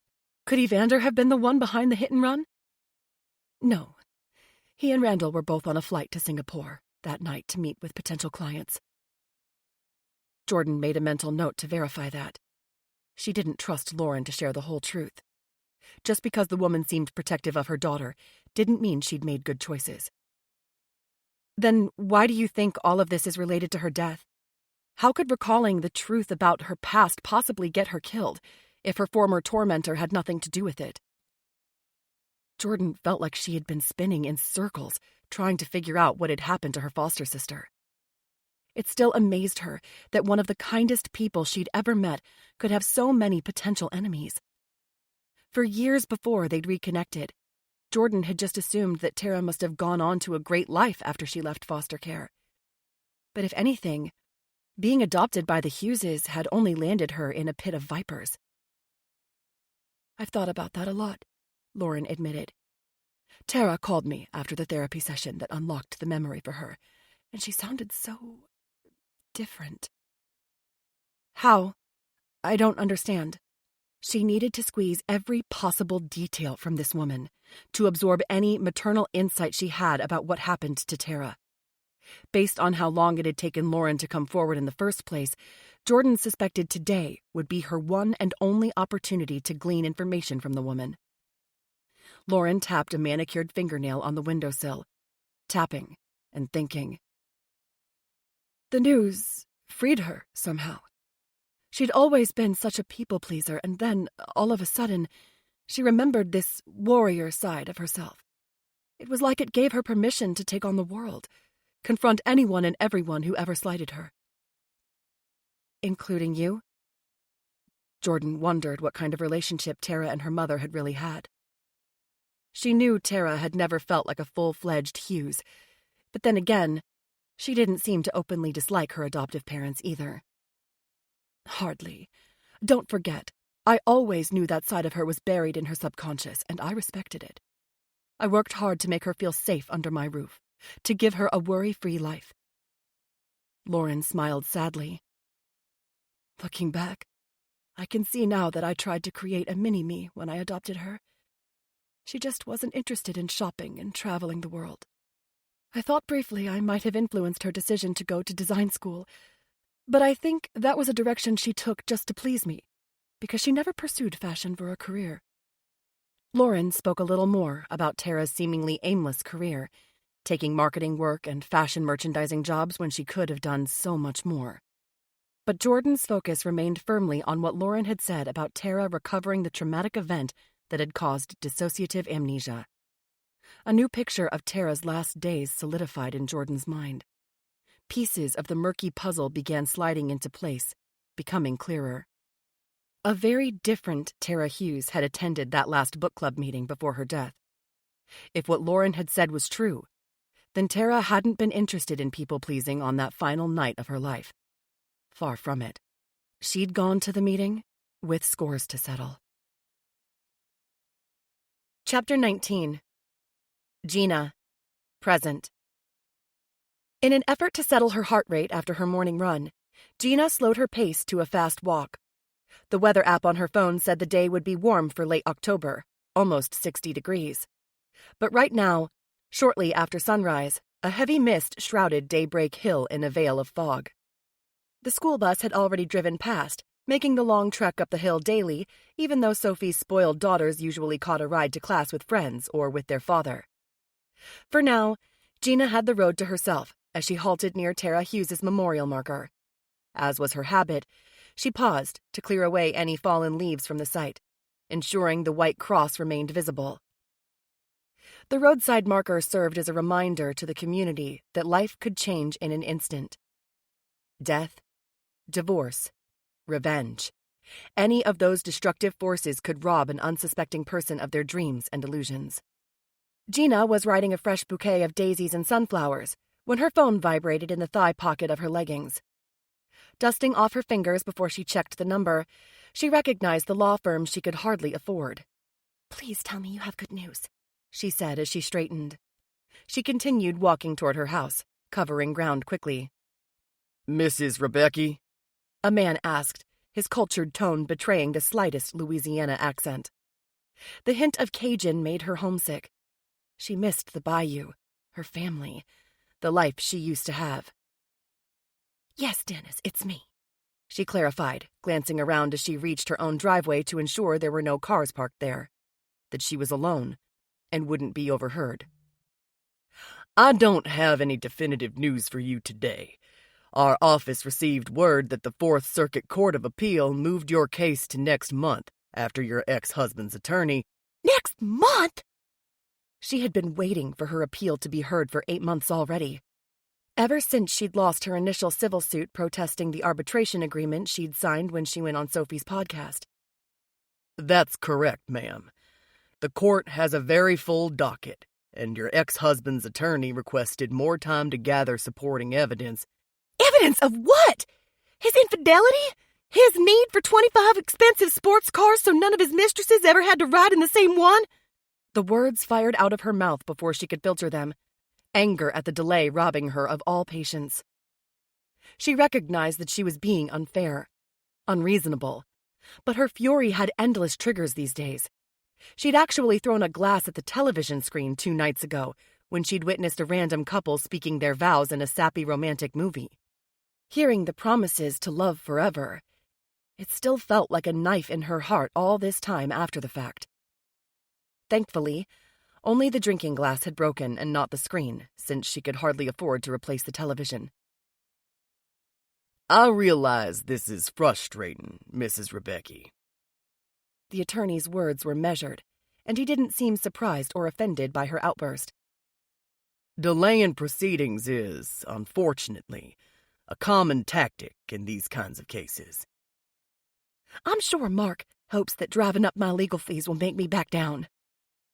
She paused beside an oak tree, leaning up against the stout trunk. Was it foolish of her to pursue this? All of the lawyers she'd consulted with had discouraged her from moving forward with her lawsuit, pointing out that the whole point of arbitration was that it was binding. which she understood in theory. Yet deep in her gut, she believed that Sophie had betrayed the principles of being a good arbitrator by making her decision a popularity contest. It wasn't right, fair, or just. The woman had a legal obligation to make thoughtful and fair decisions to the best of her ability. If she couldn't do so, she didn't deserve to hold that license. Dennis Landry had at least agreed to take the case. They'd lost in the lower court, but she'd been waiting for months for the Court of Appeal to hear it. Now she would be waiting for at least 4 more weeks. Her lawyer's voice in her ear called her from her thoughts. If that's all, then, I'll be in touch next month. Actually, I have one more question for you. She shoved away from the oak tree and headed toward the house, wanting to review the paperwork she'd discovered in Luke's office the night of the witch walk. She'd used her phone to scan the documents and then printed off copies the next morning. Now she punched in her door code and stepped through the front entrance into the foyer. Of course. How can I help? Gina didn't even bother towing off her shoes since Dennis seemed to bill her by the second. She moved toward the hutch and opened the drawer where she'd stashed the papers. Her gaze scanned the insurance policy dated just this week. She'd highlighted the section that spelled out, immediate coverage. Is it legal to take out life insurance on a spouse without their knowledge? When she'd researched the question online, the responses seemed to skirt the issue. That's not my area of the law, Dennis demurred. I won't hold you to the answer. This isn't related to me personally. She tilted the papers toward a window nearby, her eyes still adjusting to the dimmer lighting indoors. If you're asking, I'm guessing you've already read the nebulous guidance about it online. Technically, you can buy insurance for someone if they agree and are aware of the policy. Her heart rate quickened again. Not like when she'd been running. This thready pulse had more to do with the cold feeling in her gut. But unofficially, you've seen policies paid out even when the decedent was unaware. The paper in her hand quivered, making her realize she was trembling. Dead people can't exactly protest they were unaware of a life insurance policy that covers them, so there remains a chance that some policies are paid out that weren't obtained under the proper terms.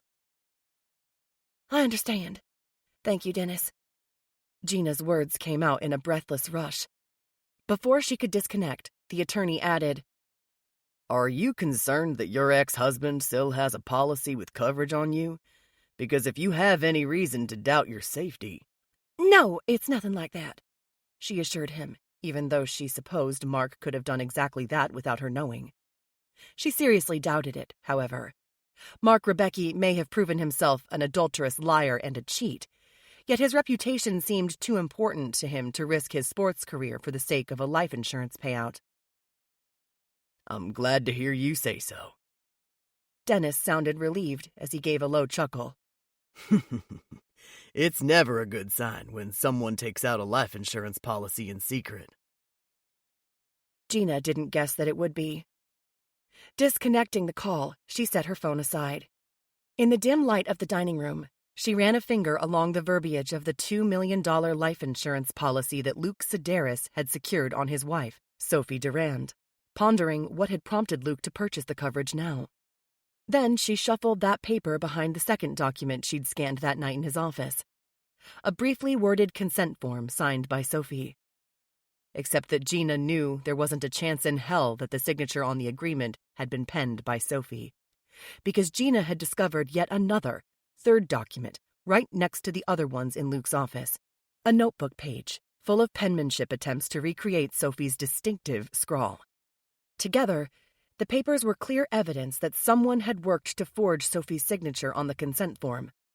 Luke had purchased a high-paying insurance policy with immediate coverage on his wife's life, all of which made Gina realize that her lover was a far more dangerous man than she'd ever guessed. What exactly did Luke have in store for Sophie? Chapter 20. Tara. 1 year ago. I wouldn't trust Luke Sedaris if my life depended on it. Tara adjusted her tablet in the stand on her dressing table, grateful for the chance to video chat with Jordan before her meeting with the attorney her father had recommended. She ran an eyebrow brush through her lashes to separate them. Why do you ask? She'd already put in a long day at the studio with Sophie, the air between them thick with tension as she tried not to recall their uncomfortable exchange at the Witch Walk. Sophie hadn't come out and accused her of anything inappropriate with Luke, but the implication had hung between them like a shadow all during the workday. Because of that new tension, Tara had no intention of confronting Sophie about the clean break partnership agreement without some counsel from a professional. Fortunately, Arnie had agreed to stop by her house to hammer out the details of an agreement that he would submit to Sophie on her behalf. "Why do I ask?" Jordan repeated, staring at Tara like she had two heads. "I guess because I was under the impression you liked him well enough. I thought maybe he could be a go-between for you and Sophie instead of you having to request her signature through legal channels. That's the whole reason you're meeting this lawyer tonight, right?" On her end of the call, Jordan sat in her pickup truck in a strip mall parking lot. A few businesses were visible in the background, including something called Third Eye Tattoos and an herbalist with a storefront window covered in painted flowers. Jordan sipped from a stainless steel to-go cup, the blue exterior covered in decals of anime characters and stickers of farm animals. Tara felt a surge of affection for her foster sister, who'd pulled off the road to fully focus on their conversation. With Tara's life in Saratoga Springs falling apart more every day, having somebody she could really count on meant the world to her. What might her life have been like if she'd recalled Jordan sooner? That's true. The short answer is yes. I used to like Luke well enough, Tara admitted, hedging a bit as she wondered just how much to impart. She hated to be that friend who was needy all the time, and she'd already dumped the Sophie situation into Jordan's lap. She would save the full-blown Luke story for another time.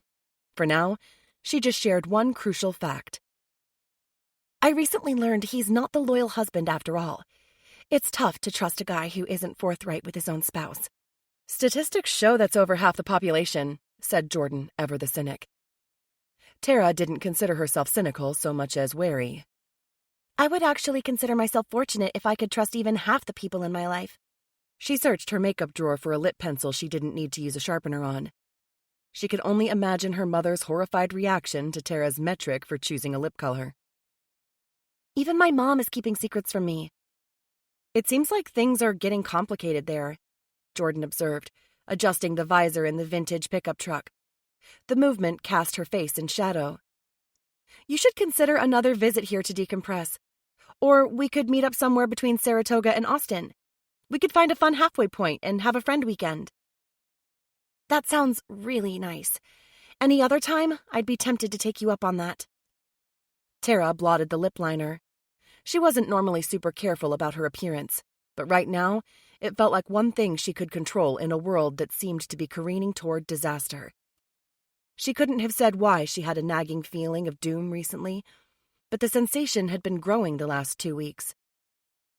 I'm a little hesitant to quit my therapy sessions right now, though. I feel like I'm close to a breakthrough. As in, you're close to finding out what caused the dissociative amnesia? Tara realized Jordan was the only person outside of her family who knew about her scrambled memories of the past. Because her parents had asked her not to contact anyone from her past or share her foster care experiences with her friends, Tara had only ever offered the simplest of adoption stories to people who asked about her past. Of course, that had been easier after the dissociative incident cast such a heavy cloud over much that followed. But now that she recalled that period of time, it seemed strange that no one else knew about it except for Jordan. Everything she'd recalled about her time in the foster home had been reasonably good. Sure, there'd been the occasional issue with a rough-around-the-edges kid, but Jordan had always been by her side, sticking up for her, assuring her she had a friend in her corner. It hadn't been the scary place that Lauren had allowed her to believe. I might be. Giving up on her makeup attempts, Tara shut the top drawer of her vanity and tucked one leg under the other to make herself more comfortable. She was better off confronting her problems head-on, rather than facing them with the social mask in place. When our last session ended, I felt close to capturing a memory, but my therapist doesn't want to rush the process. She says it's important for me to have the tools to cope with whatever we uncover, so we're taking it slowly. That makes sense. I briefly worked with a mental health counselor who used EMDR therapy with me, and I found it really helpful. Surprised to hear Jordan's easy familiarity with the eye movement desensitization and reprocessing technique, Tara couldn't recall if she'd shared that's what her own therapist had been using to help her manage whatever trauma had caused the dissociation. You've never mentioned being in counseling before. My high school guidance office referred me to some free services a long time ago. Because I found it helpful, I've gone back every now and again, if I start feeling overwhelmed. The vague response told her that Jordan probably had no desire to speak about whatever personal demons she battled, which Tara very much respected. I hope you know that if you ever want to talk, I'm here for you too. Tara cringed as she heard the words, realizing that it might sound like she was angling to hear more about something Jordan didn't want to share. Sorry, that came out wrong. I just mean, I hope you think of me as part of your friend network. Jordan smiled as she settled her decal-covered travel mug into the truck console's cup holder. I knew what you meant, although you aren't really a part of my friend network so much as the network itself, as in, you're it. That fit the girlhood memories of Jordan, too. She had never seemed like the sort of person who needed a lot of confidants in her life. Tara had been the sum total of people close to her back then as well. Maybe that had to do with Jordan's parents dying young and leaving her to navigate foster care alone. Or maybe the tendency to be a loner was just Jordan's innate personality. What about Ezra? Tara asked, curious about their relationship. Jordan's live-in boyfriend had struck Tara as nice enough, but their personalities seemed like polar opposites. Ezra, the quiet numbers guy who drove a Texas-sized pickup truck, and Jordan, the artsy graphic designer who'd tattooed her own skin with thousands of little cuts. I guess I've never mastered the art of turning a romantic relationship into a deeper bond. Have you? Something about the question, sincere and meaningful, underscored how different her rapport with Jordan was from the other connections Tara had in her life. Despite the outward trappings of friendship she had with the book club, maybe her real friend network ran to just one person, too. I suppose not, she replied, thinking of the handful of guys she'd allowed close to her over the years. Do you think some of that is due to our experiences as orphans? You used to say the fewer people who are close to you, the fewer people there are to hurt you. Oh, yikes. Frowning, Jordan shook her head. Sorry if I heaped my own baggage on you back then. You didn't. Tara would have said more, but downstairs the doorbell rang. Arnie, the attorney her father recommended, must be here. Standing, she removed the tablet from its stand. It was actually really good advice for that time period in my life when I needed to grow an extra layer of skin. For that matter, maybe the advice was even more relevant now. She'd allowed too many people to get close to her, and she was paying a high price with companions who didn't have good intentions toward her. Knowing what Sophie had done, dressing up like Tara to go out with another friend's husband in a mistaken belief that Tara had slept with Luke, still stunned her. Will you do me a favor and think about taking another trip here? Or meeting somewhere in between your place and mine? Jordan asked. You might be glad for an outlet if you end up having that breakthrough in therapy. Tara switched on the light over the stairway leading down to the foyer as she prepared to meet with the lawyer about the partnership agreement. I'll definitely give it some thought, she agreed. But the attorney my father recommended is at the door now, so I'll check in with you soon. Disconnecting the call, she took a deep breath, preparing to discuss business, to craft a detailed partnership agreement for the future of the clean break. But when she pulled open the front door, the visitor standing in the gathering dusk was not the lawyer.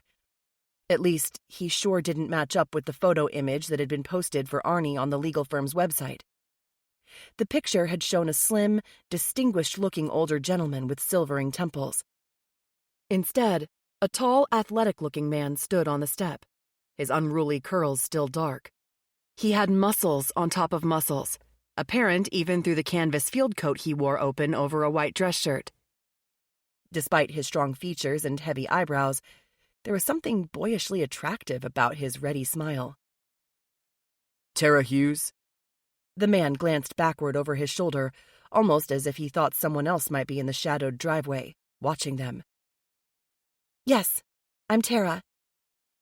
She wished she hadn't opened the door to a total stranger, especially not one who looked strong enough to murder her and bury her body with one arm tied behind his back. Mark Rebecki. He thrust his hand out for her to shake. I did the Clean Break podcast a few months ago. It's nice to finally meet you in person. The cheating football player? The same one whose fans had voted for him to receive the lion's share of assets when he split with his ex-wife Evangeline? What the hell was he doing here? I'm sorry, I don't understand. Would you mind if I come in? He peered over his shoulder once more, his expression turning agitated. There's something I really need to talk to you about. Chapter 21. Jordan, present. Driving north from the Albany Rensselaer train station after the day trip into Manhattan, Jordan followed the directions in her GPS to the law office of Arnold Van Ness. She'd taken the first available Amtrak out of Penn Station for her return, but even so, she would barely make it to the legal firm before 5 p.m.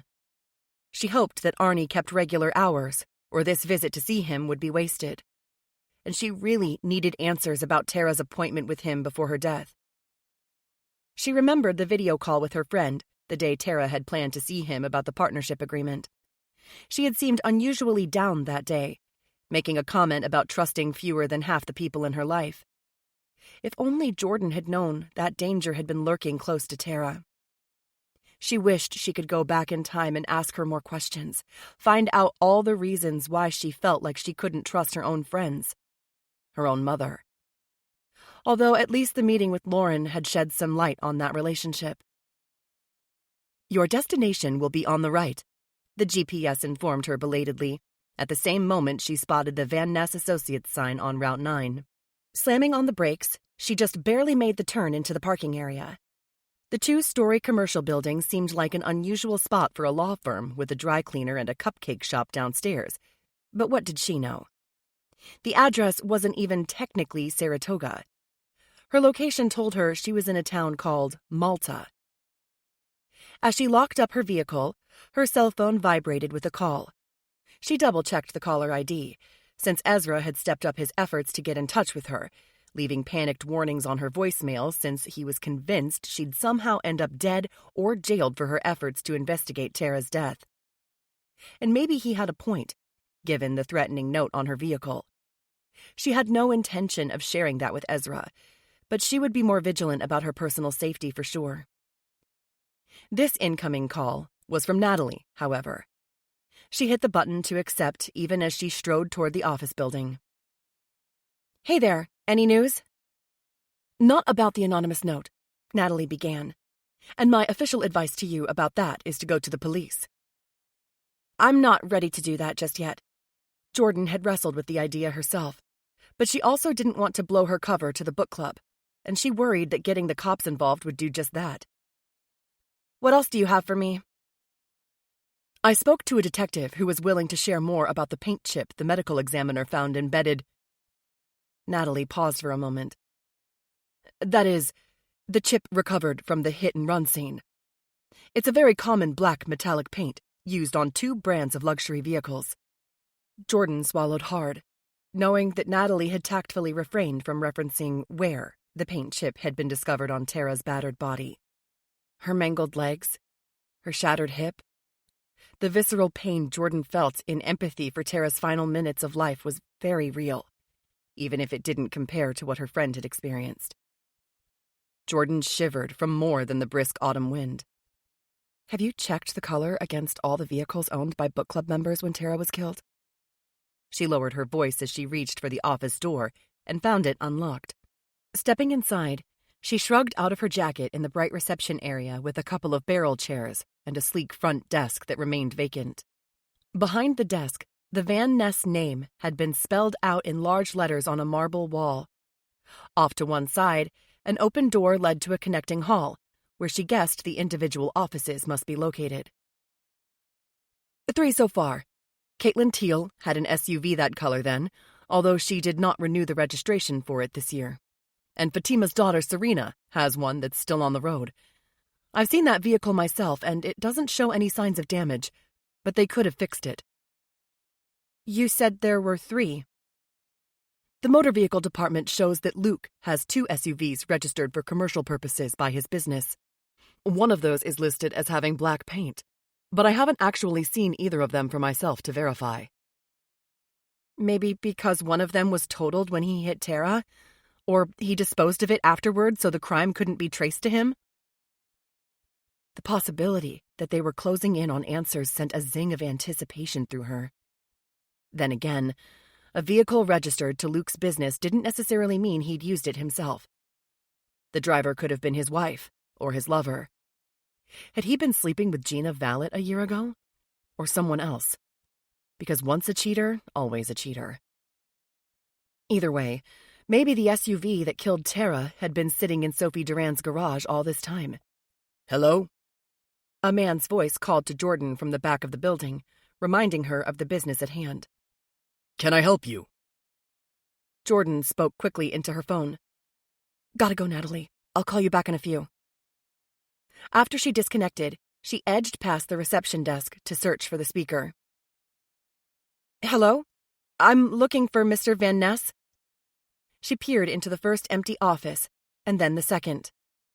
By the time she reached the third office, the voice sounded much closer. We close at 5. It'll have to wait until morning. Jordan rapped her knuckles on the partially open door, heard the heavy sigh before the voice spoke again. Come in, then. She stepped inside the space where a live-edge slab conference table took up half the room, while a heavy cherry-colored desk dominated the other. Bookcases stuffed full of volumes alternated between windows, looking out on 3 sides of the building. At the desk, a distinguished-looking man old enough to be a grandfather worked at a laptop, a pair of wire-rimmed glasses perched halfway down his nose. A gray suit jacket hung on the valet stand near the desk so the attorney could work in his shirt sleeves. Jordan admired the fancy French cuffs on his shirt, the silver cufflinks glinting in the overhead lights. I apologize for bothering you so late in the day, she began, waiting for him to look up or acknowledge her in any way. But I hoped you could answer a couple of questions I have about a friend who used your services last year. That finally snagged his interest. Glancing toward her, he tugged off the glasses and set them on the desk. His shrewd dark gaze took in her disheveled appearance from the long day of travel, her hair in a messy ponytail, and her sweater sporting a coffee stain at the hem. She was pretty sure his assessment didn't miss the small divots above her top lip and near one eyebrow from healed-over piercings. I'm afraid that my business with other clients is protected by attorney-client privilege, Ms. Sorry, I'm Jordan Lawson. Surging forward, she extended her hand.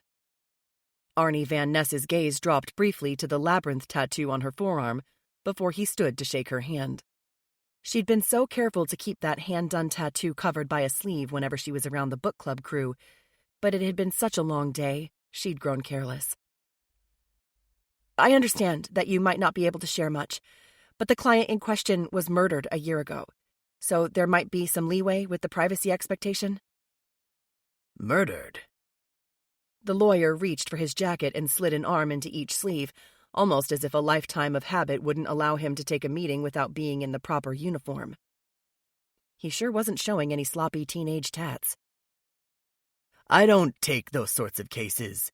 It was technically a hit-and-run that's still under investigation, so there has been some debate about whether or not the death was accidental.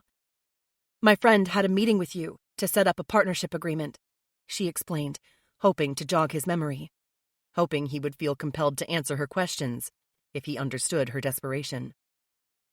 She was killed less than a week later. The older man snapped his fingers.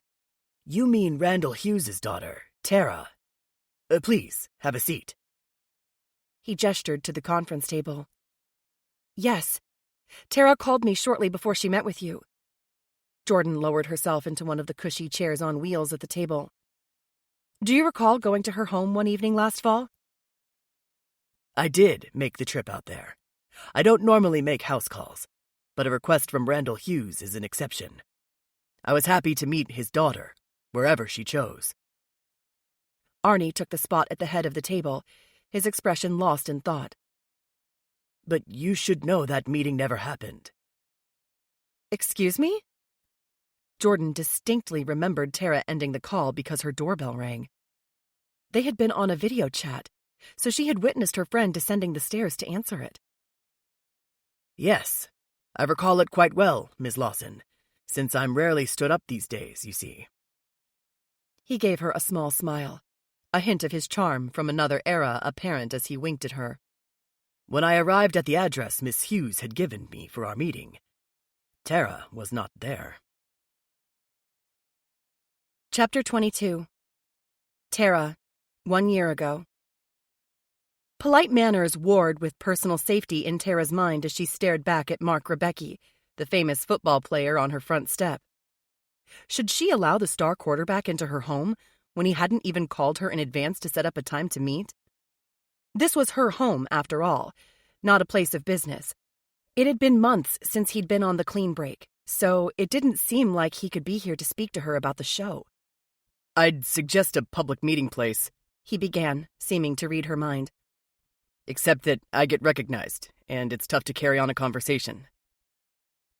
Once again, he flashed that boyish smile, and she promptly recalled how many affairs he'd been rumored to have had over the years.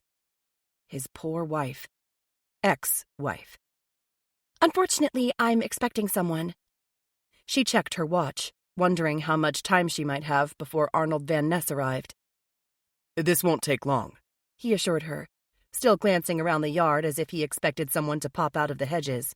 It's important, but I would hate for you to end up getting photographed with me by some long-distance telephoto lens if we keep standing outside. What if we took a ride for a few minutes? You could drive if that makes you feel more comfortable. At least that explained the guy's need to keep looking over his shoulder. Was he that concerned about her reputation? Or did he have a reason to be more careful about his own? She'd be willing to bet that most sports teams would find the Mark Rebecki level of publicity to be a locker room distraction. The media really hound you that much? She peered around her yard, but only saw trees and lawn. It was bad enough before the podcast. But once the show aired, there seemed to be a bounty on my head every time I stepped out with a woman. Tara struggled not to roll her eyes. Did he expect her to feel any sympathy that his serial cheating had caused him to be a paparazzi target? I suppose I could take a trip around the block, she agreed, hoping she'd be back in time for their meeting. It didn't seem like she was going to get rid of her guest without speaking to him privately, and she really didn't feel comfortable inviting him into the house while she was alone, especially if he truly was stalked by photographers.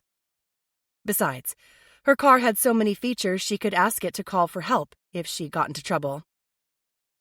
I'll back my vehicle out of the garage and meet you there. I really appreciate that. Thanks. Minutes later, she drove down Daybreak Hill toward the lake, with Mark in the passenger seat. Her attention wavered as she peered around for the attorney she'd been expecting. I'm sorry to just show up today. Her guest flipped down the sun visor and swiveled in the seat to face her, as if all the tricks to avoid being photographed were ingrained habits. You were so nice when we set up the dates for the clean break interview that I hoped you wouldn't mind. You came to my home, though, not the office. She didn't appreciate being put on the spot, especially at a time in her life when it seemed like everyone except her foster sister was taking advantage of her in one way or another. How had she gotten the reputation for being such a pushover? How did you unearth my home address? She made sure her Bluetooth connected to the car so that she could place a call quickly if necessary. For as long as she could remember, she'd had a deep-seated phobia about being alone with men she didn't know well. Even the thought made her skin go cold. My manager found out where you lived, he explained, oblivious to her discomfort. He knows I need to conduct my business privately, because of the attention I received from your show. Unbelievable. Did he have any idea how self-absorbed he sounded? What was so important it couldn't wait? She drove past Caitlin's house, where her friend's lights were on, her front porch covered in seasonal mums and pumpkins. You know my ex-wife filed a lawsuit about the divorce arbitration. I'm aware. She didn't blame Evangeline Rebecki one bit for being furious with both the show and her ex-husband. Tara couldn't think over long about it herself, or she would grow angry all over again at Sophie's high-handed maneuvering. Well, she seems to have disappeared, because none of her friends have seen her for weeks. She didn't even show up at the court filing for the lawsuit. Maybe she's just letting her legal team handle that. And I don't think it's unusual for people to take off in the wake of a divorce. Perhaps not. He scowled as he stared out the window of Saratoga Lake, the surface glinting in the moonlight. But I'm not sure if she's stable, and I think you and Sophie should be on your guard. You think she could be dangerous? Tara pulled into the parking area of a bar that served drinks on the small beach in warmer weather. To Sophie and me? She would head back to her place in a minute, but she wanted to get a read on Mark's face, to gauge how seriously he took the allegations he was making. Did she really have reason to be worried, or was he the kind of person who enjoyed bad-mouthing a former partner and stirring up trouble? I can't say for sure. He held up his hands in a gesture of surrender, which in this case seemed to say, "Don't hold me to it." But I heard she bought a gun shortly before our divorce was finalized, and she never owned one before. Tara's stomach sank. She didn't necessarily believe the athlete's ex-wife would make a cross-country trip to shoot her or Sophie. Tara simply hated that she'd been part of ruining another woman's life so thoroughly. Evangeline Rebecki had bought a weapon and disappeared, all because of the clean break. Well, also because of the man seated in the passenger seat. Maybe living alone just made her want extra protection. Although now that she thought back on the aftermath of the Rebecki episode, she recalled a message that Evangeline had texted to Sophie, saying that she would do whatever it took to get even. But I'll certainly take extra care with my personal security. Is there anything else you wanted to tell me before I head back? That's it.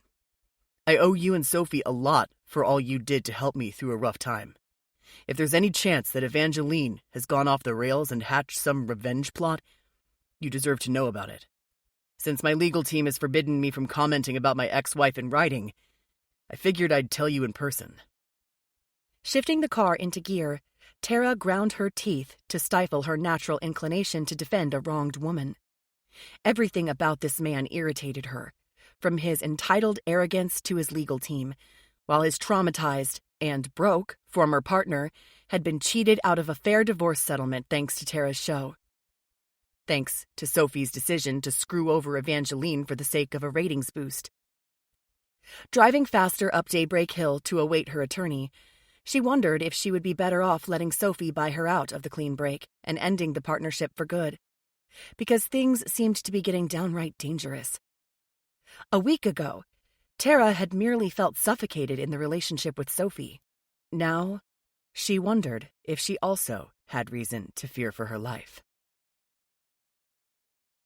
Chapter 23. Gina, present. Slipping her 9mm into the glove box of the odious little SUV that Luke had provided her, Gina fully recognized she was crossing a line today. Unlike her home state of Louisiana, New York was not an open carry state. If she was pulled over and caught with a weapon, it could lead to a felony charge, since she didn't have a permit. Yet here she sat, behind the wheel in her own driveway, waiting for Sophie to leave her house for the day, so Gina could break into the other woman's home. The job seemed to call for a weapon because, well, she couldn't pinpoint exactly why she needed the reassurance of the gun close by. She only knew that everyone around her seemed more dangerous the longer she spent among them. Every person in the book club or associated with it seemed to be plotting something. For starters, Luke's secret life insurance policy on his wife made Gina uneasy. But that was the latest blip in a string of upsets ever since she first set foot in Saratoga.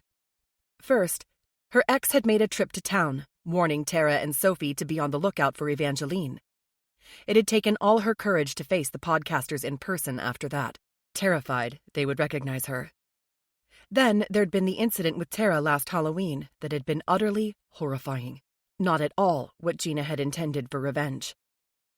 Afterward, the police investigation had been brief but nerve-wracking, and she'd waited every day for one of the cops to call her out as an imposter.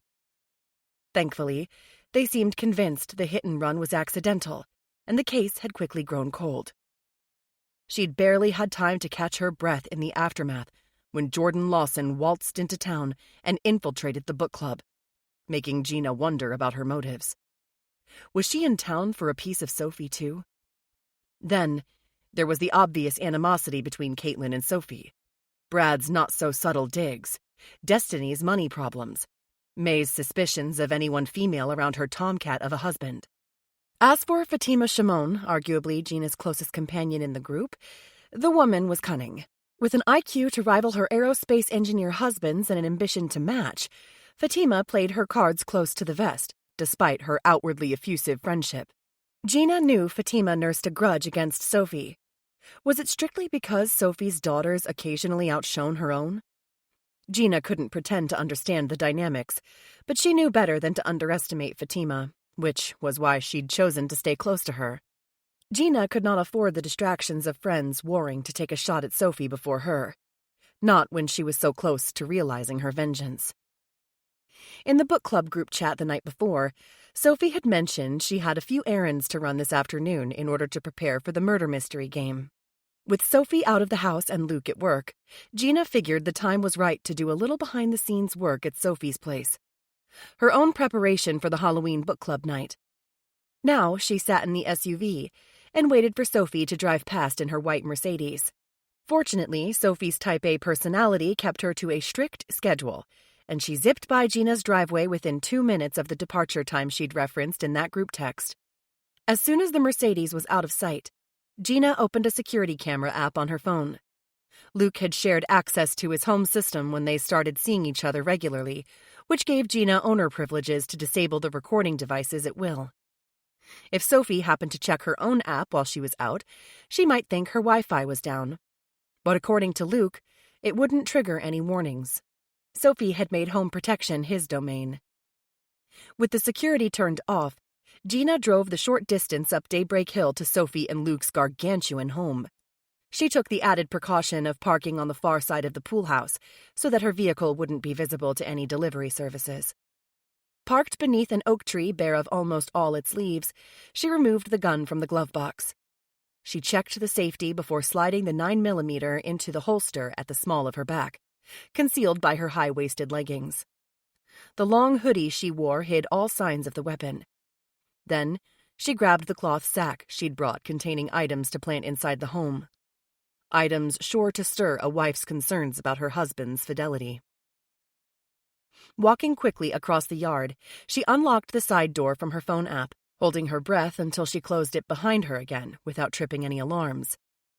Safely inside the mudroom the family used as their regular entryway, Gina slid off her canvas trainers and tucked them into the neat cubby space designed for one of the girls. That way, if anyone else entered the home while Gina was inside, the sight of extra shoes wouldn't immediately give her away. Besides, she preferred the quiet stealth of her cotton socks on Sophie's white oak floors, the home so minimalist in decor that it echoed forlornly with only one person inside it, especially with ceilings over 20 feet high.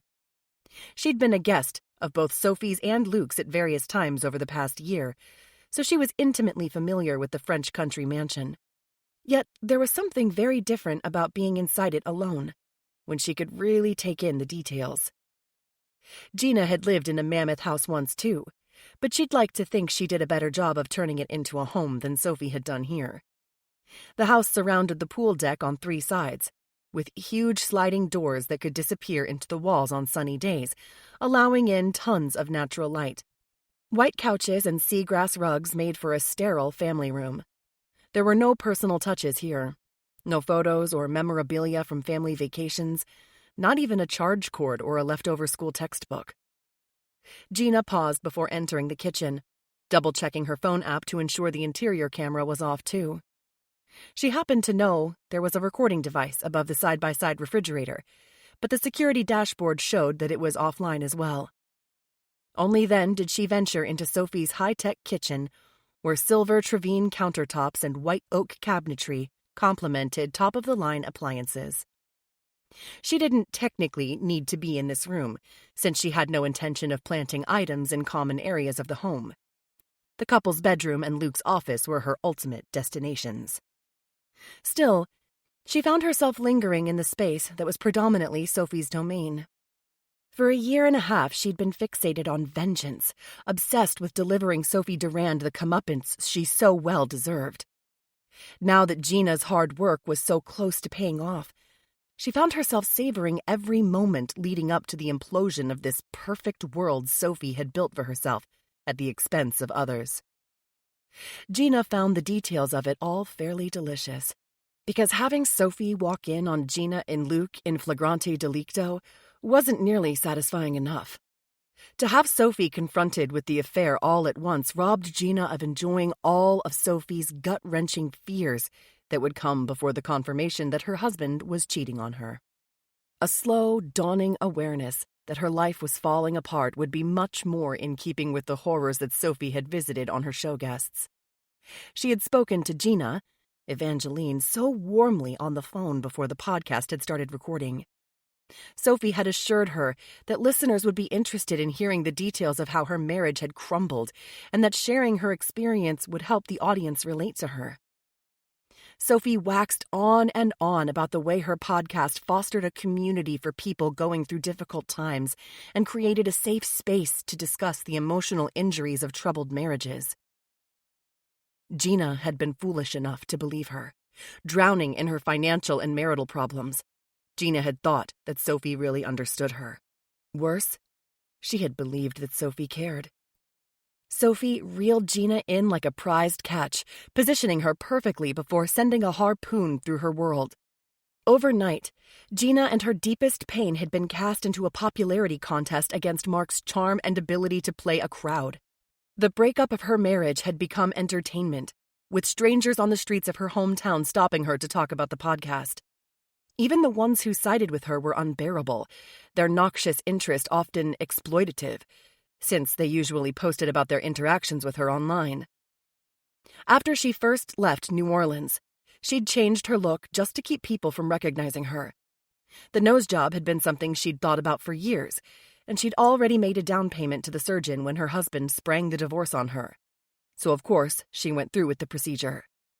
When she'd seen with her own eyes what a difference the adjustment had made to her face, she'd gotten the idea of moving to Saratoga, right into Sophie's neighborhood. Later, straight into the neighboring house on Daybreak Hill after it had been vacated by Tara Hughes, the previous renter.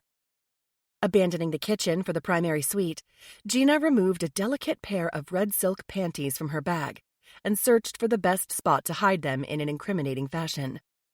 As much as she hated to part with anything from La Perla now that her budget for the finer things was seriously limited, she needed lingerie that would communicate to Sophie her husband wasn't just banging a local waitress. He was having an affair with someone who circled in her same orbit, someone who might have a chance of actually wooing him away.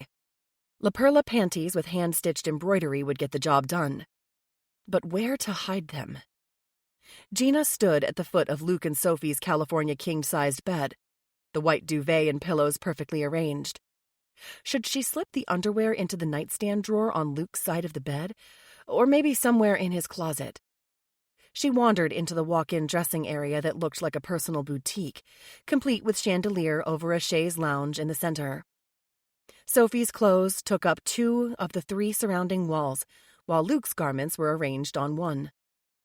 Gina's gaze roamed the slide-out shelves that displayed ties and belts, before idly pulling open the shelf below it. Cufflinks and tie pins were organized in a dark leather jewelry tray, but that wasn't what snagged her eye. At the back of the sliding drawer, 2 small glass vials sat side by side, each about half full of clear liquids.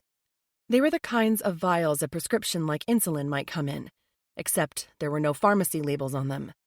Instead, they were roughly identified with Sharpie marker, one with a G, the other with a K. Special K? She'd heard of the street drug before, but had never known Luke to use anything recreationally, though he'd asked her a couple of times to try ecstasy with him. Did he have a more serious habit? Had those needles in his car been his? She'd never confronted him about them, since she didn't want bad blood between them before she used their affair to taunt Sophie. Unwilling to get distracted from the task at hand, she made a mental note to read more about the drugs and shoved the drawer closed. her gaze skipping over to the hanging rods. Maybe she should hide the lingerie in the pocket of a jacket he'd worn recently. Noticing the black sport coat he'd worn to the witch walk, she tucked the panties in the pocket, leaving a corner of red silk visible. She doubted Sophie would miss a flash of color if she were to walk into the closet, as long as Luke didn't see them first. Next up was his office, where she had another item to plant. Except a sound somewhere in the house made her halt in her tracks. Was Sophie home already? Had she forgotten something? Gina listened with her whole body, every cell in her being on panicked high alert.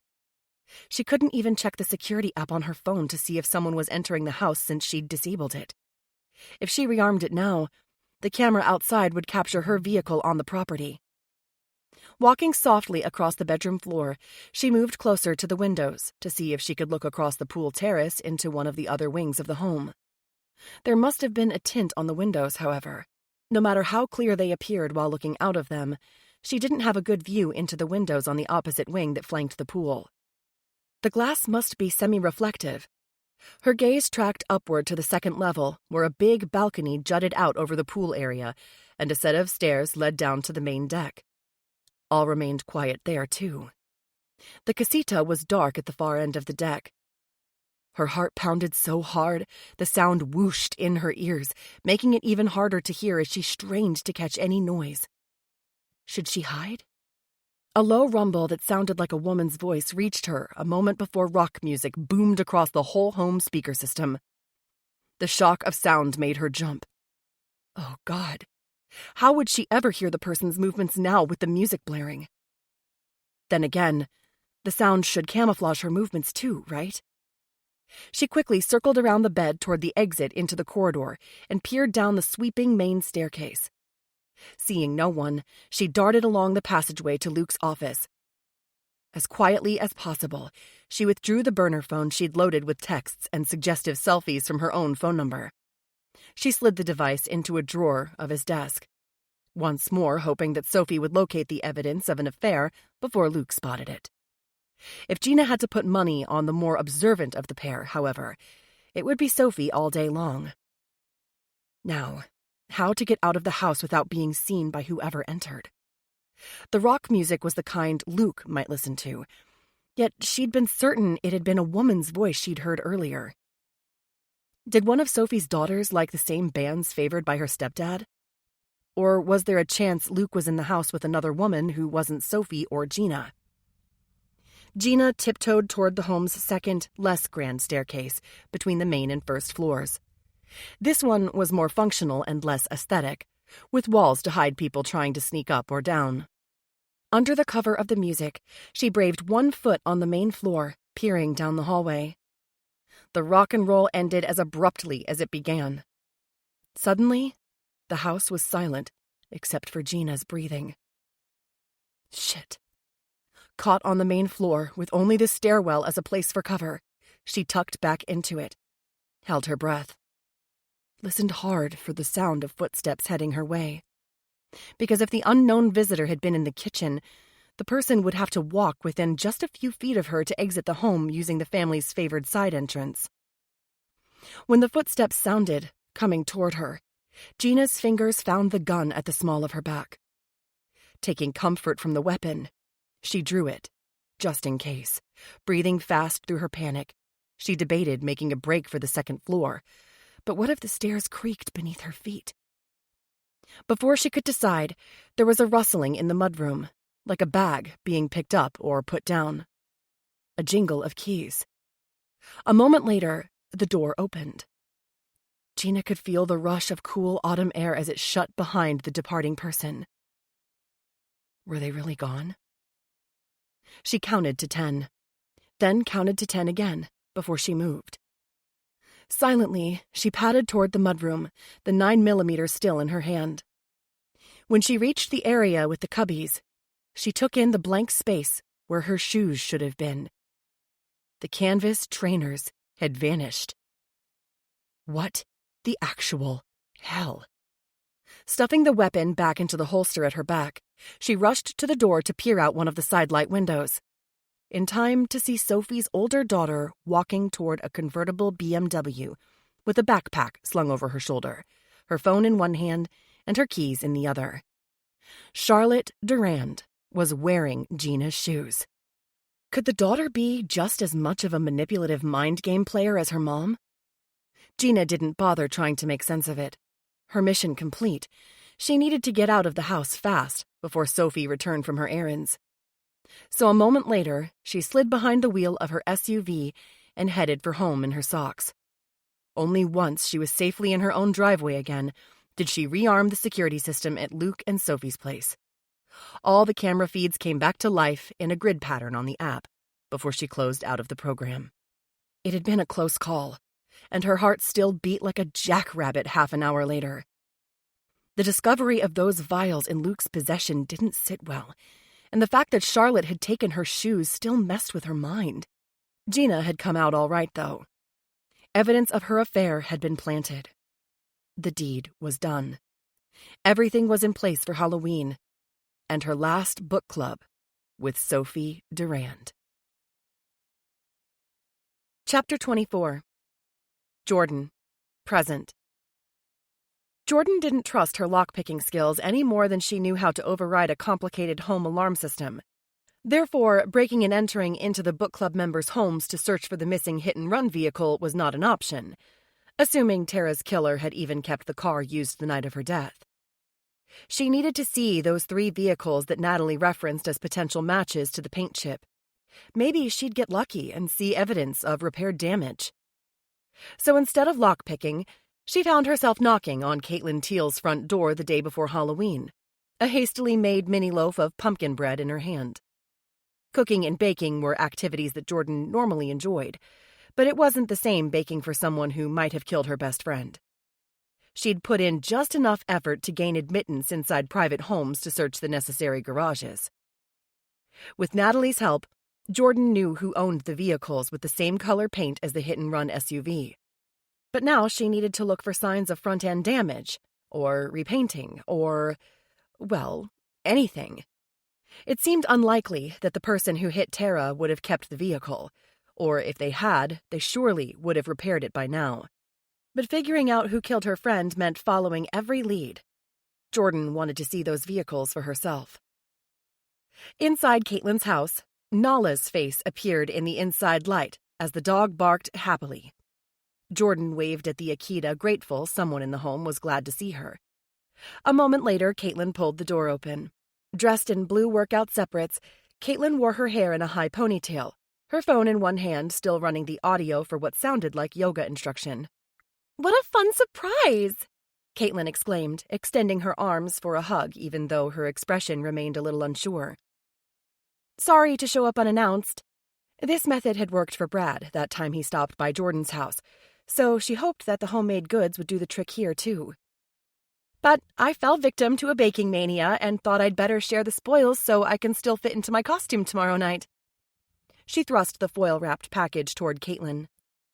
Friends don't let friends eat all the sugar alone, Caitlin swore solemnly, snatching the loaf from Jordan's hand before turning off her phone's audio. I will do my duty, but you have to come in and have a piece with me. Are you sure it's an okay time? Jordan asked, even as she stepped inside. Nala jumped in frantic circles, butt wriggling with her tail wagging. At least Jordan wasn't completely alone in the house with Caitlin, because ever since Jordan had found that note on her windshield, she'd been thinking more about the risk she took with her own life to find Tara's killer. Someone knew her real reason for being in town. Could it be Caitlin? Seriously? Nala would pack her doggy luggage and revolt if I turned away her new favorite person. Caitlin drew Jordan into the kitchen with her, chastising Nala in the mildest of terms as the dog ran circles around them. Besides, we can dish about the horror show that is Sophie's murder mystery game tomorrow night. Jordan told herself to maintain a neutral expression, but something about the way Caitlin said it chilled her.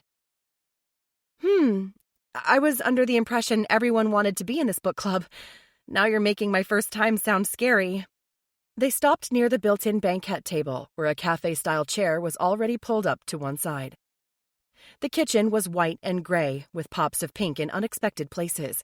The heavy-duty mixer, a glass vase on the island, a few decorative dishes propped against a silvery quartz backsplash. And of course, there were horses. A framed poster from an old traverse race, with a chestnut-colored thoroughbred on a bright magenta background, filled the space above the banquette.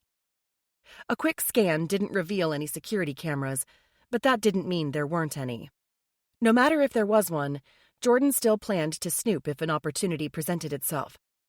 She couldn't say for sure why it seemed time was running out to catch a killer, but the book club murder mystery game felt like a macabre way to mark the anniversary of Tara's death. She couldn't shake the feeling that the killer might strike again. Would she be the next victim?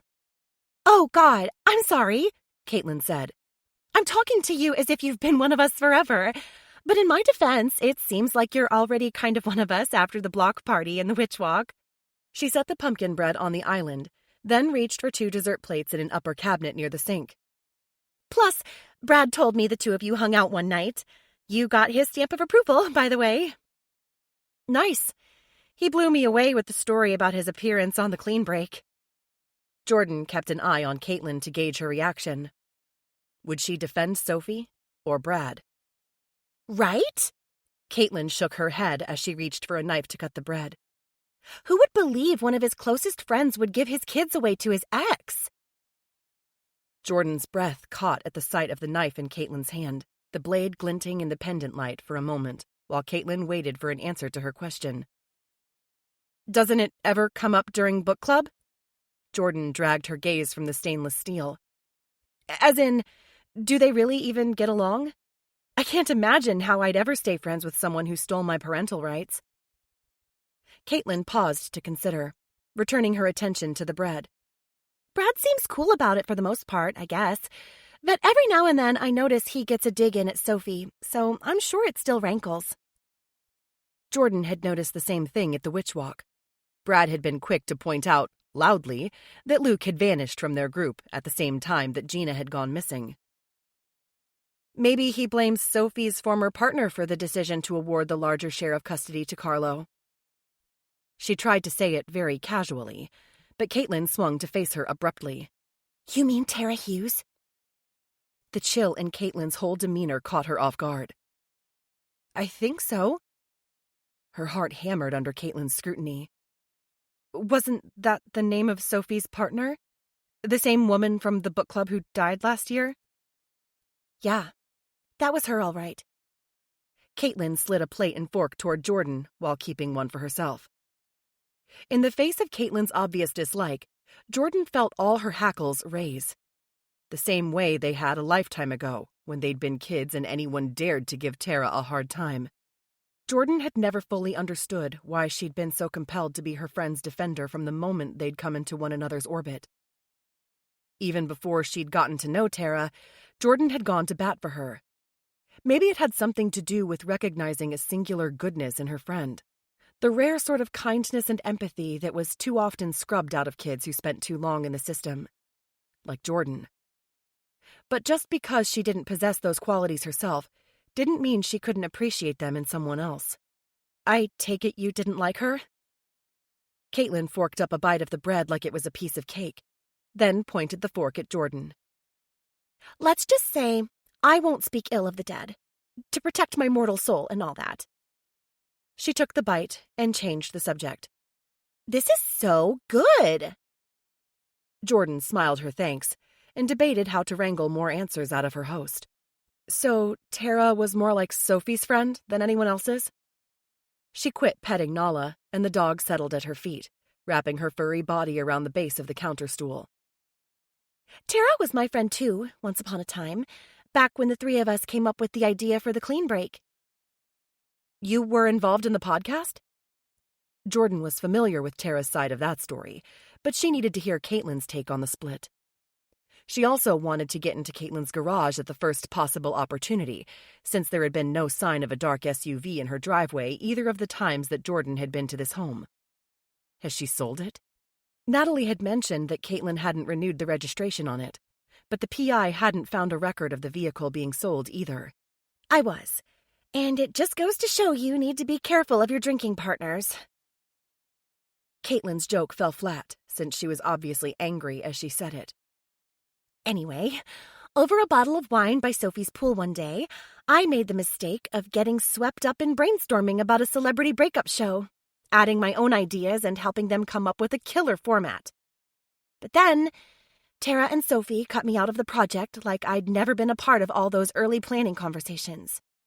Jordan longed to tell her that Tara hadn't thought it was fair to Caitlin either, that Tara had always felt guilty about the way Sophie cut Caitlin out of the show.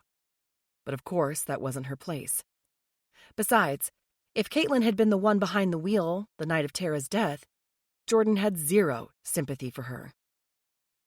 "You're still friends with Sophie, though," Jordan pointed out when Caitlin had gone quiet for a moment. "You don't blame her as much as Tara?" Caitlin's brow wrinkled as she stared down at her plate. Maybe it's just easier to put more of the blame on Tara since she's not here now. The answer sounded sincere enough. Was it the response of a therapist who understood the way grief worked, or the reply of a killer who'd eliminated the source of her anger? Either way, she continued a moment later, losing Tara took some of the edge off my resentment. Was that practically a confession? Jordan's thoughts were too scrambled to decide. Instead, she focused on her need to search the garage and hoped she could convince Caitlin to leave the room for at least a minute or two so Jordan could do some serious spying. "But I seem to recall you said Sophie's party would be a horror show. Is that because of a beef with the hostess, or does it have more to do with the fact that we're dressing up as crazy characters in a murder mystery game?" Finishing the pumpkin bread that had definitely been too dry, Jordan set aside her plate. "I will admit being wildly curious what everyone else is wearing after reading my character description." Caitlin grinned. Didn't you see the note in that email that expressly forbid us from telling anyone who we are dressing up as? "How can that rule possibly apply to the super intimidated new girl?" she presses, needing Caitlin to leave the room. "Did I mention that seeing your outfit was my not-so-secret reason for baking extra today?" "All right, I give in." Laughing, Caitlin set the empty dish in the sink and then backed toward the stairs, leading to the second level. Nala got up to follow her. "I'll go grab my costume. Come on, Nala." As soon as Caitlin disappeared up the steps, Jordan dashed to the door to the opposite side of the kitchen that had led to the area where the cars were parked. Opening it, she passed briefly into a laundry area before reaching a heavier steel door. That one led into a neatly organized two-bay garage. The closer bay held a white Lexus coupe that definitely wasn't what she was looking for. But the second space was filled by a much bigger vehicle hidden under a silver custom car cover. It was definitely the correct size. Sprinting across the painted cement floor, Jordan reached the nose of the tarped machine and lifted the canvas, revealing the grille of a metallic, black Range Rover Sport. A luxury SUV. What was more surprising was the obvious front-end damage. From the cracked right headlight to the dented fender and shattered front bumper, it was evident the vehicle had been in an accident. "Oh my God. Oh my God. Oh my God," she whispered to herself, hardly able to believe it. Seeing it with her own eyes sent a wave of nausea through her so fierce she doubled over from it.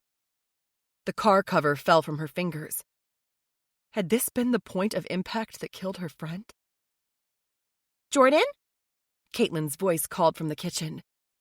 Fear of discovery steadied her churning gut a little bit. She would never get justice for her friend if she couldn't engage in better detective work than this. Quickly, she withdrew her phone and snapped a photo of the damage before racing back to the laundry room. Caitlin stood near the island, brow furrowed. She had a bundle of green fabric draped over one arm. Nala stood beside her, tail wagging, looking decidedly less judgmental. "Sorry, I thought I heard someone knocking on the exterior door, but I got confused where I came in." Jordan smacked her head with the heel of her hand. "I must be losing my marbles. But is this your costume?" Frowning, Caitlin moved to shut the door to the laundry room. "Yeah, that's definitely not where you entered." Her voice was so monotone, so off, that it sent a tremor of fear through Jordan. If Caitlin was the killer, What was to stop her from silencing Jordan? Did she realize that Jordan had just found evidence that made Caitlin look guilty as hell? The reality of the danger she'd put herself in hammered home. They were all alone in the house, except for Nala. Unsticking her dry lips with a swipe of her tongue, she forced herself to speak. So I discovered it was probably just one of those annoying people trying to sell solar panels for your roof or something. Jordan rambled, knowing her face must be pink. She couldn't believe she'd just found a vehicle with front-end damage in Caitlin's garage, with the correct color paint. Maybe so, Caitlin conceded, even though she continued to stare at Jordan oddly. But this is what I'm wearing tomorrow. Run-of-the-mill doctor scrubs. Relieved that Caitlin seemed willing to change the topic, Jordan gladly followed her conversational lead. Oh, you got a much cooler character than me. I'm supposed to be a nerdy scientist, so I got some Coke bottle-type glasses and a lab coat, but I have no idea what else to do. She felt like her heart pumped so loudly it must be audible as she plotted a quick escape now that she had the information she'd come here for. You should bring some Jell-O shots with you and pass them out, kind of like a Dr. Feelgood thing. The longer she stood there, the more scared she grew. The weirder things she was certain to say. She needed to get out. Now. That's not a bad idea, Caitlin admitted. We'll probably need some levity while we solve a 2-hour murder mystery. Did you catch that on the game notes? Gameplay is 2 to 3 hours. I did. Jordan had studied all of it at length, wondering if somehow Sophie Durand was using the game to reveal another murderer. Just how much did Sophie know about her friends? But I'm going to run home and see if I can find anything else to add to my outfit. I'm a little more pumped to go to my first book club now that we've talked. She tried to smile as she backed up toward the foyer, where she remembered perfectly well she had entered the house. I guess I'll see you tomorrow night then. Caitlin dumped the hospital scrubs on the kitchen island before walking with Jordan to the front door. Thanks for the bread and the visit. Jordan smiled inanely, her brain stripped of sensible speech, unable to think of anything beyond her fear that Caitlin was the killer. She gave Caitlin a goofy wave and made a quick exit. Relief shot through her as the door of the house closed behind her. She wanted to look at that photo again, to see if a more careful study would show evidence the damage had been caused by hitting a person. The moment she was safely in her car, she called Natalie and asked to meet her later this afternoon. She wanted to bounce her new theory off the PI before tomorrow night. Of course, Jordan first wanted to find the other vehicles belonging to Luke and the Shimon family before she made up her mind about who killed Tara. As she backed out of the driveway, she saw a curtain flutter at the window, as if Caitlin Teal was still watching her. A chill went through her, reminding her that she'd been lucky to escape in one piece. Because right now, it sure looked like Caitlin was guilty as sin. Chapter 25. Jordan, present. Shaken by what she'd unearthed in the last garage, Jordan wasn't sure she had the stomach to check out the next vehicle on her list. She drove towards Saratoga High School anyhow, knowing it had to be done. With any luck, Serena Shimon's SUV would be easily accessible in a student parking lot, so that no subterfuge would be necessary to take a look. It was getting tougher to play the role of friendly new book club member around people she suspected of harming Tara. When she'd first started this journey, she'd imagined singling out one person with bad intent and making them the subject of her investigation. Instead, it seemed like everyone she met had a motive, or at very least a ton of hidden ill will.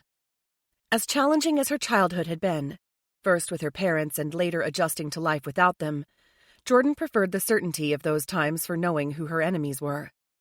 She could throw a punch when she had an adversary. Threats were overt, but in Saratoga, everyone wore the mask of a friend while carrying a figurative shiv in their back pocket. It was a whole lot creepier. And yeah, more deadly. She had almost reached the high school when a gray sedan in her rearview mirror caught her eye.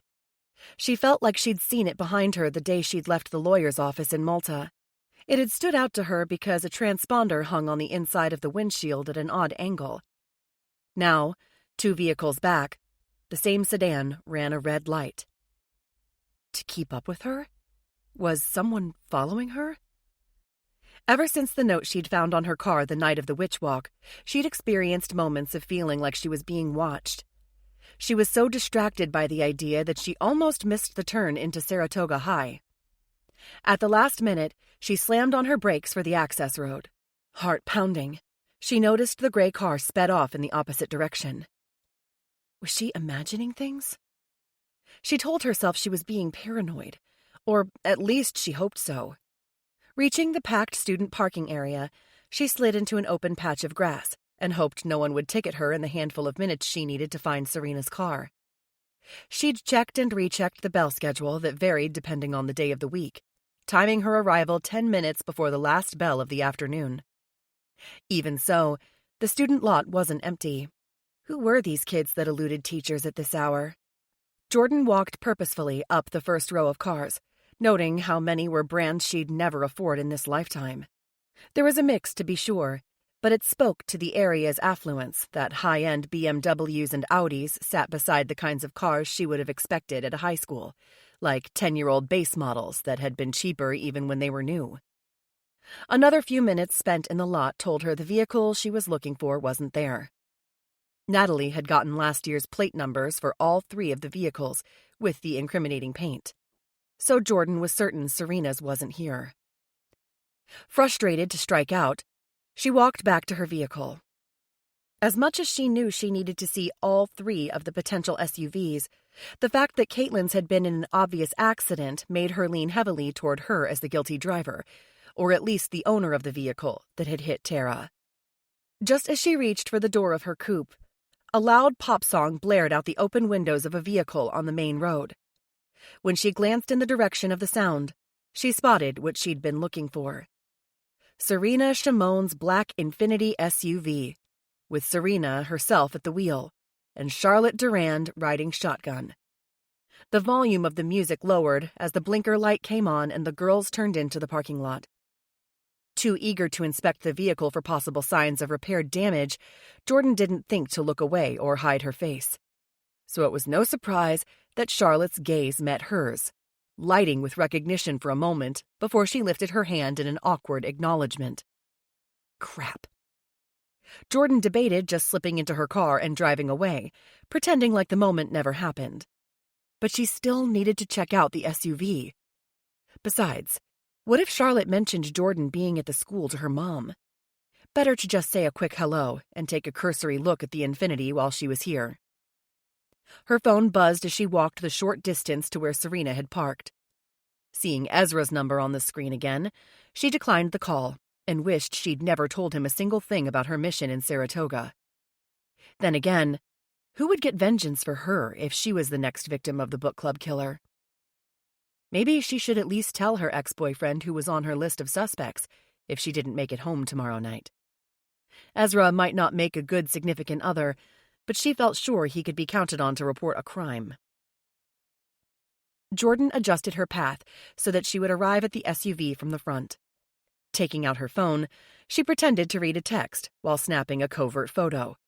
Her eyes locked on the air intake area of the black grille, roaming over the intricate pattern to see if there were any signs of repair. Natalie had assured her none of the vehicles on their list had been reported as having been in an accident, but no one with half a brain would call their insurance company to collect damages if they'd just killed someone.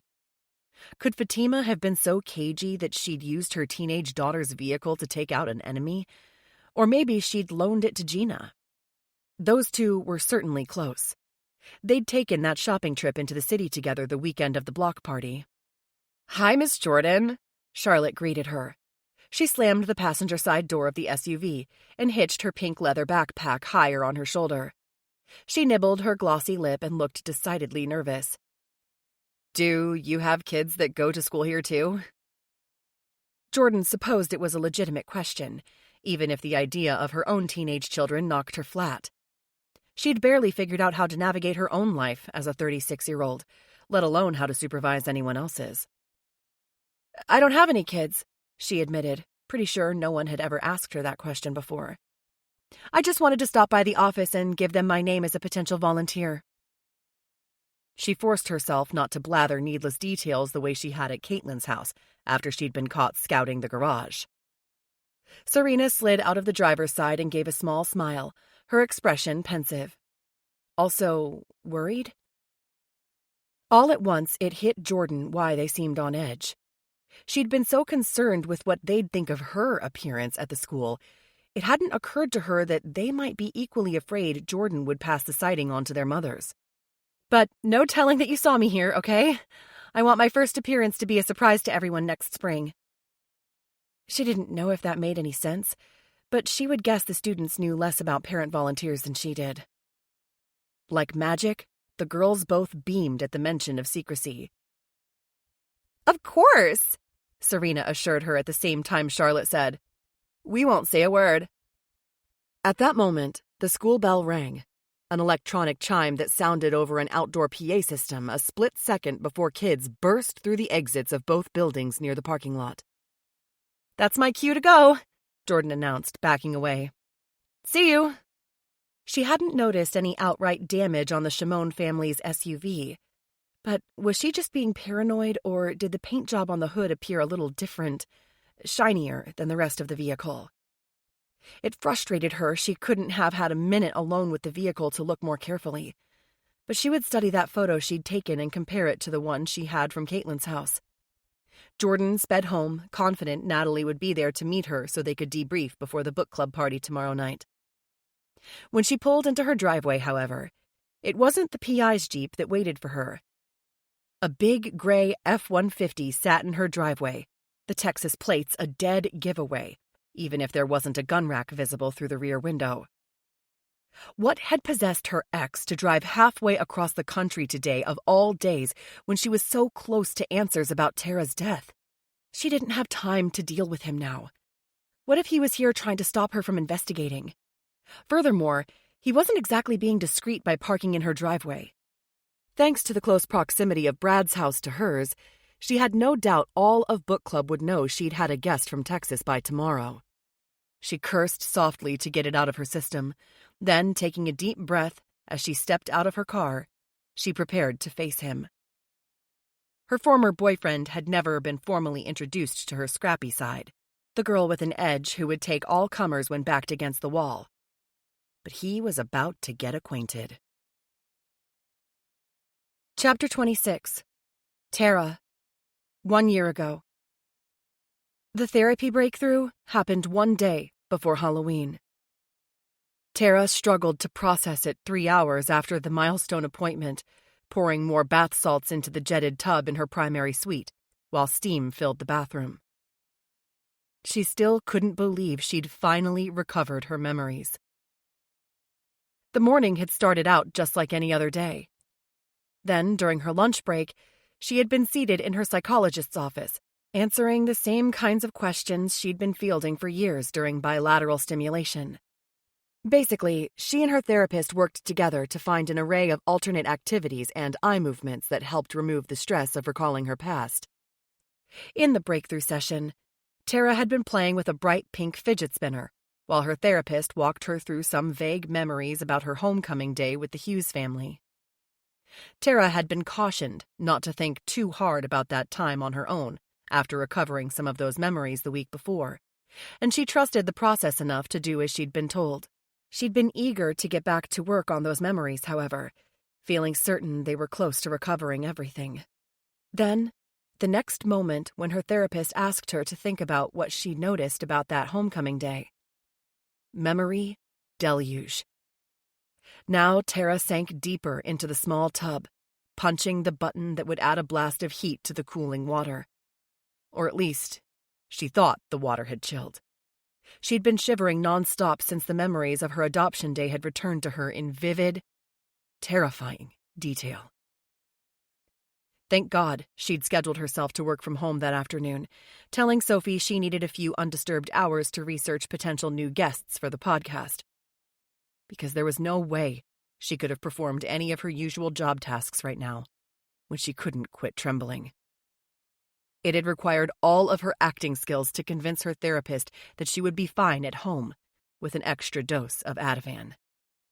A dose she had not taken. Even now, as she closed her eyes and tipped her head against the tub's foam headrest, events from that day in the Hughes' historic Manhattan townhouse replayed over and over. One of her new half-brothers had offered to show her around the architectural masterpiece near Central Park West that spanned 5 floors, plus a basement, where the live-in nanny stayed. The live-in nanny who had taken Evander's younger brother to a visitation with their mother that afternoon. A fact that Tara hadn't known until she found herself utterly alone with Evander, locked in his father's office, 3 floors away from her new parents. Briefly, the shock of what he'd done silenced her. It was ironic, really, considering all the stereotypes about the pitfalls of the foster system, that Tara had been that innocent before her arrogant, entitled new brother had put his hand up her dress. It was almost like her brain refused to believe that this boy would hurt her when she had, against all odds, found a seemingly fairy tale family who wanted to make her one of their own. Oddly, it was her foster sister's voice in her head that had broken through the wall of disbelief in that critical moment when Evander began to unzip his pants. While Tara struggled to make sense of what was happening, from the back of her stunned brain, Jordan's voice screamed at her to take action, to do something, anything to stop him. And she had. Brutally. She'd seized a letter opener from the desk that he'd pinned her against, jammed it into his roving hand. She recalled the hot rush of blood from Evander's hand onto her thigh. Although she'd punctured her own leg in the process, she couldn't remember feeling hurt in any way. She just had a vivid impression of his blood streaming over her skin where she'd stabbed the back of his hand. The aftermath of those moments were still a little hazy, but her counselor said that time might be lost forever since it was possible Tara had gone into shock afterward, making it impossible for her mind to absorb any more. At the end of the day's dramatic session, her therapist had given her extra prescriptions for more sedating medication, eliciting a promise from Tara that she would engage in protracted self-care for the next 2 weeks. All in all, the woman had made Tara feel like the walking wounded for recovering a traumatic memory. Yet the anguish was only a small facet of what she felt now. Beneath the raw wound, a wellspring of anger bubbled up hotter than Evander's blood had been on that life-changing day. Fury that she'd blocked out the one time when she'd fought for herself. Rage that Evander's action and her lack of coping skills to deal with it resulted in over a decade of blank space in her brain where the memory of Jordan should have been. Instead, her spineless stepmother had allowed Tara to believe there had been some scarring incident in the foster home that made her lose that chunk of time. But it hadn't been her foster family who had hurt her. It had been the overprivileged vipers who'd adopted her. Far from wanting to forget it, Tara now wished to commemorate the moment when she'd possessed the inner strength to advocate for herself. She would claim ownership of that assertiveness, a quality she'd spent a lifetime believing that she lacked. Now, staring at the untouched new prescription bottle near the tub, Tara turned down the hot tub heater and clicked off the jets. She didn't want to spend another moment of her life people-pleasing or making herself small so that those around her felt good about themselves. Toweling off, she made a plan to print a boilerplate partnership agreement to bring to Sophie tomorrow.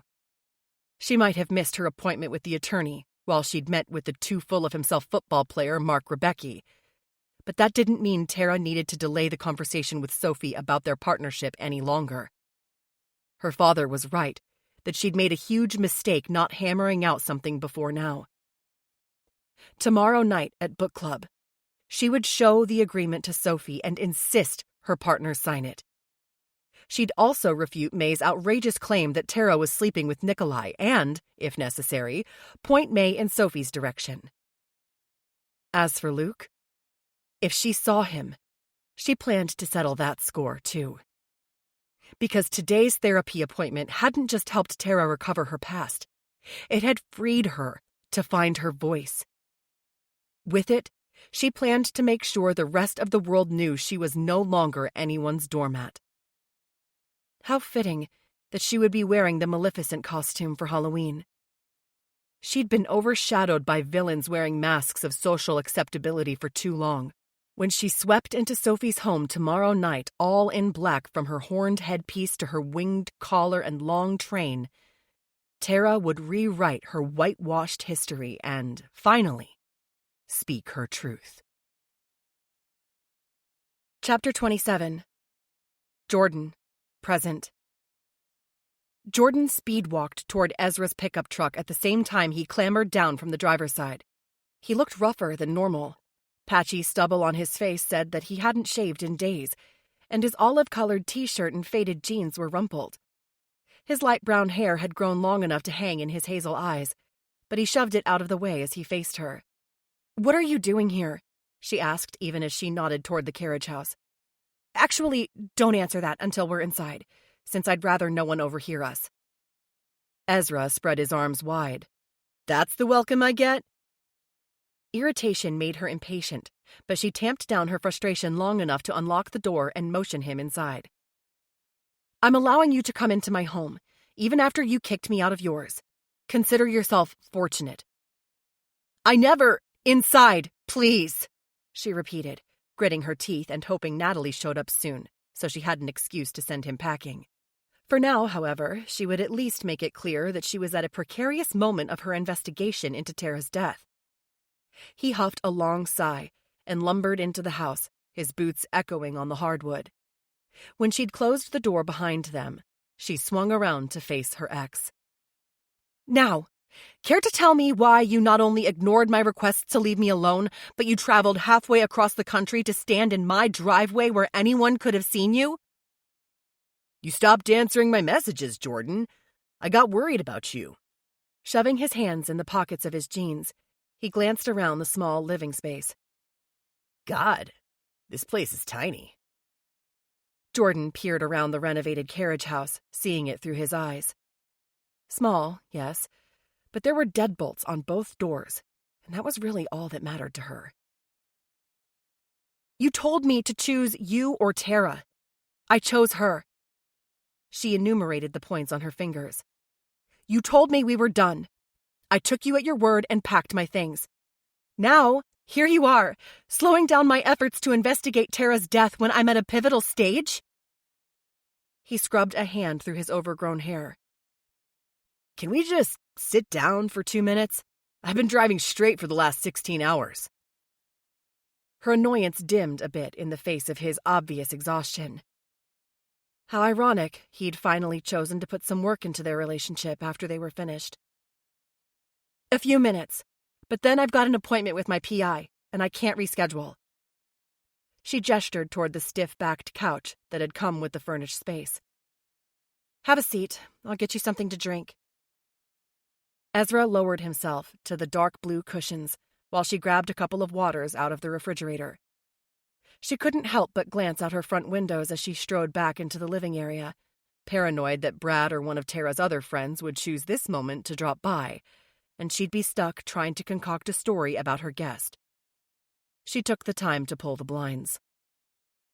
When she passed one of the bottles to Ezra, she dragged over one of the dining table chairs and noticed him staring up at her.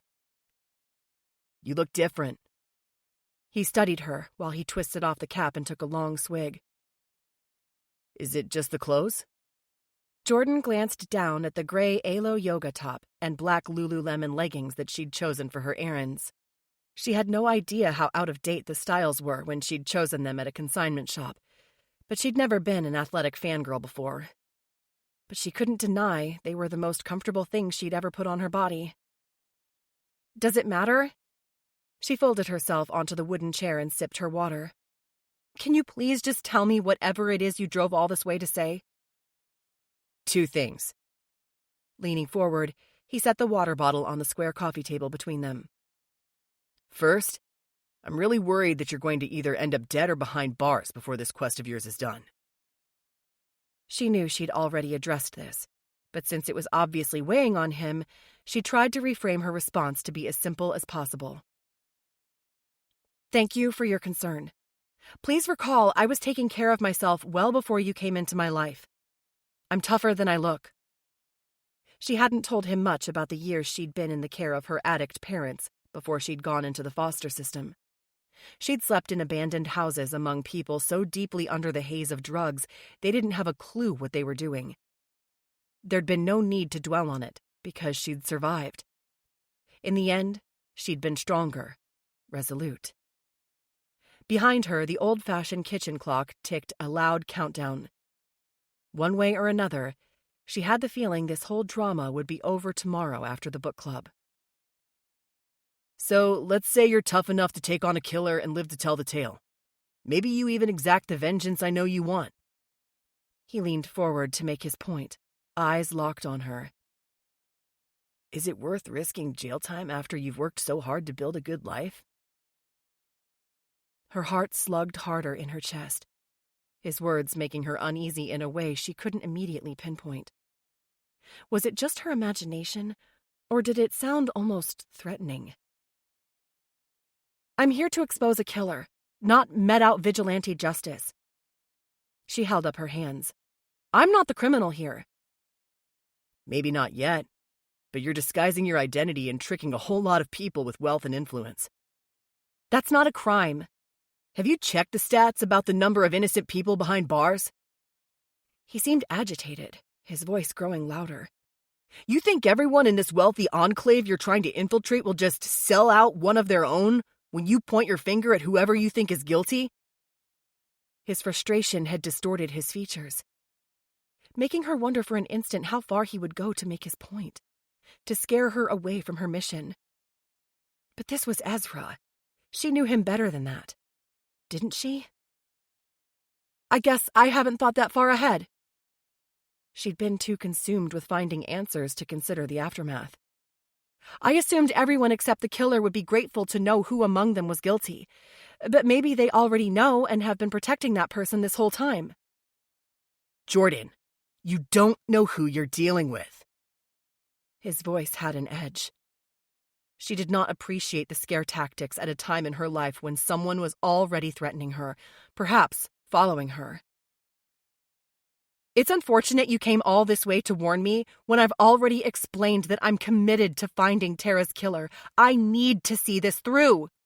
He reached toward her, mouth opening, as if he would interject, but she bolted up from her chair and paced the small living space. Even Ezra was scaring her now. She needed him to leave. Look, you of all people understand that I don't have strong bonds with many people. She continued, trying to convey that she was done listening to him by moving closer to the door. Do you know how many meaningful relationships I've managed to form in my life? He shook his head sadly. I don't suppose you count me in that number. She stifled an exasperated sigh. This isn't about you. This is about what I owe to someone who loved me for myself at a time in my life when no one else did. The cops have admitted that Tara's case is cold. Even if it's not technically closed, they haven't done anything on it in months. So all that matters to me now is finding the truth, getting justice for her. As the words settled into the room, echoing in her ears, Jordan acknowledged there might be more to it than that. Ezra hadn't been wrong about her wanting vengeance. Slowly, he rose to his feet again. Something in his expression told her she might have finally gotten through to him. Still, she remained alert, wary. Before he reached the door, he turned back to ask, What if I go to the police first? Tell them who you really are and what you're trying to do. I would be angry with you, but in the end it won't make any difference. Except possibly slow her down. I'm not going to quit until I have answers. Yeah, I figured. But it was worth a shot to keep you safe. This time, he pulled open the door and stepped out into the night without looking back. She followed him onto the small wooden steps, ignoring the niggle of guilt she experienced at making him leave again, as the low rumble of thunder growled nearby. At the same time, the headlights from Natalie's Jeep swung across the front yard of the carriage house. Jordan felt relieved to have the confrontation with her ex over with. And maybe she had him to thank for clarifying her purpose, reinforcing her resolve. She watched as Ezra stepped back into his truck cab at the same time Natalie hopped out of her Jeep. Jordan reached for the medallion she wore under her sweater and smoothed her fingers over the contours of the saint. Whoever killed her friend would pay the price. Chapter 28. Jordan. Halloween night. Present. The first drops of rain pelted Jordan's silver coupe as she arrived at the book club meeting. Sophie Durand's expansive home loomed ahead, brightly lit and decorated with jack-o'-lanterns and skeletons. Switching off the headlights, Jordan stopped the car in the long, horseshoe-shaped driveway. 2 other vehicles were already parked on the black and white bricks laid out in a herringbone pattern. One she recognized as the white Lexus she'd seen in Caitlin Teal's garage. The other, a sleek blue Jaguar sports car, wasn't familiar to her. The storm had been threatening since the night before. The trick-or-treaters were sure to be disappointed the nor'easter had waited until now to blow in, during what should have been prime time for candy collecting. Gathering her umbrella, Jordan felt the electric charge in the air even before opening the car door. Was it the change in the barometric pressure from the rain? Or the uncanny sensation that she could be standing in the same exact spot that Tara had stood 1 year before, unaware that the night would end with her death? A shiver crept up her spine as she headed toward the double doors of the grand front entrance. Never before had she felt the presence of her departed foster sister so keenly as she did at that moment, as if Tara were right behind her, urging her on. Which seemed funny, considering Jordan had never needed any urging to speak up for her friend in the past.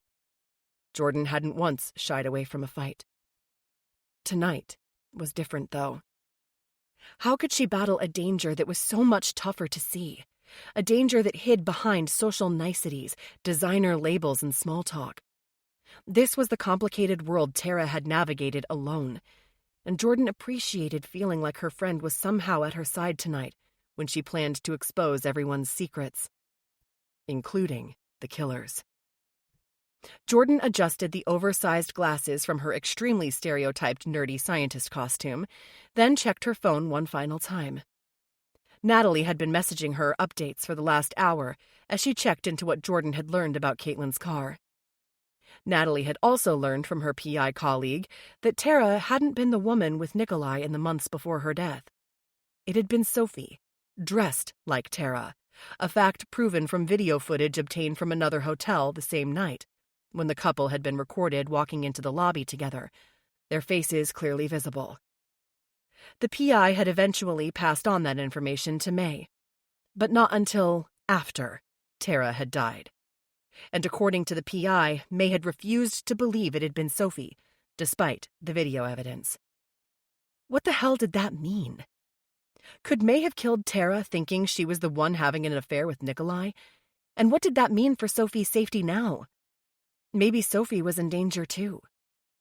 Jordan couldn't shake the feeling that tonight's party could be dangerous, that the killer could strike again. But it was tough to see quiet, unassuming May as the killer. Jordan came back to Sophie's strange ruse. Why would she try to throw Tara into hot water in the first place? If Sophie disliked Tara enough to masquerade as her while out with another woman's husband, did that also mean Sophie had disliked Tara enough to kill her? If anything, it seemed like it would have given Tara motive to kill her business partner, not the other way around. Not that Tara would. But right now, Jordan's phone showed no new messages. Standing outside Sophie's home made her feel exposed, too visible. Ever since she'd found the warning message on her car, she'd been plagued by the sense that someone was following her, watching. So she pressed the front doorbell to get inside, hoping she could pull all the clues together to make sense of what had happened a year ago. A seasonally appropriate chime sounded on an outdoor speaker. the high cackle of a witch's laughter.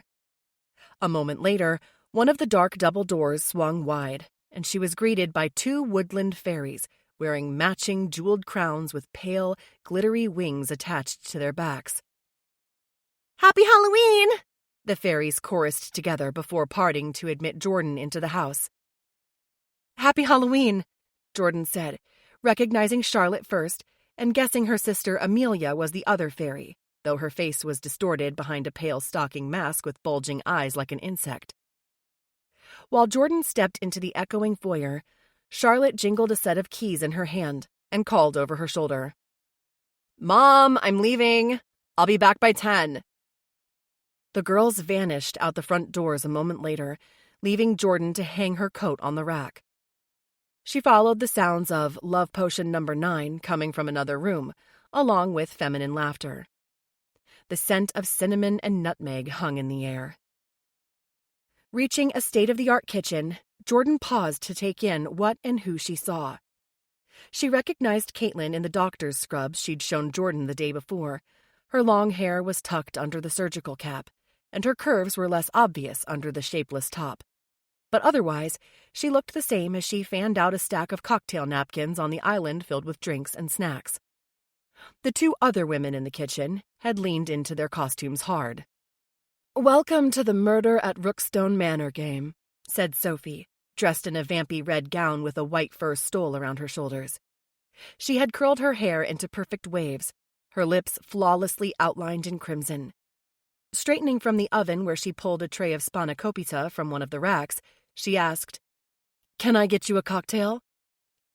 Sophie made room on the island for the tray and tugged oven mitts from her hands. "I can help myself," Jordan assured her, reaching for a wine glass from the island. "Thank you." "There is a white Sancerre that's already open," Fatima announced from the other end of the island, dressed in a black dress with tuxedo accents, like a bow-tie collar and satin piping running from her hips to her ankles. She held an opera glass in one gloved hand. "But I brought a Pinot Noir, if you prefer." "I'll open the red," Jordan announced, marveling at the lengths everyone went to for their outfits, even as she wondered if there was a reason Fatima wore gloves. Had she been thinking about not leaving fingerprints? "I can't wait to find out more about everyone's character in the game tonight." The doorbell rang while she used a corkscrew on the Pinot Noir, the music changing to Highway to Hell. She preferred to drink a beverage that she opened herself, since it just seemed safer when a murderer lurked. She had a plan for tonight, of course, but she wouldn't implement it until deeper in the evening when the guests let their guard down. Until then, she'd keep taking everyone's measure, keep testing her theories of the crime to see which one fit best, to see who fit the killer profile. As Jordan tugged the cork free, May and Destiny swept into the kitchen together, already embroiled in laughter and conversation. May's hair was piled high like the Bride of Frankenstein, and she strutted a slinky purple slip dress with a matching pashmina held by a green butterfly clip. Destiny rocked a black sequin bodysuit and silver feathered headdress with fishnet stockings. "Welcome to the Murder at Rookstone Manor game," Sophie repeated for the newcomers. She still buzzed about the kitchen, pulling a tray of fruit from the refrigerator and opening a jar of honey to add to the charcuterie board. Luke had joined her at some point, sticking toothpicks into melon balls wrapped with prosciutto. "We'll get started as soon as Brad and Gina arrive, but I can tell you that one of you may disappear from the game at some point, because there will be a murder."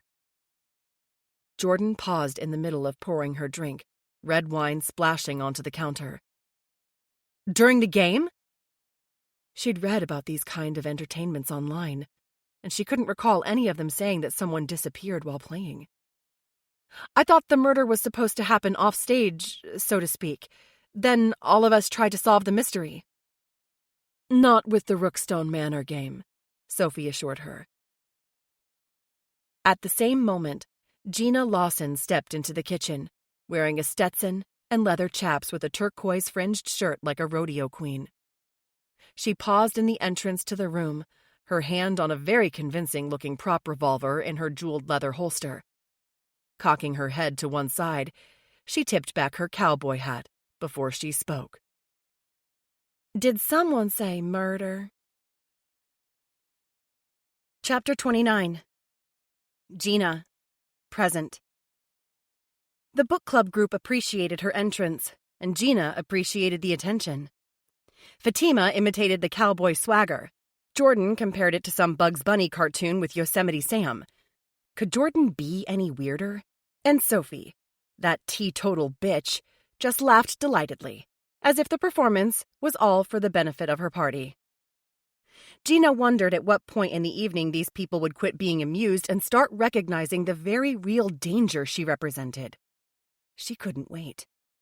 All the time she'd been lambasted in the sports media for distracting her ex-husband's focus from football because of their split. All the nights she'd sacrificed her body to sleep with Sophie's man-whore of a husband as part of her bid for vengeance. It would be worth every unhappy moment of the last 2 years to watch Sophie's face drain of color when she finally recognized how thoroughly she'd been beaten by the woman whose life she had destroyed without a thought. While the music switched to Rihanna's Disturbia, Gina helped herself to a drink from the extensive offerings on Sophie's kitchen island, choosing a healthy splash of top-shelf gin with a little tonic and lots of fresh lime slices and ice. Brad arrived a few moments after her, dressed in chef's whites, complete with the signature toque. Fatima was regaling the group with a story about her daughter and Sophie's going out for spots on a competitive dance team, when a bell began to chime incessantly. Glancing up from her drink, Gina saw Sophie in her red slip dress, shaking a small silver handbell. "Attention, friends!" Sophie bared her teeth in what probably passed for a smile to everyone but Gina. "I'm so glad you could all be with me at Rookstone Manor tonight while we try to solve a murder." Destiny and Caitlin provided the requisite oohs and ahs, clinking their glasses to toast the event, while everyone waited to see what else their host had to say. Gina noticed that Jordan Lawson looked down at her feet, hiding her expression. Gina never had learned anything useful about the book club newcomer, and now that Gina was in the home stretch of her plan to decimate the Clean Break podcast, she had decided it didn't matter. Jordan would be a footnote in the night's events. "A little housekeeping before we begin a get-to-know-you mixer for our characters," Sophie continued. She set aside the silver bell and lifted a dark wicker basket lined with a white linen tea towel. "Starting with the game rules. No cell phones allowed to ensure a level playing field. If everyone could please shut down their electronics, Luke will come around to collect your devices." A small amount of grousing took place before a flash of lightning preceded a violent crack of thunder. The floor rumbled with the strike, and a moment later, the rain picked up in force, loud enough to hammer the floor-to-ceiling glass doors that surrounded the pool deck and courtyard. All around Gina, the partygoers added their cell phones to the basket as Luke walked from one person to the next, saving her for last. She met his gaze as she dropped her device into the breadbasket with the others. "I need to talk to you," Luke said quietly, his tone urgent. Gina glanced around them, wondering who had spotted the byplay. But everyone seemed well on their way to an evening of tipsy frivolity, drinks in hand, conversation humming along. "So talk," she answered at regular volume, shrugging a shoulder to let him know she had no intention of hiding their conversation. "In private." He practically growled the words at her before pivoting on his heel and stalking for the room. Gina followed more slowly, using a purple swizzle stick to stir through the ice she'd added to her drink. By the time she entered an adjoining sitting room decorated in more shades of Sophie's unimaginative white, Luke had already stashed the basket of phones. He swung around to face her, the expression on his face tense, the tendons in his neck standing out. "What the hell are you doing sneaking into my home when I'm not around?" His accusation was underscored by another loud crash of thunder. "What are you talking about?" She swirled her drink again, unwilling to confess anything until she knew what she was being accused of. Had he found the panties she'd hidden in his jacket pocket? Had his stepdaughter confronted him about finding a stranger's shoes in the house? "Don't play games with me. You turned off the security system for 20 minutes while no one else was home." He took a menacing step toward her, and for a split second, she wondered if she'd been foolish to goad him. But then, She recalled what she held over his head. A burst of laughter came from the kitchen at the same time the doorbell rang. Not that Luke moved to answer it. Maybe they were ignoring trick-or-treaters foolish enough to brave the storm. I assure you, I'm not the one playing games, she shot back. You're the one who took out a life insurance policy on your wife without her knowledge. Care to explain that one? The anger slid from Luke's expression, his jaw dropping for an instant before he snapped it shut again. You broke in here to snoop through my things? His lips curled. She was grateful for the house full of people, or she might have been scared. As much as she hated her ex-husband for cheating on her and swindling her, she'd never feared for her physical safety. Luke was another story. It was a relief that her costume had allowed her the opportunity to carry a shiny silver derringer that looked straight out of the Old West. I didn't have to. You left the policy in your office downtown the night of the witch walk. I practically had the ink tattooed on my ass after we had sex on the desk. She moved to rejoin the group, but Luke grabbed her by the arm. He yanked her to a stop. That's a lie, and you know it. You had to search to find those papers. So what if I did? She hissed at him, wrenching her arm free. Maybe I wanted to know what your plan was for that insurance policy. Maybe I'm just trying to figure out if you really want your wife dead. Don't be ridiculous.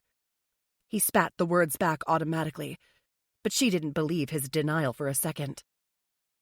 A rustling echoed from the far side of the room, and she lowered her voice, even though she was pretty sure everyone else was in the kitchen behind them. You can insist you don't want her dead all day long, but that insurance policy says something different.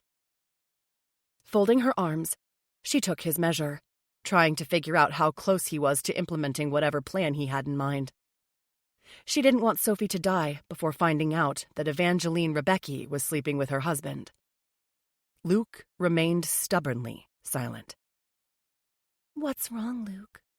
She laid her hand on his chest and felt his heart pounding hard just beneath her fingertips. Can't work up the nerve to do the deed? His eyes narrowed, darkened. Gina leaned closer to whisper in his ear. Because I'd be happy to help you.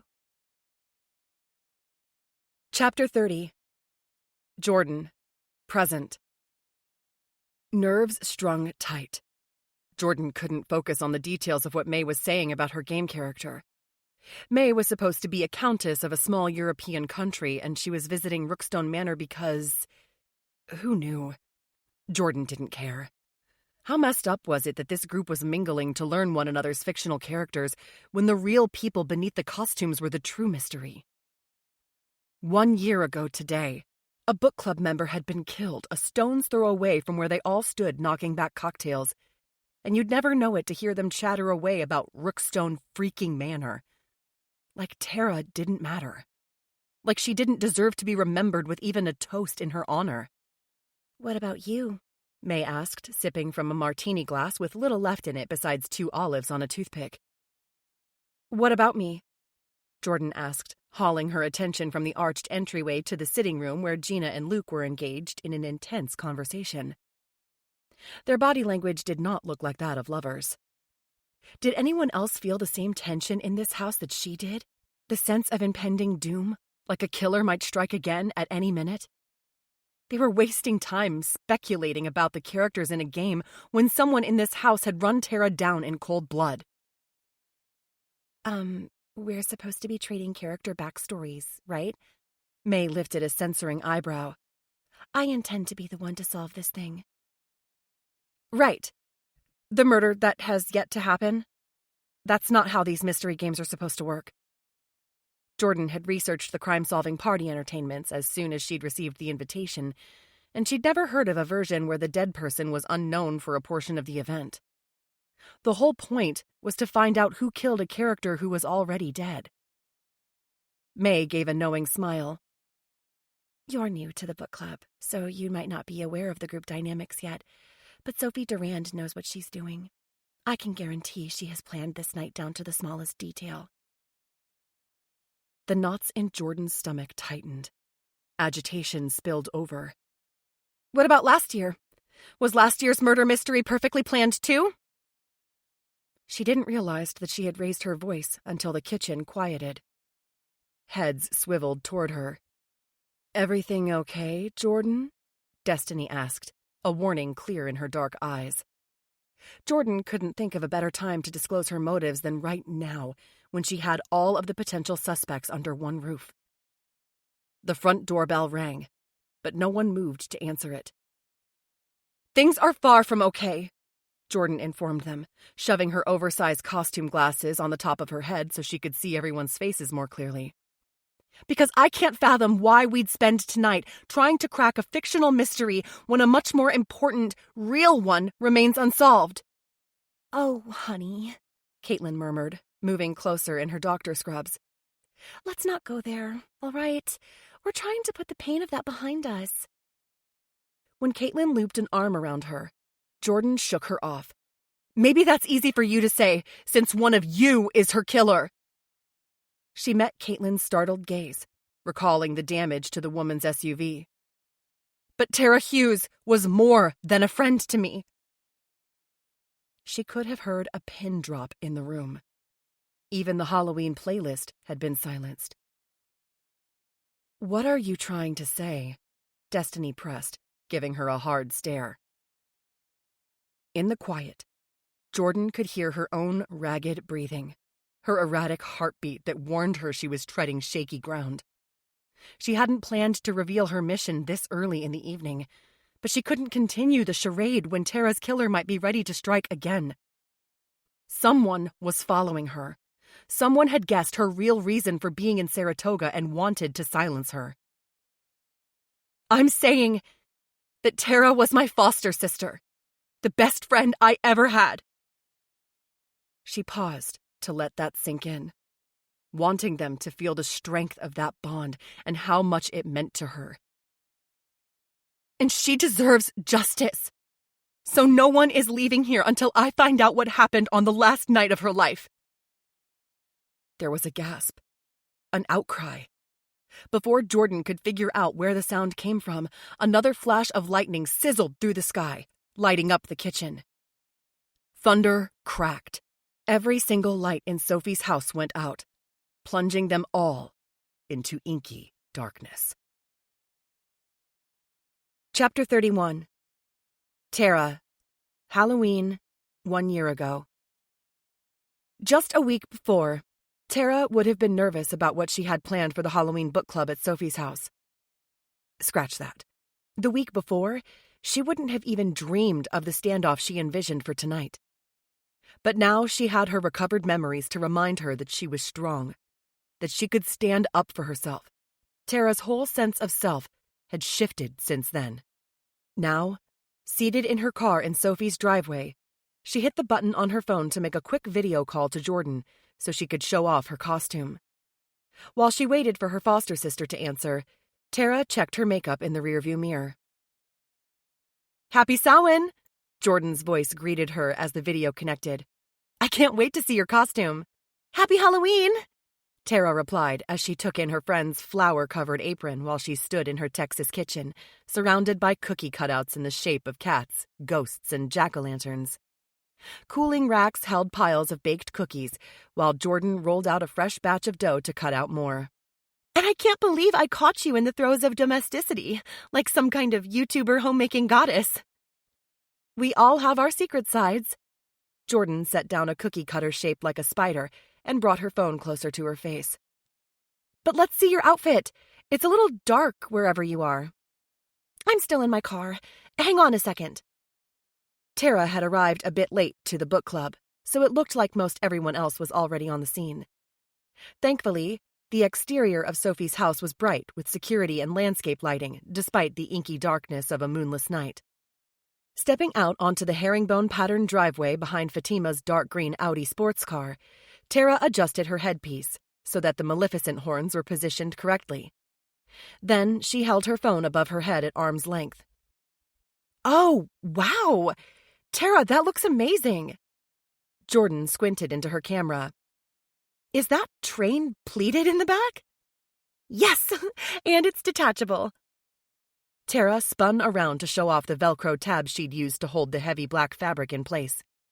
I only just finished the staff today.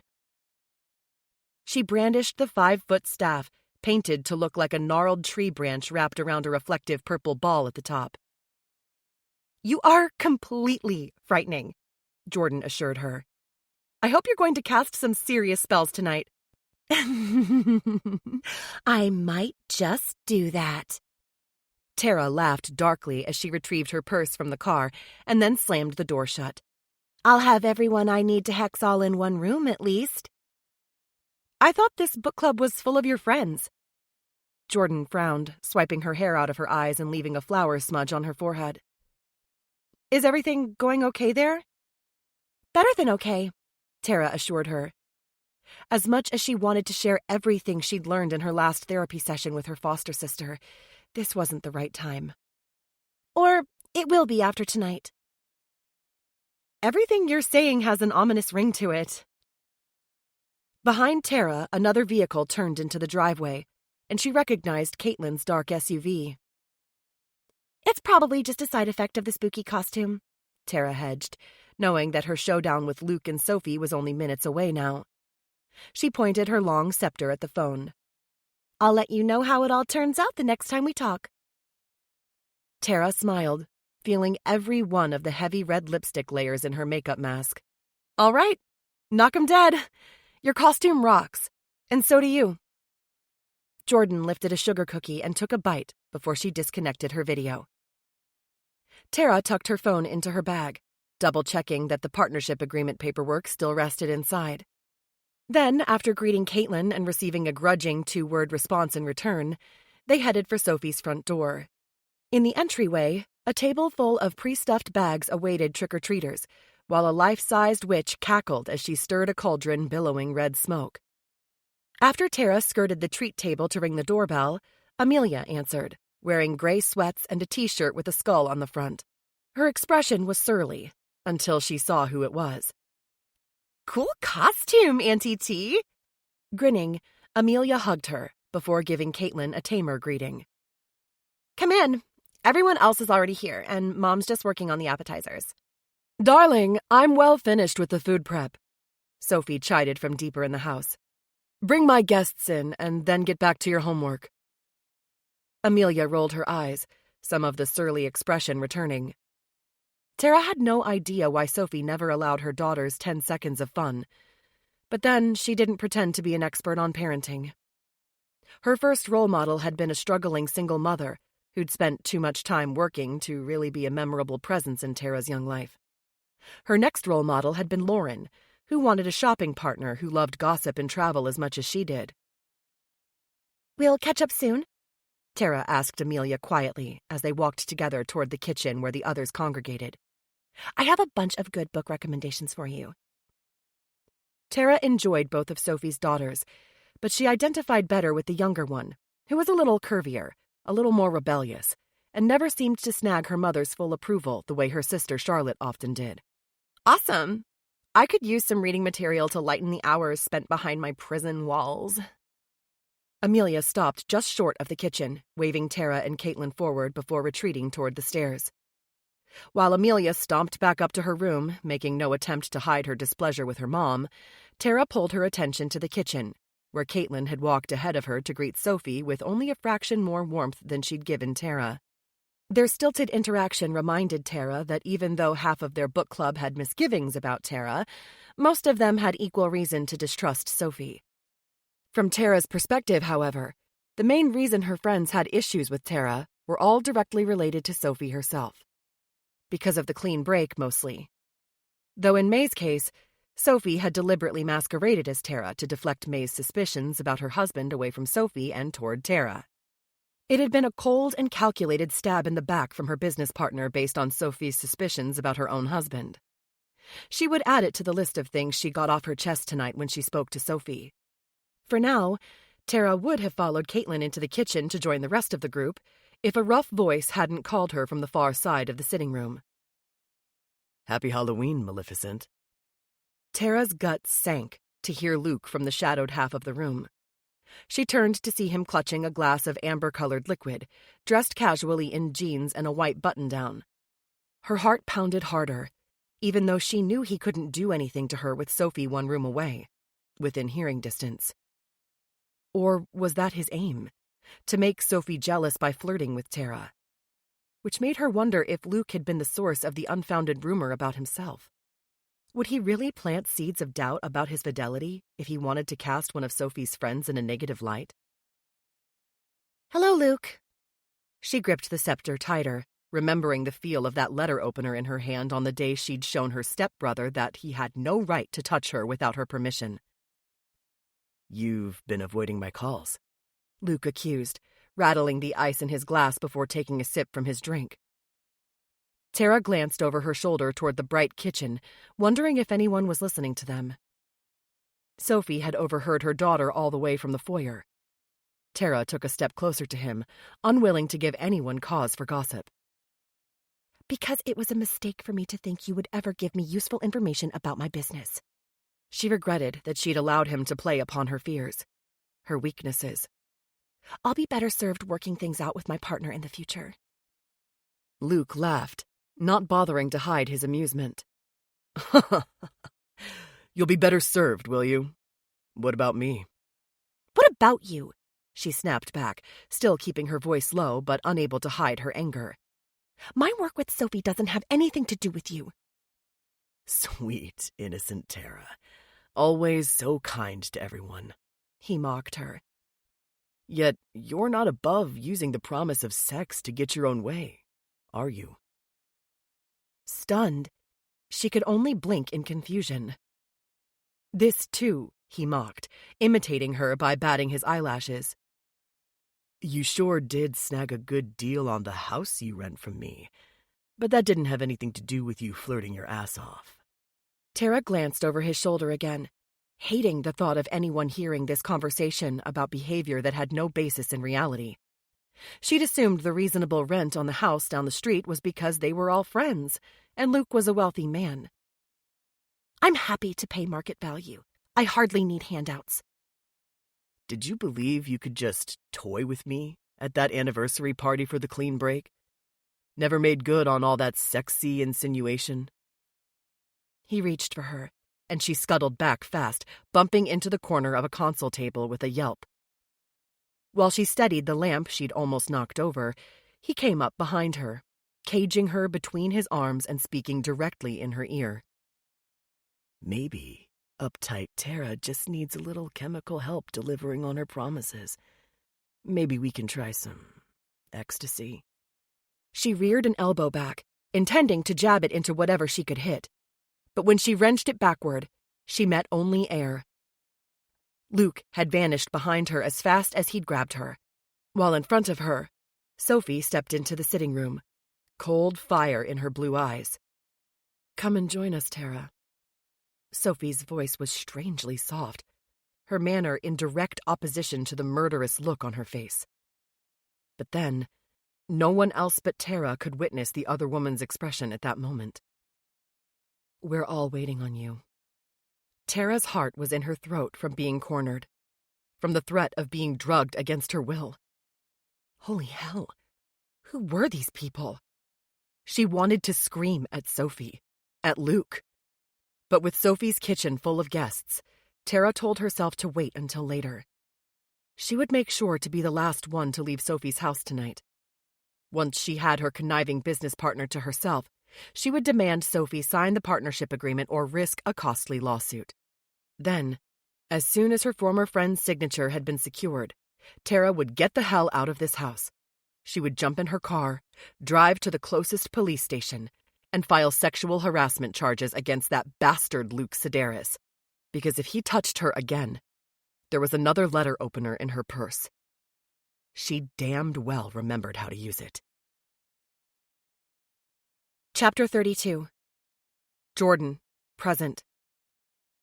"No worries, there are plenty of candles." Sophie Duran's calm, disembodied voice spoke in the dark kitchen, making Jordan's skin crawl with anxiety. Did their too-perfect hostess ever get rattled? Had she even heard Jordan's announcement about hunting for Tara's killer tonight? In the seconds of zero visibility, as the sound of drawers being opened and closed filled her ears, Jordan tried to remember if everyone from book club had been in the same room when the lights went out. She'd been so focused on Caitlin, convinced the therapist was Tara's most likely killer, that the other group members had been in the periphery of her focus.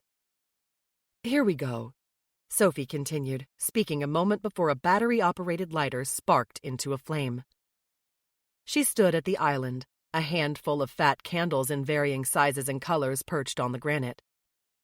"Let's just light a few of these, so we can see what we're doing." Jordan's heart skittered faster. She felt uneasy about the power going off right after the announcement of her real identity. Had the storm really knocked out the electricity? Or had someone cut it on purpose? Maybe her news had upset Tara's killer. Would it drive that person to act again? "I think we should all get comfortable while we figure out the real murder mystery," Jordan reiterated, as the candlelight began illuminating the faces of Tara's former friends. Brad was still in the far corner by the sliders, leading to the patio, though he looked a little unsteady on his feet. Gina stood close to him, cowboy hat covering her face while she stared down into her drink, as if the conversation didn't concern her at all. Destiny and Caitlin perched on bar stools at the island, while May and Fatima hovered behind them, their faces in shadow. Sophie set down the lighter and lifted one of the candles. "While you hijack my gathering for your own agenda, I need to use the house phone to call a neighbor and check on Charlotte. She doesn't belong at a party if the electricity is out there, too." Jordan watched her leave the room, wishing she had a way to keep everyone contained in one place while she confronted them with the evidence she had collected. Would they begin to turn on one another as they learned the truth about Tara's last book club? A gust of wind howled around the house, the sound more pronounced in the silence of the kitchen. Across the room, Brad cleared his throat. Jordan, I'm not clear why you think one of Tara's friends killed her. He peered around at the others in a clear bid for support. The police investigated the accident, so if there was any evidence against one of us... He waved on his feet a little, his drink overflowing the rim of the glass as he seemed to lose his train of thought. Gina reached for his elbow to steady him. "Let me get you a water." Brad nodded gratefully, setting his drink on the edge of a sleek display cabinet. "There is plenty of evidence," Jordan shot back, thinking about all the notes Natalie had given her, all of the incriminating things she'd discovered for herself. "Against all of you. There are so many motives in this room, it might take some time to wade through them all." "I had a motive," Gina admitted, lifting her hand to wave. "I admit it, but I'm not sharing it until Sophie returns. I need her to hear about it." Jordan frowned, even as a wave of nausea threatened. How could the woman be so cavalier? She took a deep breath and told herself to keep pushing for answers. "I'll hold you to that, Gina." She laid enough emphasis on the name to ensure Evangeline understood that Jordan already knew her identity. "What about you, Brad? Where were you last year after the Halloween book club meeting?" He shook his head, still wavering on his feet. You know I had a motive, but that's not my style. Right now, though, I don't feel so well. He staggered toward the sitting room, and while Jordan was surprised he'd had enough time to drink to excess when it was still early, she didn't stand in his way. Instead, she turned toward the women gathered at the island, all of them surprisingly quiet. "What about you, May?" Jordan stalked closer, wanting to see her face more clearly when she made her accusation. "Did you hate Tara enough to kill her after you thought it was her at the Adelphi Hotel with your husband?" May's lip curled as she spun the blue wine charm around the base of her glass. "It was Tara at the Adelphi, but I didn't kill her. Nikolai would never leave me for a social parasite like Tara, whose claim to fame was being Sophie's shadow." Jordan sucked in a breath at the venom in May's voice. She would never have suspected that anyone in Tara's circle would view her that way. But perhaps if May truly believed that Tara had been the object of her husband's affections, she could be excused for thinking poorly of her. May could not be excused for murder, however. Jordan leaned over the island to look May in the face, Up close, she could see where May had woven the Bride of Frankenstein wig into her own dark hair. Newsflash! It was Sophie, not Tara with Nikolai that night, Jordan informed her, unable to let Tara's name be tarnished even now.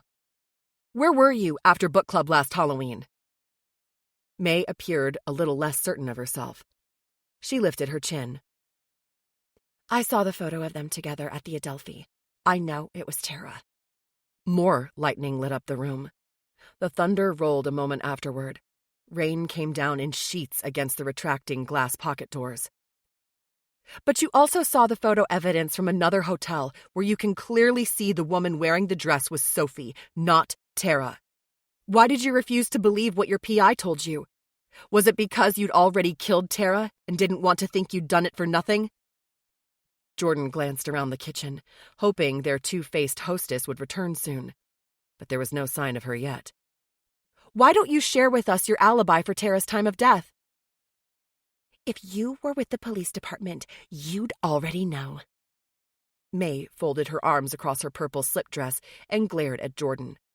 But a line of perspiration dotted her forehead now. I don't owe you any explanations. So much for sharing our character backstories. Jordan eased away from her, putting a row of kitchen cabinets at her back. She didn't want anyone sneaking up behind her as she confronted these false-faced friends who didn't hesitate to stab each other in the back. Destiny, you owed Tara a boatload of money after she helped you get the Ascent off the ground, an investment you never repaid her estate, since Tara had been content with a handshake. Destiny rose from her seat, her huge fan tail of feathers rising with her. You think I would kill one of the few people in this town who always supported me? The anger in her voice seemed genuine. Then again, some people flipped into offensive mode when they felt defensive. Maybe Destiny was trying to deflect from her guilt. When Jordan didn't reply right away, Destiny huffed a frustrated sigh. Besides, what startup do you know that makes a profit in the first year? I told Tara I could have it repaid with interest in 3 years. Fatima lifted her wine glass in a gloved hand, giving a general toast in Destiny's direction. I believe you. Tara seemed upset that last night at book club, but not toward you. Jordan whirled to face Fatima, the movement of her body stirring the air enough to extinguish one of the candles Sophie had left burning on the island among the wine bottles. Jordan's eyes had adjusted enough to the dark, however, that it hardly mattered. Especially since she could still see Fatima's face well enough. What do you mean, upset? Jordan had relived her last phone call with Tara over and over again. I'll have everyone I need to hex all in one room, Tara had said, as she stood in Sophie's driveway wearing her Maleficent costume 1 year ago. She hadn't sounded like she was joking either. Tara had seemed on edge, uneasy. Just that. Fatima reached for the Pinot Noir and topped off her drink. If you were really such great friends with her, you know she was normally a little Miss Sunshine, full of life and ready to engage with everyone. But that last night she seemed distracted and quiet. Moody, I guess. Destiny returned to the bar stool beside Fatima. Agreed. She was out of sorts. I asked her about a romance book she'd recommended to me a few months before, and she rolled her eyes at me. That girl was not an eye-roller. And I don't think it was about the book. I think it was the word romance that got her twisted. Maybe you should be looking for a romance gone wrong. Surprise, surprise, if Tara found relationships challenging considering her past. Her adoptive brother had violated her the day he met her. She wished she'd known more about Tara's state of mind in the last hours of her life before tonight. She wanted to share this new information with Natalie to discuss it, see how it fit with the rest of the puzzle. But there wasn't time. She was on her own to find this killer. For all she knew, Destiny was trying to misdirect her with the whole romantic interest angle. Jordan turned toward Caitlin, who twirled her surgical mask by the strings. Or maybe I should be looking at the woman with an SUV with a damaged front end that matches the description of the hit-and-run vehicle. Swearing under her breath, Caitlin tossed the mask on the island. You little sneak! That's why you went into my garage! Jordan's temper flared even as she hoped the other women would intervene if Caitlin turned on her. Why don't you tell everyone why you didn't take it into a mechanic to have it fixed? Worried someone would report the damage? Seeing the fury in Caitlin's eyes made her wonder if she was the last thing Tara saw before she was struck, before she landed on the pavement, her hip smashed and her leg crushed, the internal bleeding too severe to staunch. I hit a deer last fall, you numbskull. I haven't fixed the SUV because I needed a new roof this spring and, bills? I'm a single-income household. Caitlin chugged from her wineglass, clearly aggrieved or doing a good acting job. And if you're looking for Tara's enemy number one, why don't you talk to her peerless hostess? Fatima let out a dark laugh that seemed to echo Caitlin's view. May set down her drink at the edge of the countertop and almost missed the granite altogether, dodging sideways to save the drink from spilling. Where is Sophie, anyway? May asked, using a few cocktail napkins to mop up some wine that sloshed onto the counter. I have questions for her. She's taking forever to check on the girls, Destiny agreed before swiveling in her seat to see beyond her feathered fantail. For that matter, where did Brad and Gina go? The corner where the two of them had been standing was now vacant. Brad's half-empty glass still rested on the ledge of the display cabinet, but he was nowhere to be seen. As for Gina, there was no sign she'd ever been there. Was the real killer escaping even now? No way. No fucking way. Jordan lifted one of the fat candles that Sophie had left on the island. No one is leaving here until we figure this out. Otherwise, I will go to the police tomorrow with the dirt I have on every last one of you. So if you don't want that to happen, I suggest you help me nail the guilty party. Good luck with that, gumshoe girl. Destiny reached a hand into a bowl of popcorn. I'll keep my front row seat to this shit show, but I am not walking through a dark house with the killer on the loose. Jordan opened her mouth to argue, but from somewhere in the house, a muffled scream sounded. Jordan's pulse accelerated. She was more scared of someone getting away than she was for her own safety, especially when a sudden gust of cold breeze blew through the kitchen, as if a door was being opened somewhere. Someone trying to leave? The panicked thought got Jordan's feet moving even as all the candles flickered, then went out. Through the dark, she raced in the direction of the front door. Chapter 33. Gina, present. All the talk about a killer was creeping her out, especially since people kept disappearing from the kitchen. First Sophie, and then, where the hell had Brad gone? After slipping out without anyone noticing her departure, Gina crept along the corridor, leading to the primary suite in search of Luke. Or Sophie. At this point, she wasn't sure who she needed to confront more. Sophie, to finally reveal her identity as Evangeline and tell her about the affair? Or Luke, who had scarcely batted an eye when she'd offered to help him take out his wife? He'd simply scoffed and shoved her back toward the kitchen, urging her to rejoin their friends. His reaction to her morbid proposal hadn't told her one way or the other if he had murder in mind for his spouse, which had been her only reason for suggesting she would help him.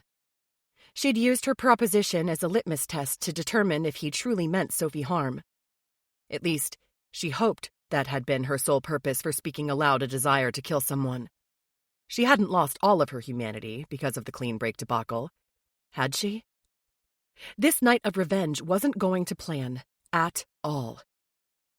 She'd known these were bad people, yet she hadn't anticipated this level of malevolence. She feared Luke was really going to dispatch his wife. Then tonight, she'd discovered Jordan Lawson's secret.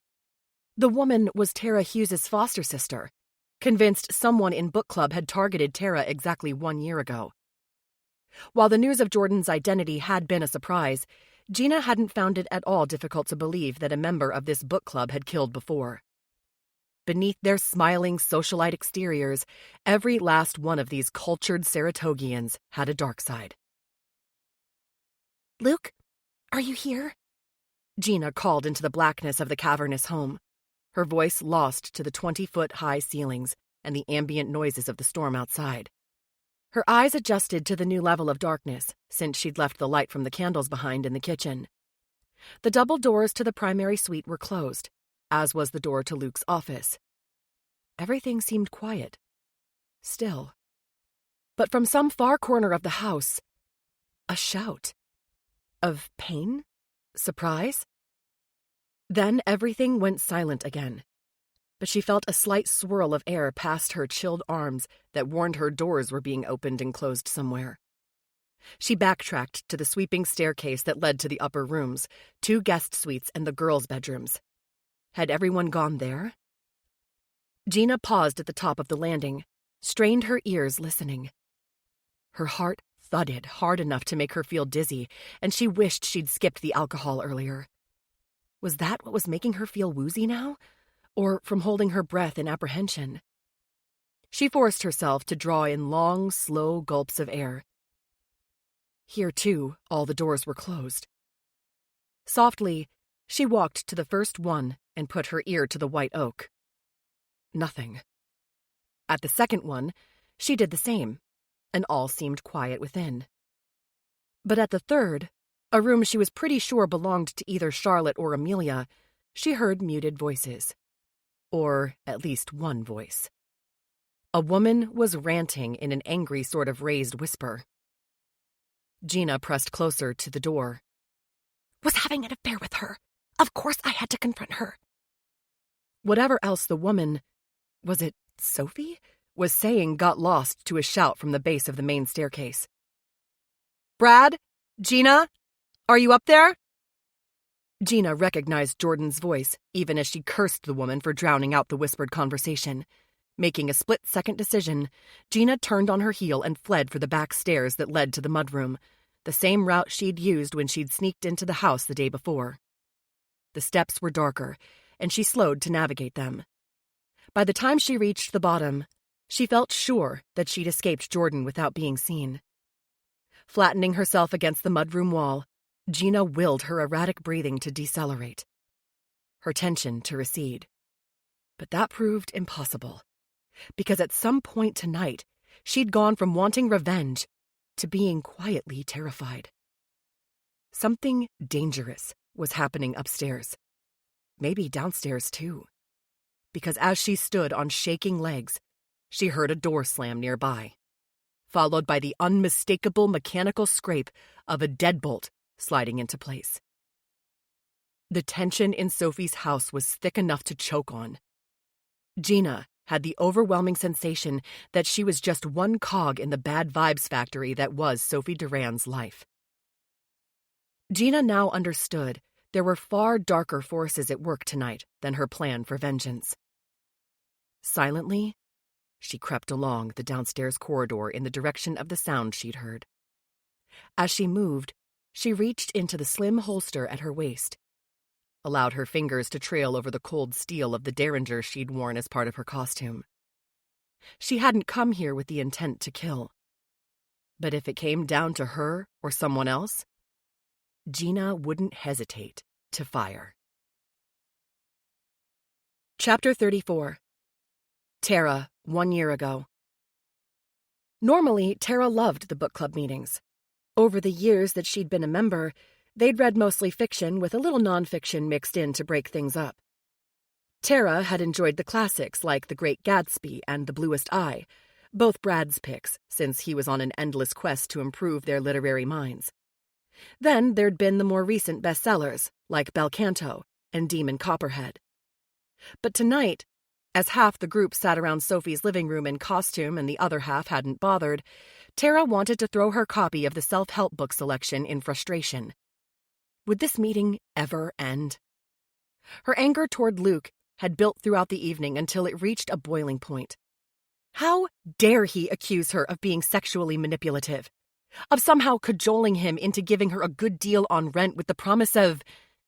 Ew. She couldn't think back on that conversation without triggering all the newly rediscovered fury at her stepbrother Evander. No wonder she had the urge to stab Luke Sedaris. The man had played into her personal nightmare, an experience so traumatic she'd blocked it from her own mind for almost 2 decades. Finally, someone in the group said they needed to head home. Tara had been so tuned out that she couldn't have said who'd spoken, but suddenly everyone was on their feet, exchanging hugs and air kisses, draining their wine glasses and raving about what a fun evening they'd enjoyed. Tara hung back, dully accepting a couple of hugs, but mostly waiting for her opportunity to confront Sophie about everything. She hunted around the living room for where she'd laid her handbag, finding it on an end table near someone's forgotten wine glass. Although, on second look, there was a pink wine charm around the stem, which normally indicated one of her drinks. The book club ladies were careful about maintaining the same charms from meeting to meeting. Sophie had given the group matching sets of stem tags 2 Christmases ago, and Tara had claimed the pink crystal for her own. Someone must have refilled her glass without her noticing. She lifted the wine glass, thinking a few sips might steel her for the confrontation that lay ahead. Except, just as she put it to her lips, Luke's taunts circled through her brain. Maybe uptight Tara just needs a little chemical help delivering on her promises. Maybe we can try some ecstasy?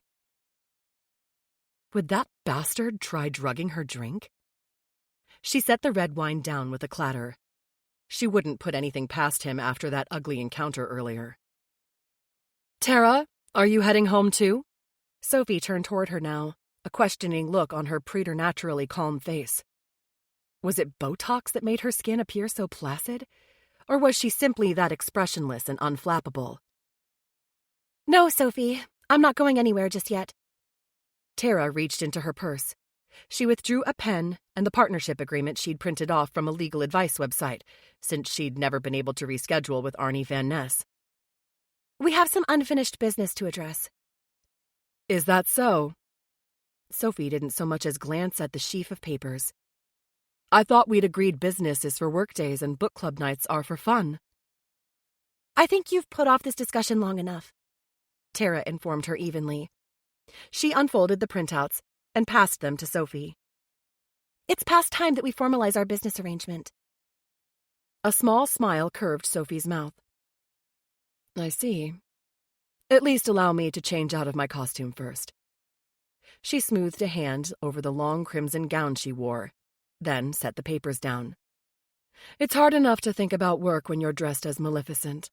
But maybe if I at least change out of the hocus-pocus clothes, I'll be able to concentrate on this. Sophie moved toward the door. Tara sidestepped into her path. I don't think that'll be necessary. I just require a signature, Sophie. She handed her the pen. That's all. Excuse me? Sophie ignored the pen and folded her arms using her greater height to look down her nose. I don't know what's gotten into you tonight, but I'm not going to sign anything I haven't read carefully. I think you'd better leave, and we'll revisit this at the office. That's unacceptable to me. I no longer trust you to honor a handshake agreement. So either sign the papers tonight or buy me out of my half of the clean break, and you can go your own way with the business. Tara tucked the pen between Sophie's folded arms. How about that? Not on your fucking life. Sophie grabbed the pen and hurled it across the room, never taking her eyes off Tara. Now, gather your things and scuttle back home before I run out of patience. Tara pulled her lips into what she hoped constituted a Sophie-style polite smile. You're not understanding me. She began again, remembering all of the times she'd caved to Sophie's big personality and iron will. All the times Tara hadn't made waves in the name of a civil partnership. You have 2 options tonight. Sign the papers that outline the terms we agreed on verbally a long time ago, or write me a check. You're not understanding me, Sophie parroted, lifting the partnership agreement and slowly tearing it in half. I'm not doing either of those things tonight. Tara hung on to her patience by a thread. You do know I have other copies. In fact, I already emailed you an electronic version so you can sign digitally. But I won't sign any such thing, Sophie assured her. A fresh wave of anger rolled through Tara. Up until now, she'd been trying to channel her father, the powerhouse businessman, Randall Hughes. But seeing that agreement ripped into two fueled a new level of animosity. So instead of letting Randall Hughes's business acumen guide her actions, she dredged up her old memories of Jordan Lawson in action. Her kick-ass friend never backed down from a fight. You really want to pick what's behind door number 3 without knowing what you'll find? Tara taunted, recalling with perfect clarity a time Jordan had gone toe-to-toe with two older kids, man-size kids, at the playground after they cornered Tara on a swing. Jordan hadn't flinched. She picked up 2 fistfuls of dirt. Then, screaming like a Viking warrior, she'd flung sandy gravel in each of their faces, grabbed Tara's hand, and ran sprinting for 6 city blocks without pause. Tara had a different kind of dirt. Tara. Sophie shook her head, her expression grave. You're so overmatched, it's frankly pathetic. You think so? Anxiety strung her shoulders tight, but she didn't give ground. Because from my perspective, I'm about to play my ace. Sophie's expression wavered. A hint of worry showed in her blue eyes before that placid mask was back in place. You're bluffing. How quaint. Sophie turned from her with a sweep of her long red gown. Stay if you want, but I really do need to clean up before I retire for the evening.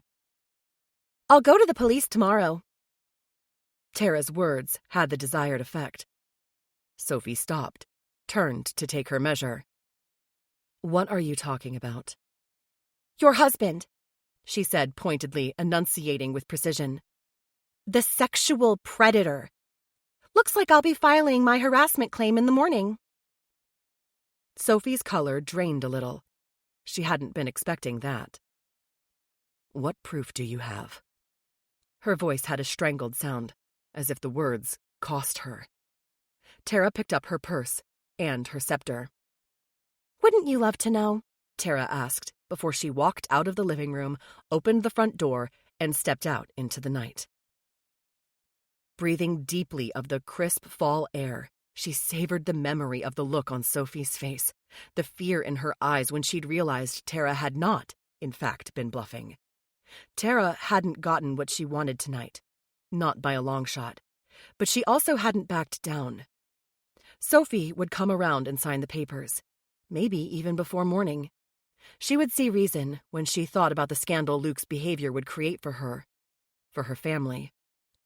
Tara felt a pang about the way that kind of news would affect Charlotte and Amelia, yet she knew Sophie, for all her faults, loved her girls. She would protect them. Reassured, Tara still felt wired as she made the short drive home through the darkened street, careful of the straggling older trick-or-treaters out long past curfew. Maybe she needed to go for a run before bed. Pound out her frustration with some cardio. Within 15 minutes, she had her face washed and her running clothes on. At one point, she thought she'd heard some shouting from her neighbor's home. Could it be the unflappable Sophie had decided to confront her bastard second husband about his behavior? By the time Tara returned outside and jogged up the street, Sophie's house remained quiet. She popped in her earbuds for workout music, still buzzing with adrenaline from her argument with Sophie.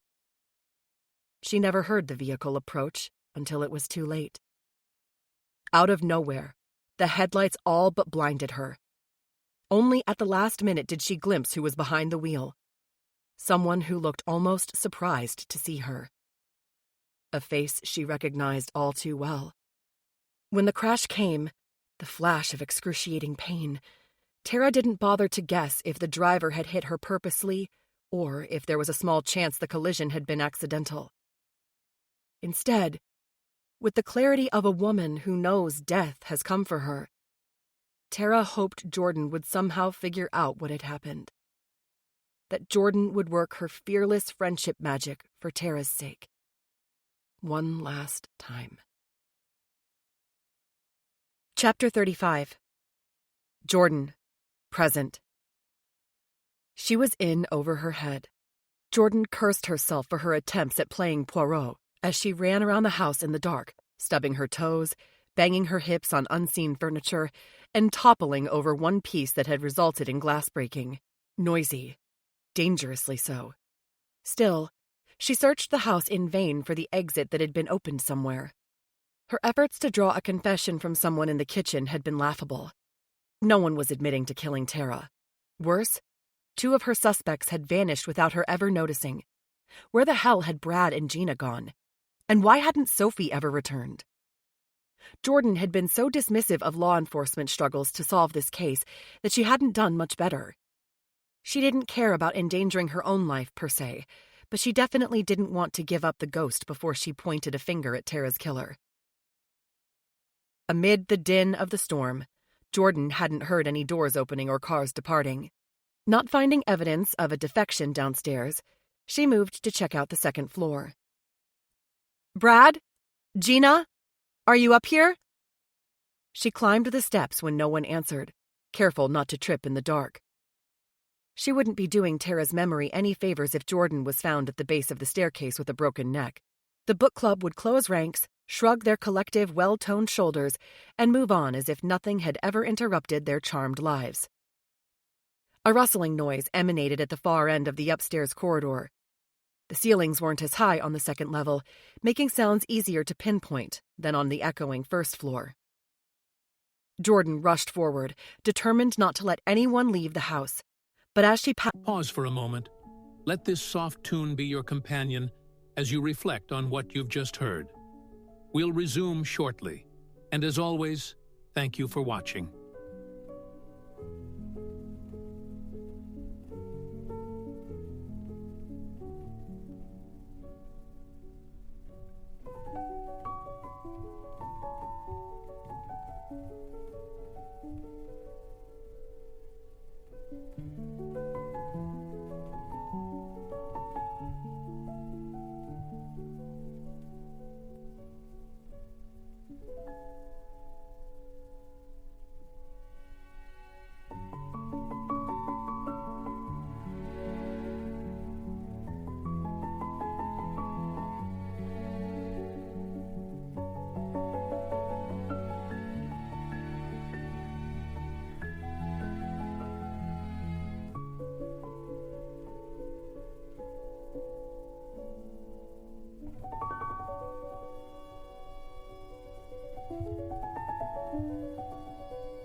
Past one of the closed doors along the hallway, a rush of cold air blew in from the threshold.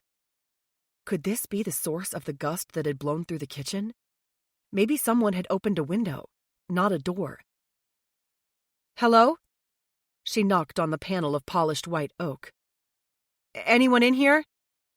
When no one responded, she turned the heavy handle and pushed her way into a freezing, darkened bedroom. Cold air lifted her hair from her neck, and she moved toward an open set of French doors where a tall, slender woman stood silhouetted against the rainy night. The exterior landscape lighting was extinguished, when the electricity cut out. But there must be a few solar lights dotted among the others outside, because a dull glow made the storm and the woman just barely visible. "Sophie?" Squinting into the shadowed dimness, Jordan stepped deeper into the room. "What are you doing?" "The girls are both fine," Sophie informed her, her voice sounding a bit uneven.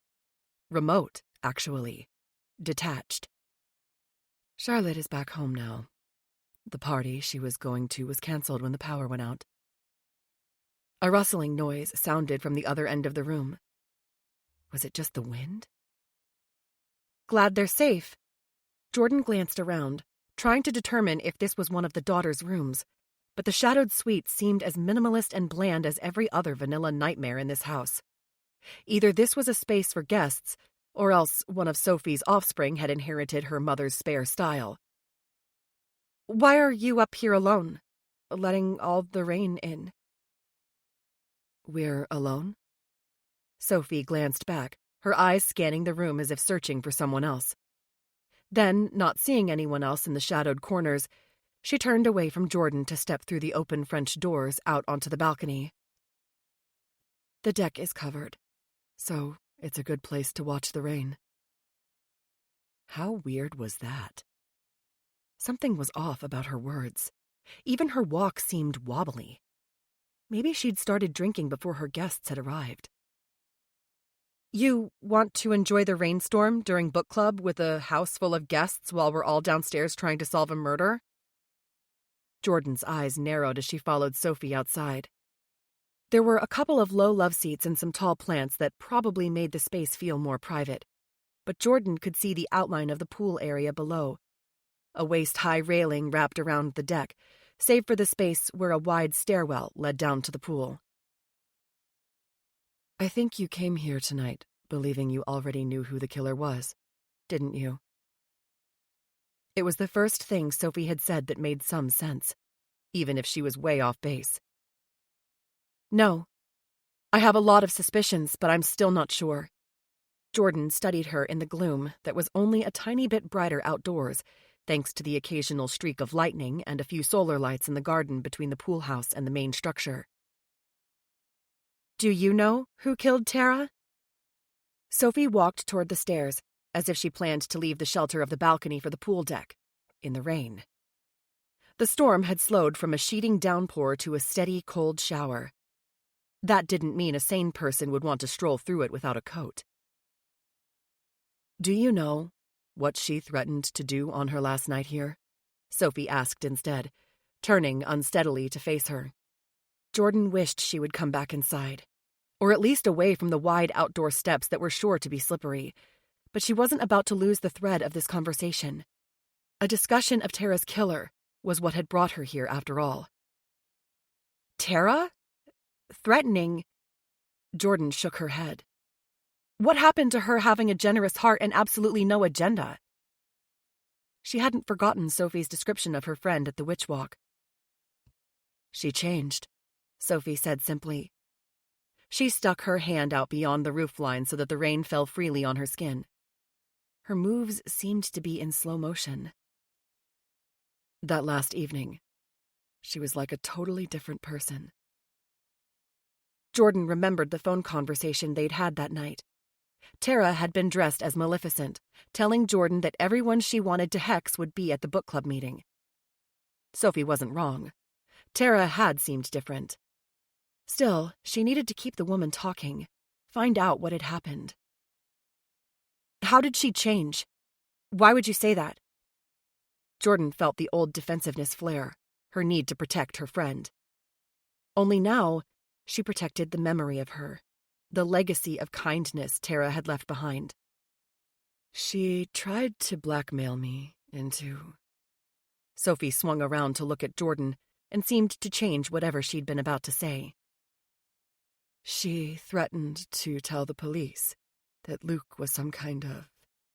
that he was harassing her." Sophie's words were sluggish. Maybe a guilty conscience driven her to drink too much. Perhaps the anniversary of killing her friend weighed on her. "Was he?" Jordan swiped rain from her face as she recalled the way Tara had avoided talking about Luke. Harassing her? Don't be ridiculous. If anything, she would have been the one to harass him. I saw her hanging all over him at the clean break anniversary party months before her death. She made a spectacle of herself. It was an embarrassment. There was a venom in her tone that Jordan hadn't heard before from perpetually composed Sophie. A flash of anger and, perhaps, jealousy toward Tara. And no one is allowed to embarrass you, are they, Sophie? Jordan strode closer, ready to ratchet up the verbal pressure if it meant rattling this woman, squeezing a confession from her. Not your husband, not your daughters, who you make sure never quite earn your approval. I'd be careful if I were you, Sophie said, pointing a finger at her. That's my family you're talking about. And Tara is my family, Jordan reminded her, not caring for the finger in her face. She knocked it away. So you be careful too. Sophie sucked in a hiss. Her eyes went wider at the physical contact, the whites of her eyes momentarily visible. Your family was a spineless orphan who could only find success in life when attached to other people, Sophie spat out, leaning forward to make her point. She either flooded her eyelashes to get what she wanted, or she insinuated herself into your world so thoroughly you couldn't scrape her off. Jordan's heart slammed against her ribs. She saw red. A roar sounded in her ears like a rogue wave, or like the storm had picked up. Only she was pretty sure she was the storm. Did you kill her for that? Jordan asked, remembering that Natalie had told her one of Luke Sedaris' vehicles had paint that matched the hit-and-run vehicle. Did you run down your friend because of some petty business bullshit or jealousy? She had shouted her way closer to Sophie so that they were practically nose to nose, both angry, breathing hard. I didn't run her down, and I saw her flirt with my husband with my own eyes at a work party. Sophie put a hand to her neck, wincing. She patted the area, as if searching for the source of the pain. As if something had stung her. Her brows furrowed as she seemed to struggle to think. She spoke slowly, deliberately. Yet Tara had the audacity to then threaten me with going to the police to claim Luke had sexually harassed her. She confided in you, and you didn't believe her. Jordan heard a rustling noise behind her again, but she barely paid any heed, her brain overrun with images of Sophie gunning the engine to hit Tara. It wasn't true, Sophie insisted, backing up another step, wavering on her feet as she gesticulated. She tried to use it as a bargaining chip so I'd sign some partnership agreement. I drove over to her house later that night to talk to her, and I didn't even see her in the dark until... Jordan's gut dropped to her toes. You hit her, Jordan finished, the pieces coming together in a final picture. You were angry with her, and you hit her. I was on my way to talk sense into her, Sophie insisted, her voice racked with emotion. It sounded like guilt. But Jordan didn't care about Sophie's feelings. She only cared about the admission. Because Sophie had absolutely done the crime, even if she couldn't bring herself to say the words. You never confessed, though. All this time you've left Tara's real friends to worry and wonder. Worst, you just left her there on the cold pavement in the dark to die alone. Anger vibrated through her. You cold-hearted, conscienceless bitch! She wanted to throttle the woman, but she settled for shoving her with both hands, the fury in her body needing an outlet. Also, needing to get a killer out of her face. Just a small shove. Except Sophie reeled backward, still unsteady. The moment played out in horrible slow motion. Sophie, standing at the top of a stairwell slippery from rain. scrambling back, made her lose her footing, her arms pinwheeling as she tried to find her balance. The scream she made as she fell would be something Jordan would never, ever forget. Chapter 36. Gina, present. The scream froze Gina in place. She'd heard the term blood-curdling before. Not until this moment did she understand that it was a real phenomenon, like every one of her red blood cells halted in her veins and shriveled. In the awful, haunting silence afterward, Gina thought her knees might give out. A shriek like that meant something horrible had happened, that all her fears had been well-founded, that a murderer lurked among them. Drawing her gun, she took small reassurance from its cool weight in her palm. Gina refused to be the next one screaming. Should she call out for the others? Or would that only allow a potential killer to find her? She thought she heard feet pounding on the main staircase, or maybe down the back steps. Gina had ventured too far from both of them to be sure. The kitchen ahead remained quiet. Where had everyone gone? From upstairs came high, panicked voices. Sophie's daughters? Book club members? Some instinct drew her toward the huge glass doors as the rain slowed. Had the sound emanated from out there? The house was well insulated, muting most of the external noise, yet the scream seemed loud enough to hear for miles. She tugged on the handle, rolling the pocket glass window aside just enough to squeeze through. Outside, there was a sheltered patio table, and enough overhang to protect her from the rain. Breathing in the earthy scent of the air, she scanned the pool deck, searching for any movement, the source of the scream or the person who'd caused it. All was still, save the falling rain and the wind stirring the ties of cushions on some chaise loungers. Then her gaze snagged an oddly shaped shadow, a lumpy pile near the steps into the pool. Behind her, Gina heard stirring in the kitchen through the door she'd left cracked, but her focus remained on that misshapen heap. Wet clothes? Stepping closer out into the rain, she peered down into the pool, distinguished a body partially submerged, recognized the seaweed-like strands floating in the water's edge that was actually long blonde hair. Marine blue eyes stared back at her, open but unseeing. Sophie Durand lay along the watery steps, a dark stain around her head clouding the water. Fear bubbled free. Gina screamed. She scuttled backward, almost slipping, catching herself on the table because no way she was falling into that water with a body. People came pouring out of the house and onto the pool deck. Some from the kitchen, others from another set of doors. Gina vaguely registered Fatima and Caitlin, Destiny and May. Another group rushed down the stairs from the second-floor balcony. Charlotte and Amelia, with Jordan 2 steps behind. Then, a horrible cry from Charlotte as she and Amelia saw their mother. The girls clung to one another, Amelia hiding her face against her sister's shoulder, while Charlotte couldn't seem to drag her eyes away from Sophie's lifeless body.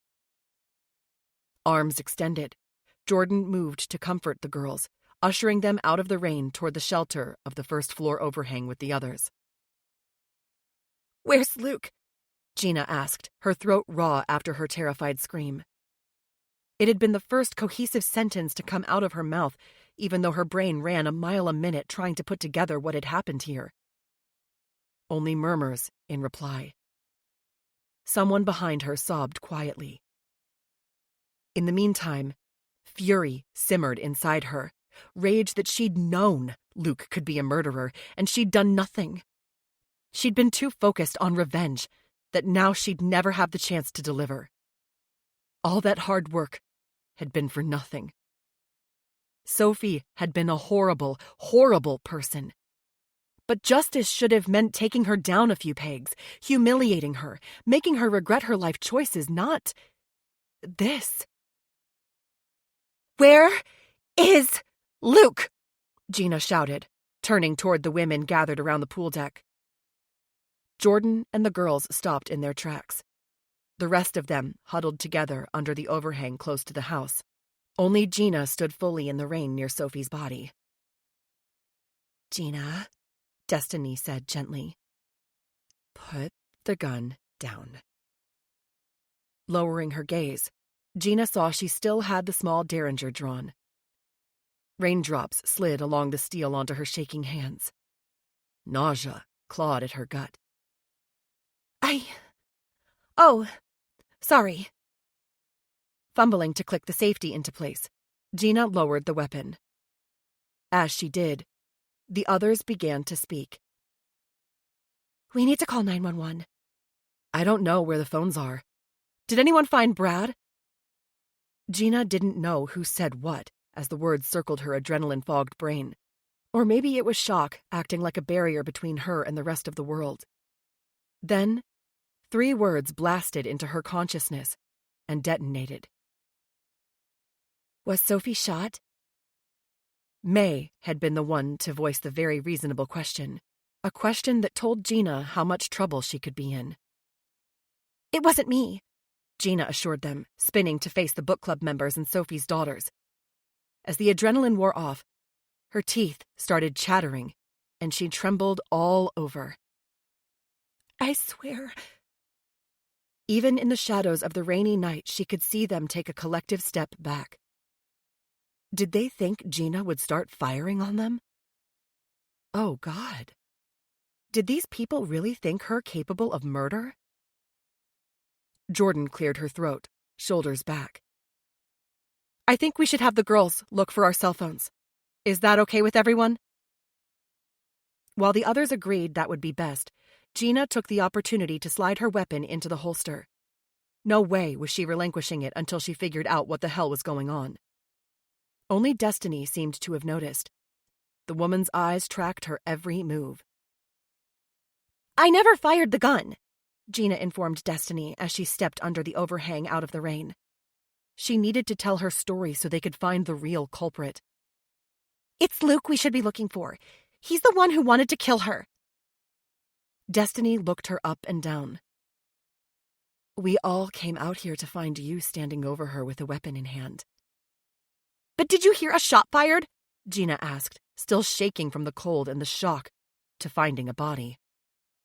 "I only drew the gun because I heard a god-awful scream."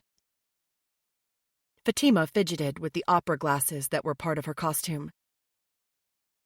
"And you make it a habit to come to book club armed?" "I didn't see any bullet wounds on Sophie," May observed, her voice more measured than the others. "But there is a lot of blood around her head."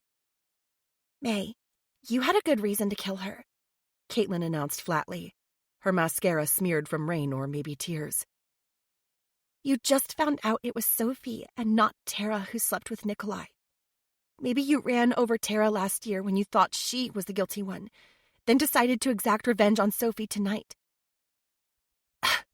"That's preposterous," May scoffed, moving farther from the body toward the house. "And I'm going inside. I'm not going to catch pneumonia defending myself against baseless accusations." "I second the going indoors part," Destiny added. "But I'd like Gina to come in where we can see her, since my money's still on her." "I could use a hand over here." Brad limped out of the shadows at the far end of the pool deck. He held an arm at an awkward angle. Wounded? May and Caitlin rushed forward to help. Then, before they reached him, Luke ran up from behind him as if trying to catch up. He reared back for a moment at the sight of the guests outside. Then he rushed toward Brad to lend him an arm. "Are you okay, man?" he asked. "What's going on?" Gina thought he sounded strange. Had he killed his wife and was trying to pretend like he didn't know about it? Brad visibly shook off the help, muttering, "Get away from me." But they'd just neared Sophie's body, and Luke's attention shifted. With a choked gasp at the sight of his wife, Luke moved toward her, falling to his knees. "Sophie!" His shout sounded raw, wretched. But was his reaction genuine? No one else knew what Gina did about Luke, that he was a serial cheater who took out a fat insurance policy on his wife without her knowledge. Destiny moved toward Luke, laying a hand on his shaking shoulders while he hung his head. As Brad moved nearer to them, Gina could see his wrists were duct-taped together. He looked unsteady on his feet, each step faltering. "Brad, what happened to you?" Caitlin asked.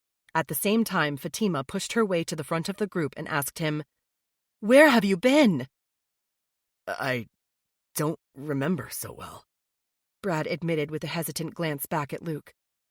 His gaze dipped toward the body briefly before he refocused on the others.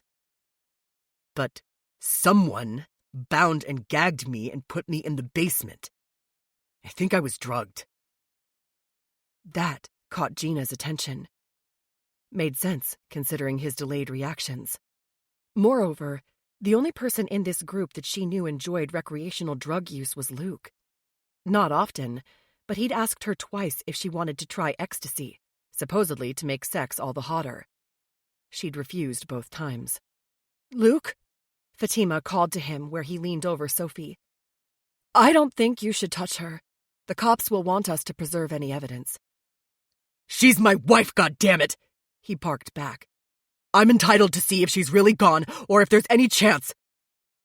His voice broke, and it was all Gina could do not to run screaming at him, to call him out for faking his grief. "You did this!" she accused him in front of everyone. "I saw the life insurance policy you took out on her last week. I know you wanted her dead." At the back of the group, she heard a soft gasp. Turning, she realized Charlotte and Amelia had returned with the basket of cell phones in Charlotte's hands. Jordan stood behind them. "Girls, that's not true." Luke straightened from the body, seeming to pull himself together as he reached a pleading hand toward them. "Let's go inside, and we can—" "Call the police," Fatima finished for him as she dug in the basket for her device. "I'm going inside, and I'm reporting this right now." "Wait, please, Miss Fatima." Charlotte passed the basket of phones to her sister, gesturing for Amelia to make the rounds with it. "Can we just hear what Mr. Brad has to say first? I don't understand who could have done this to him." "Smart girl." Gina nodded her satisfaction as she found her phone in the jumble of devices that Amelia gave her. "Who else but Luke is strong enough to restrain Brad and maneuver a drugged man into the basement?" Oh, please, Destiny scoffed. Someone with a gun doesn't need to be strong to do either of those things. Gina's stomach pitched at a possibility she hadn't considered. What if Luke had framed her for this murder? Everyone already looked at her as if she was guilty. "I do remember something now," Brad said, supporting himself against the wall of glass doors leading into the kitchen. "I overheard an argument, and then someone hit me on the back of the head." "Who was arguing?" Caitlin prodded him, her fists on her hips. "Luke and Gina?" Gina trembled with the realization that could have happened. She had fought with Luke tonight. In a flash, she recalled all the things she'd done to plot against Sophie in the year. Breaking into Sophie's house, planting evidence of her affair with a dead woman's husband, putting GPS trackers on her lover's vehicle. An ambitious prosecutor could make a case against Gina without physical evidence. The circumstantial would be damning. Was it too late to start bargaining with God for some help? She vowed to do better, be better. She would leave Saratoga and never come back. "No, it wasn't Luke and Gina," Brad answered, rubbing his forehead with his still bound wrists. "I heard Sophie and—" He swallowed visibly as he glanced around at the group. "And Amelia." Chapter 37. Jordan. Present. Obviously, she would have to come clean, even though it had been an accident. A terrible, terrible accident. Jordan kept hearing that final scream over and over in her brain as she mindlessly wiped up some spilled wine from Sophie's normally pristine countertops. She couldn't believe what had happened. How had a shouting match turned deadly so fast? Sophie had gone down like a ton of bricks, never even putting out a hand to stop herself. And Jordan would tell everyone what happened soon. Of course she would. She'd been a scrappy kid who turned into a scrappy adult. While she had been a hard-luck case no one had wanted as a kid, she had built a sense of self around the character principles she found important. Standing up for what she believed in, not backing down. And yeah, facing up to the consequences of her actions. Yet as the bedraggled group filed into the kitchen, tracking damp footprints all over Sophie's floor, Jordan couldn't bring herself to confess the events from the balcony just yet.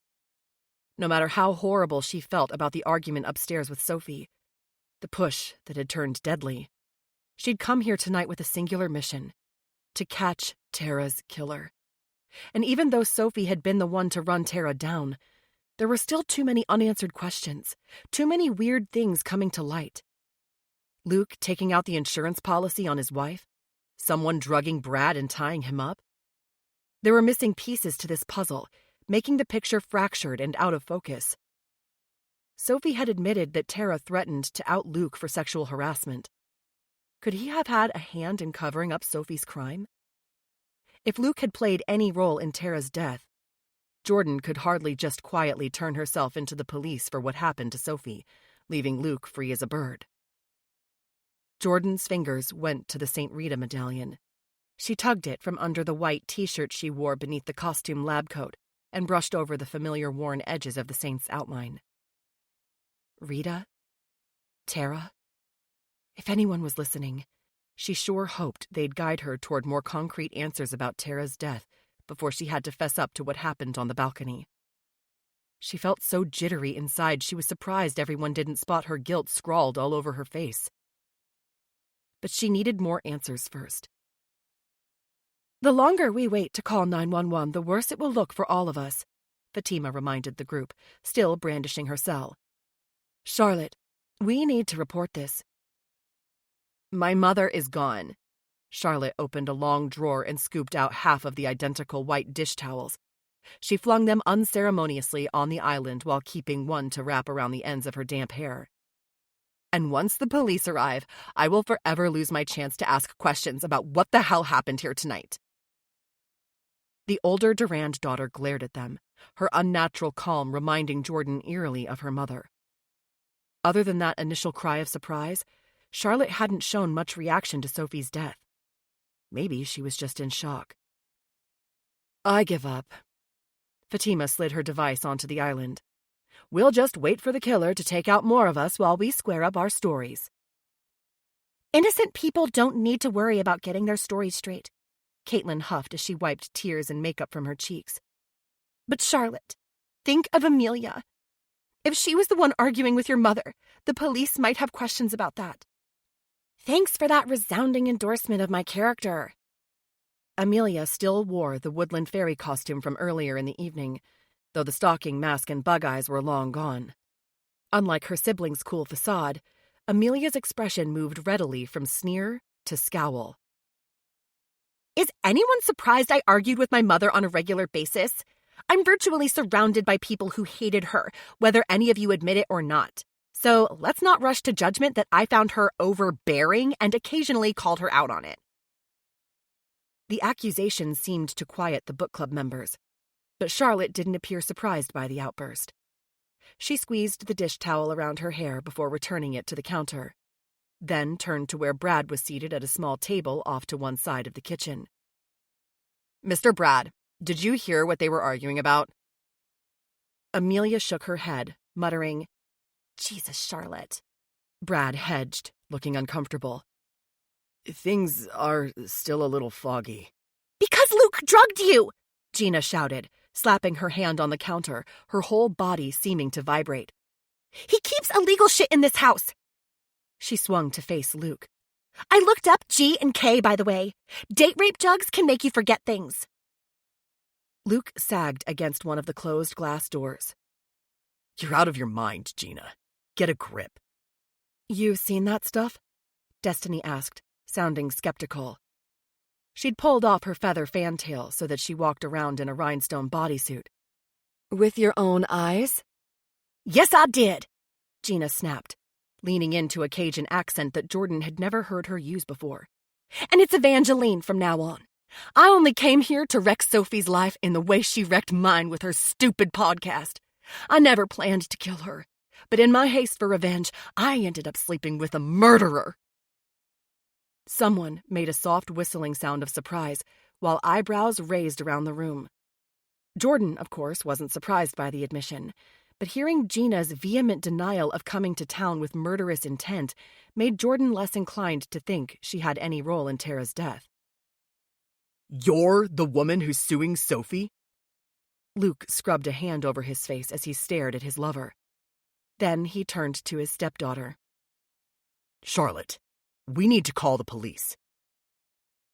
Somehow, Sophie's older daughter had taken command of the room, but she also seemed to have stepped into her mother's role with ease. All of the book club members looked to her, waiting.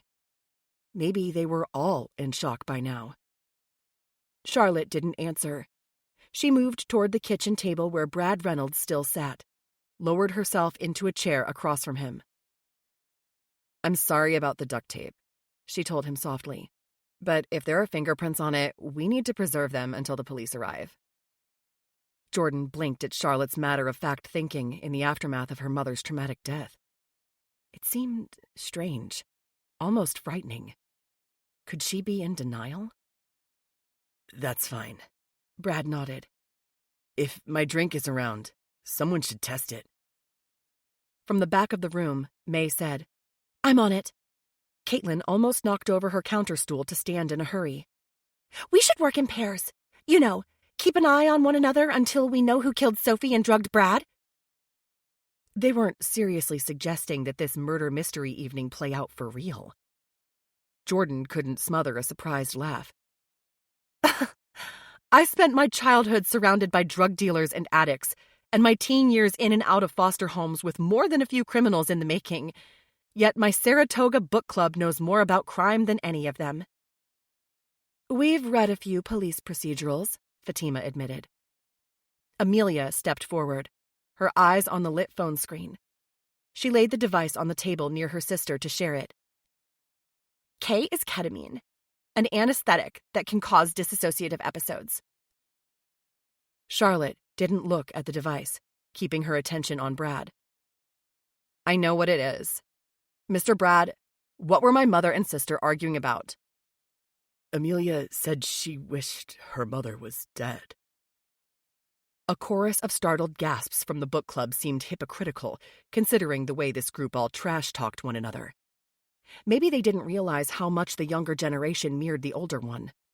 Jordan saw the way the group looked at Amelia now, and knew she needed to speak up soon. She wouldn't let an innocent teen go down for a crime Jordan had committed, no matter that it had been an accident. Unlike Tara's killer, she wouldn't hide her actions behind a false facade. For now, she said, 90% of teenagers have said that to their parents at one time or another. It proves nothing. Jordan was more interested in what happened to Brad. Did the person who accosted him have any role in Tara's death? I agree, Brad said tiredly. And I wouldn't have thought anything of it until... He swung to look at Luke. Luke tackled me and tossed me in the basement. "I knew it!" Gina screeched, picking up her phone. "He drugged Brad and then killed Sophie." As she tapped the screen to life, Fatima put her hand over the device. Or Luke drugged Brad to protect Amelia, the real killer. Heads swung in Amelia's direction. The girl looked ready to sink through the floor, making Jordan recall exactly how it felt to lose everything, her parents and her freedom, the day she'd been carted off to foster care. She felt Amelia's hurt keenly, and she hated that she'd been the cause for her grief. She sure as hell wouldn't be the cause of Amelia being subjugated to false allegations, too. Amelia didn't kill her mother. Jordan stepped forward, hoping Charlotte and Amelia would forgive her one day. The time had come to pay the price for something she'd never meant to do. I did. Chapter 38. Jordan 10 months later. Jordan walked out of court on a blistering hot August day as a free woman. Not a felon, and not even guilty of aggravated assault, the least of the charges the district attorney had initially considered bringing. Turned out the judge in Jordan's case had been on the zoning committee the year Sophie Durand had successfully pushed through the plans for her over-the-top house, and the woman was still salty about it. At least, that's what the book club gossips had decided. Caitlin had taken to visiting Jordan once a month since the new year when Jordan had been officially charged, and Caitlin shared the latest opinions of the group along with a copy of whatever book they'd decided to read next. Jordan had no idea whether the zoning committee rumor was true or not. She knew better than not to quibble about the gift of a second chance. Jordan had an excellent lawyer, thanks to Lauren Hughes. Arnie Van Ness offered his services when he'd read about Sophie's death and Jordan's involvement. But Tara's mother had insisted on paying for the best possible legal counsel, sending a top-tier criminal defense attorney to represent Jordan within 48 hours of her arrest. Jordan hadn't realized she'd made a decent impression on the woman on that trip to Manhattan, but Lauren had been staunchly supportive. Jordan suspected her loyalty had more to do with guilt over not making better choices to support Tara. Either way, Jordan planned to pay the woman a visit to thank her for everything she'd done, offer free graphic art services for life. Because the lawyer that Lauren had sent to represent Jordan had been a legal genius, finagling with the county prosecutor long before the trial began to ensure murder or even manslaughter was never on the table. Which had been a shocker at first. But then, Jordan hadn't known what the attorney had. The county coroner had discovered a needle mark in Sophie's neck, and the toxology report had said she had enough ketamine in her system to render her close to a state of paralysis at the time of her death. Jordan hated to think about that. She'd suspected Sophie had been intoxicated at the time of their argument, but apparently the woman had been under the influence of something far more powerful. The injection she'd received had taken hold during that argument, so that by the time Jordan shoved her, Sophie had no way to stop herself. She'd never put a hand out to break her fall. The police had only recently charged Luke Sedaris with drugging Sophie. Gina Vallet, who had gone back to using her real name, Evangeline Jameson, had told the police that she'd seen vials of illegal substances in his closet during the course of their affair. Plus, Brad Reynolds had gone on record saying that Luke had injected him with something that night, too. He hadn't recalled the injection at first, but Caitlin had noticed the needle mark on his neck shortly after the cops arrived at Sophie's house on Halloween night. So even though Brad's memories were somewhat suspect due to the drug he'd had in his system, there was proof he'd been injected.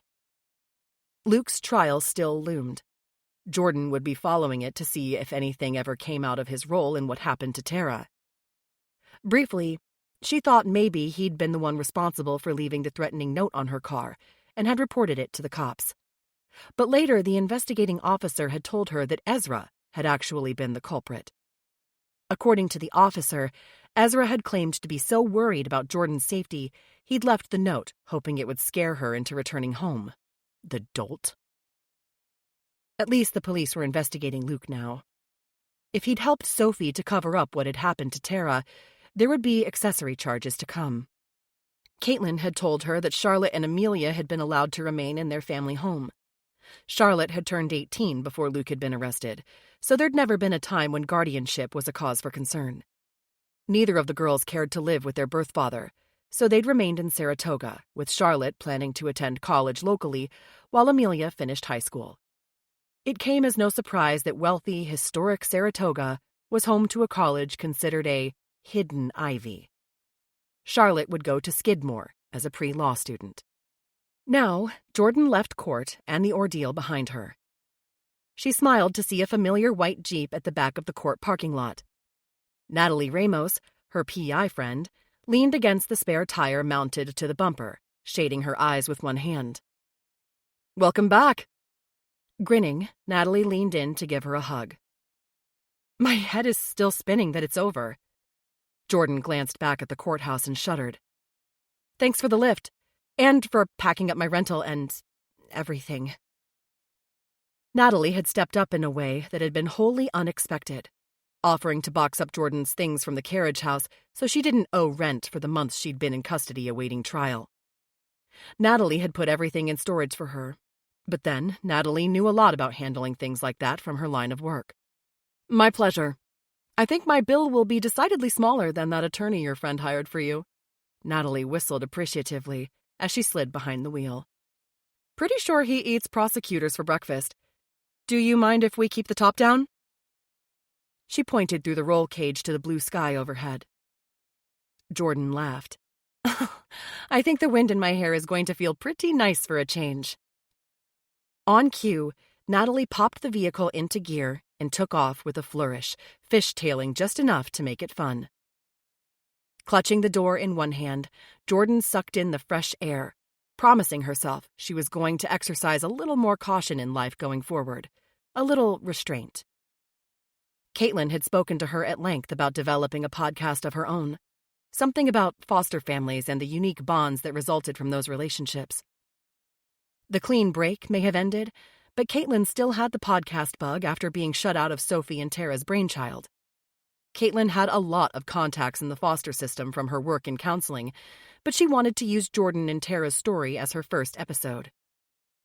Jordan had agreed, mostly so she had a chance to talk about Tara, honor her friend, who had been a better person than she could ever hope to be. Her one request? Caitlin would have to come to her in Austin, because there wasn't a chance in hell she would be setting foot in Saratoga again. Epilogue. Present. Amelia Durand was a free woman these days, too. Seated on a chaise lounge by the pool just a few feet away from where her mother's legs had crumpled at an unnatural angle in death, Amelia scrolled through the local news videos on her phone. Because she'd followed the legal case closely, her feed was full of reels of Jordan Lawson walking out of the courtroom today after her release. Later, Amelia would revisit her favorite Reddit page, where people weighed in on the case. Some lauding Jordan as a hero for trying to find a killer in a hit-and-run police had all but given up on solving. Others villainized Jordan for her vigilante role in something that should have been left to law enforcement. Amelia enjoyed their comments and wild speculations about what had really happened that Halloween night, especially since she was the only one who actually knew. "Come on, Hazel," Amelia called her Great Pyrenees, the white fluffy dog still growing into her massive paws. She didn't want to keep the fur ball out in the heat for too long. "Let's go inside and cool off." Hazel leapt from her chaise, following Amelia into the casita through the French doors before she closed them behind them to keep in the air conditioning. Not all of the lessons her mother had taught her were lost. Amelia did still remember to shut a door behind her. But the rule against animals in the house had been well and thoroughly broken almost immediately following Sophie's death. Amelia brought the Pyrenees pup home from the shelter the next week. Even 10 months later, Amelia still enjoyed having parties at the house with all her friends and all their pets. Setting her half-finished soda on the small kitchen counter, Amelia breezed through the empty pool house while Charlotte attended her college orientation. This year, with Charlotte out of high school and occupied with her coursework, promised to be epic. With her mother gone, Amelia could finally breathe freely. If Luke got out of jail and came home, Amelia wasn't worried. She could handle her stepfather. He knew enough about what had really happened on Halloween night to give Amelia some space. Some respect. Opening the door that led into Sophie's personal office space, Amelia lowered herself into the pale gray leather chair. She ran her hands over the mahogany desktop, smiling to herself as she remembered how perfectly everything had worked out. She'd fought viciously with her mother, of course, but that was nothing new because Amelia had despised her mother ever since Auntie T had been killed. Amelia had known in her gut as soon as it happened that her mother had been the guilty party. She'd overheard Tara and her mother arguing that night about ownership of the clean break. Then, after Tara had left the house, Sophie and Luke had gotten into a heated argument about whether or not Luke was sleeping with Tara. Her mother had been literally spitting with rage. Sophie had left the house in a fury, saying she'd find out the truth from Tara once and for all. When Sophie returned to the house, her face had been chalk white. Luke's SUV that she'd driven had been dinged up. By morning, Sophie had behaved as if she had no idea what had happened. But Amelia knew. It had been just one more reason to hate the mother who rode her constantly for not being smart enough, not putting in enough effort on her schoolwork, not excelling in sports to the same degree as Charlotte did. Those jabs still hurt Amelia sometimes, even with Sophie gone. She held out a hand to Hazel, who padded over to offer her comfort, putting her huge furry head on Amelia's lap. Amelia had named the dog for that crazy costume Auntie T had worn at the witch walk, when she tried to thumb her nose at the sexy witch costumes with her witch hazel outfit. That memory still made her smile. Made her remember there were good people in the world. People different from her. Different from her mom. "You're the best girl," she crooned to the dog, petting the dog's fluff for a moment, before she searched her mother's desk drawer for some stationery. Finding the heavy linen stock Sophie had brought home from Italy, Amelia smoothed her fingers over the paper, her mind fast-forwarding from one Halloween to the next. She'd bided her time with her mother, tried to forgive her for running down one of Amelia's favorite people. But things came to a head last Halloween when her mother had been livid that Amelia had snuck out of the house with Charlotte to try to attend a friend's party. Amelia had finally had enough. She told her mother that she would reveal to the world that she killed Tara if she didn't back off. She hated Sophie. Then Luke intervened, trying to calm them down, which would have been fine until Brad Reynolds had overheard them. Luke had been scared that Brad might have unwittingly heard details about Tara's death, so he'd tackled him, jabbed him with a needle that seemed to appear out of nowhere. Amelia had known her stepfather had a little drug habit, but not that it had escalated to the point where he'd just happened to have a needle on him. The sight of it had given her an idea. In the darkened house, it had been simple to retrieve the needle while her mother resumed berating her. There had been a little liquid left in it. Amelia didn't even know for certain what it was at the time, but she was only too happy to steal up behind her mother from the shadows and inject her too. The effects had been speedy. But even if they hadn't been, Amelia had been too far beyond worrying about repercussions to care. Something about Sophie trying to jail her in the house again, and on a night when all her friends were out, had been the final straw for her. Still, their unhappy little dysfunction would have surely just gone another day if Jordan hadn't wandered into the room then. Amelia had hidden quickly, jumping into a darkened closet, and she'd been able to witness the whole encounter between Jordan and Sophie, while the drug Amelia had injected into her mom was taking hold. Later, after the toxicology report had been released, Amelia learned the drug had been ketamine, shutting down her mother's thoughts and reactions. For all Amelia knew, Sophie had never taken it before. She wouldn't have any tolerance for it. With fascinated delight, she watched Jordan go toe-to-toe with her mother, taking her to task for the murder that Sophie had never paid for. Even then, her mother had been a cold-hearted bitch, taunting Jordan, revealing her dark side openly. That was how Amelia knew that the drug was really affecting her, wiping away her boundaries and her control. Sophie usually saved her deepest evil for behind closed doors. So when Jordan shoved Sophie in anger, Sophie reeled back with no way to stop herself, her body in the grip of a powerful anesthetic. The fall had been sickening, the scream terrifying. But then it was over. Jordan had killed the wicked witch who had kept Amelia's household under a suffocating dark spell, freeing her. For weeks, she'd tried to pick through her feelings. Overwhelming relief, a little grief, a pinch of wistful nostalgia, although less for her mom than for what a mother-daughter relationship should have looked like. Amelia had enough friends to know that normal moms expressed pride or joy in their kids, at least occasionally. Though her older sister didn't really know what happened that night, Amelia could tell Charlotte was not really grieving for the loss of a woman who had made them work on ballet moves until their toes bled. The woman who signed them up for so many sports, mentoring sessions, and volunteer activities that they routinely managed 5 hours of sleep a night. They'd never been good enough to merit their mother's love. But Amelia was done looking backward. Jordan had gone free today, and tomorrow, Charlotte would begin her college program. A page had turned for Amelia. She decided to celebrate with a party. Not a pool party or a pet party, nothing lame in high school like that. She would celebrate the new school year with something more elegant, high class. Maybe something that looked to the rest of the world like a nod to her accomplished mother. Oh, Hazel, this is going to be good. The idea came to her fully formed and perfect. She withdrew a heavy Mont Blanc pen from the middle drawer and uncapped it.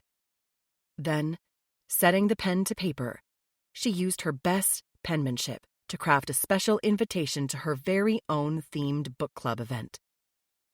Taking care not to smudge the ink, she wrote, "Can you find the killer before another murder is committed?"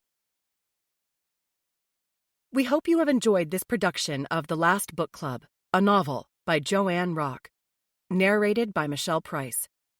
Copyright 2026 by Catherine Holt. Sound recording copyright 2026 by Tantor Media Incorporated. Tantor is an RB Media audio brand. This recording is protected by copyright. Unauthorized copying, sharing, or distribution is prohibited. Thank you for listening. Discover audiobook giveaways, discounts, new releases, recommendations, and more from RB Media, the largest audiobook publisher in the world. Visit rbaudio.com.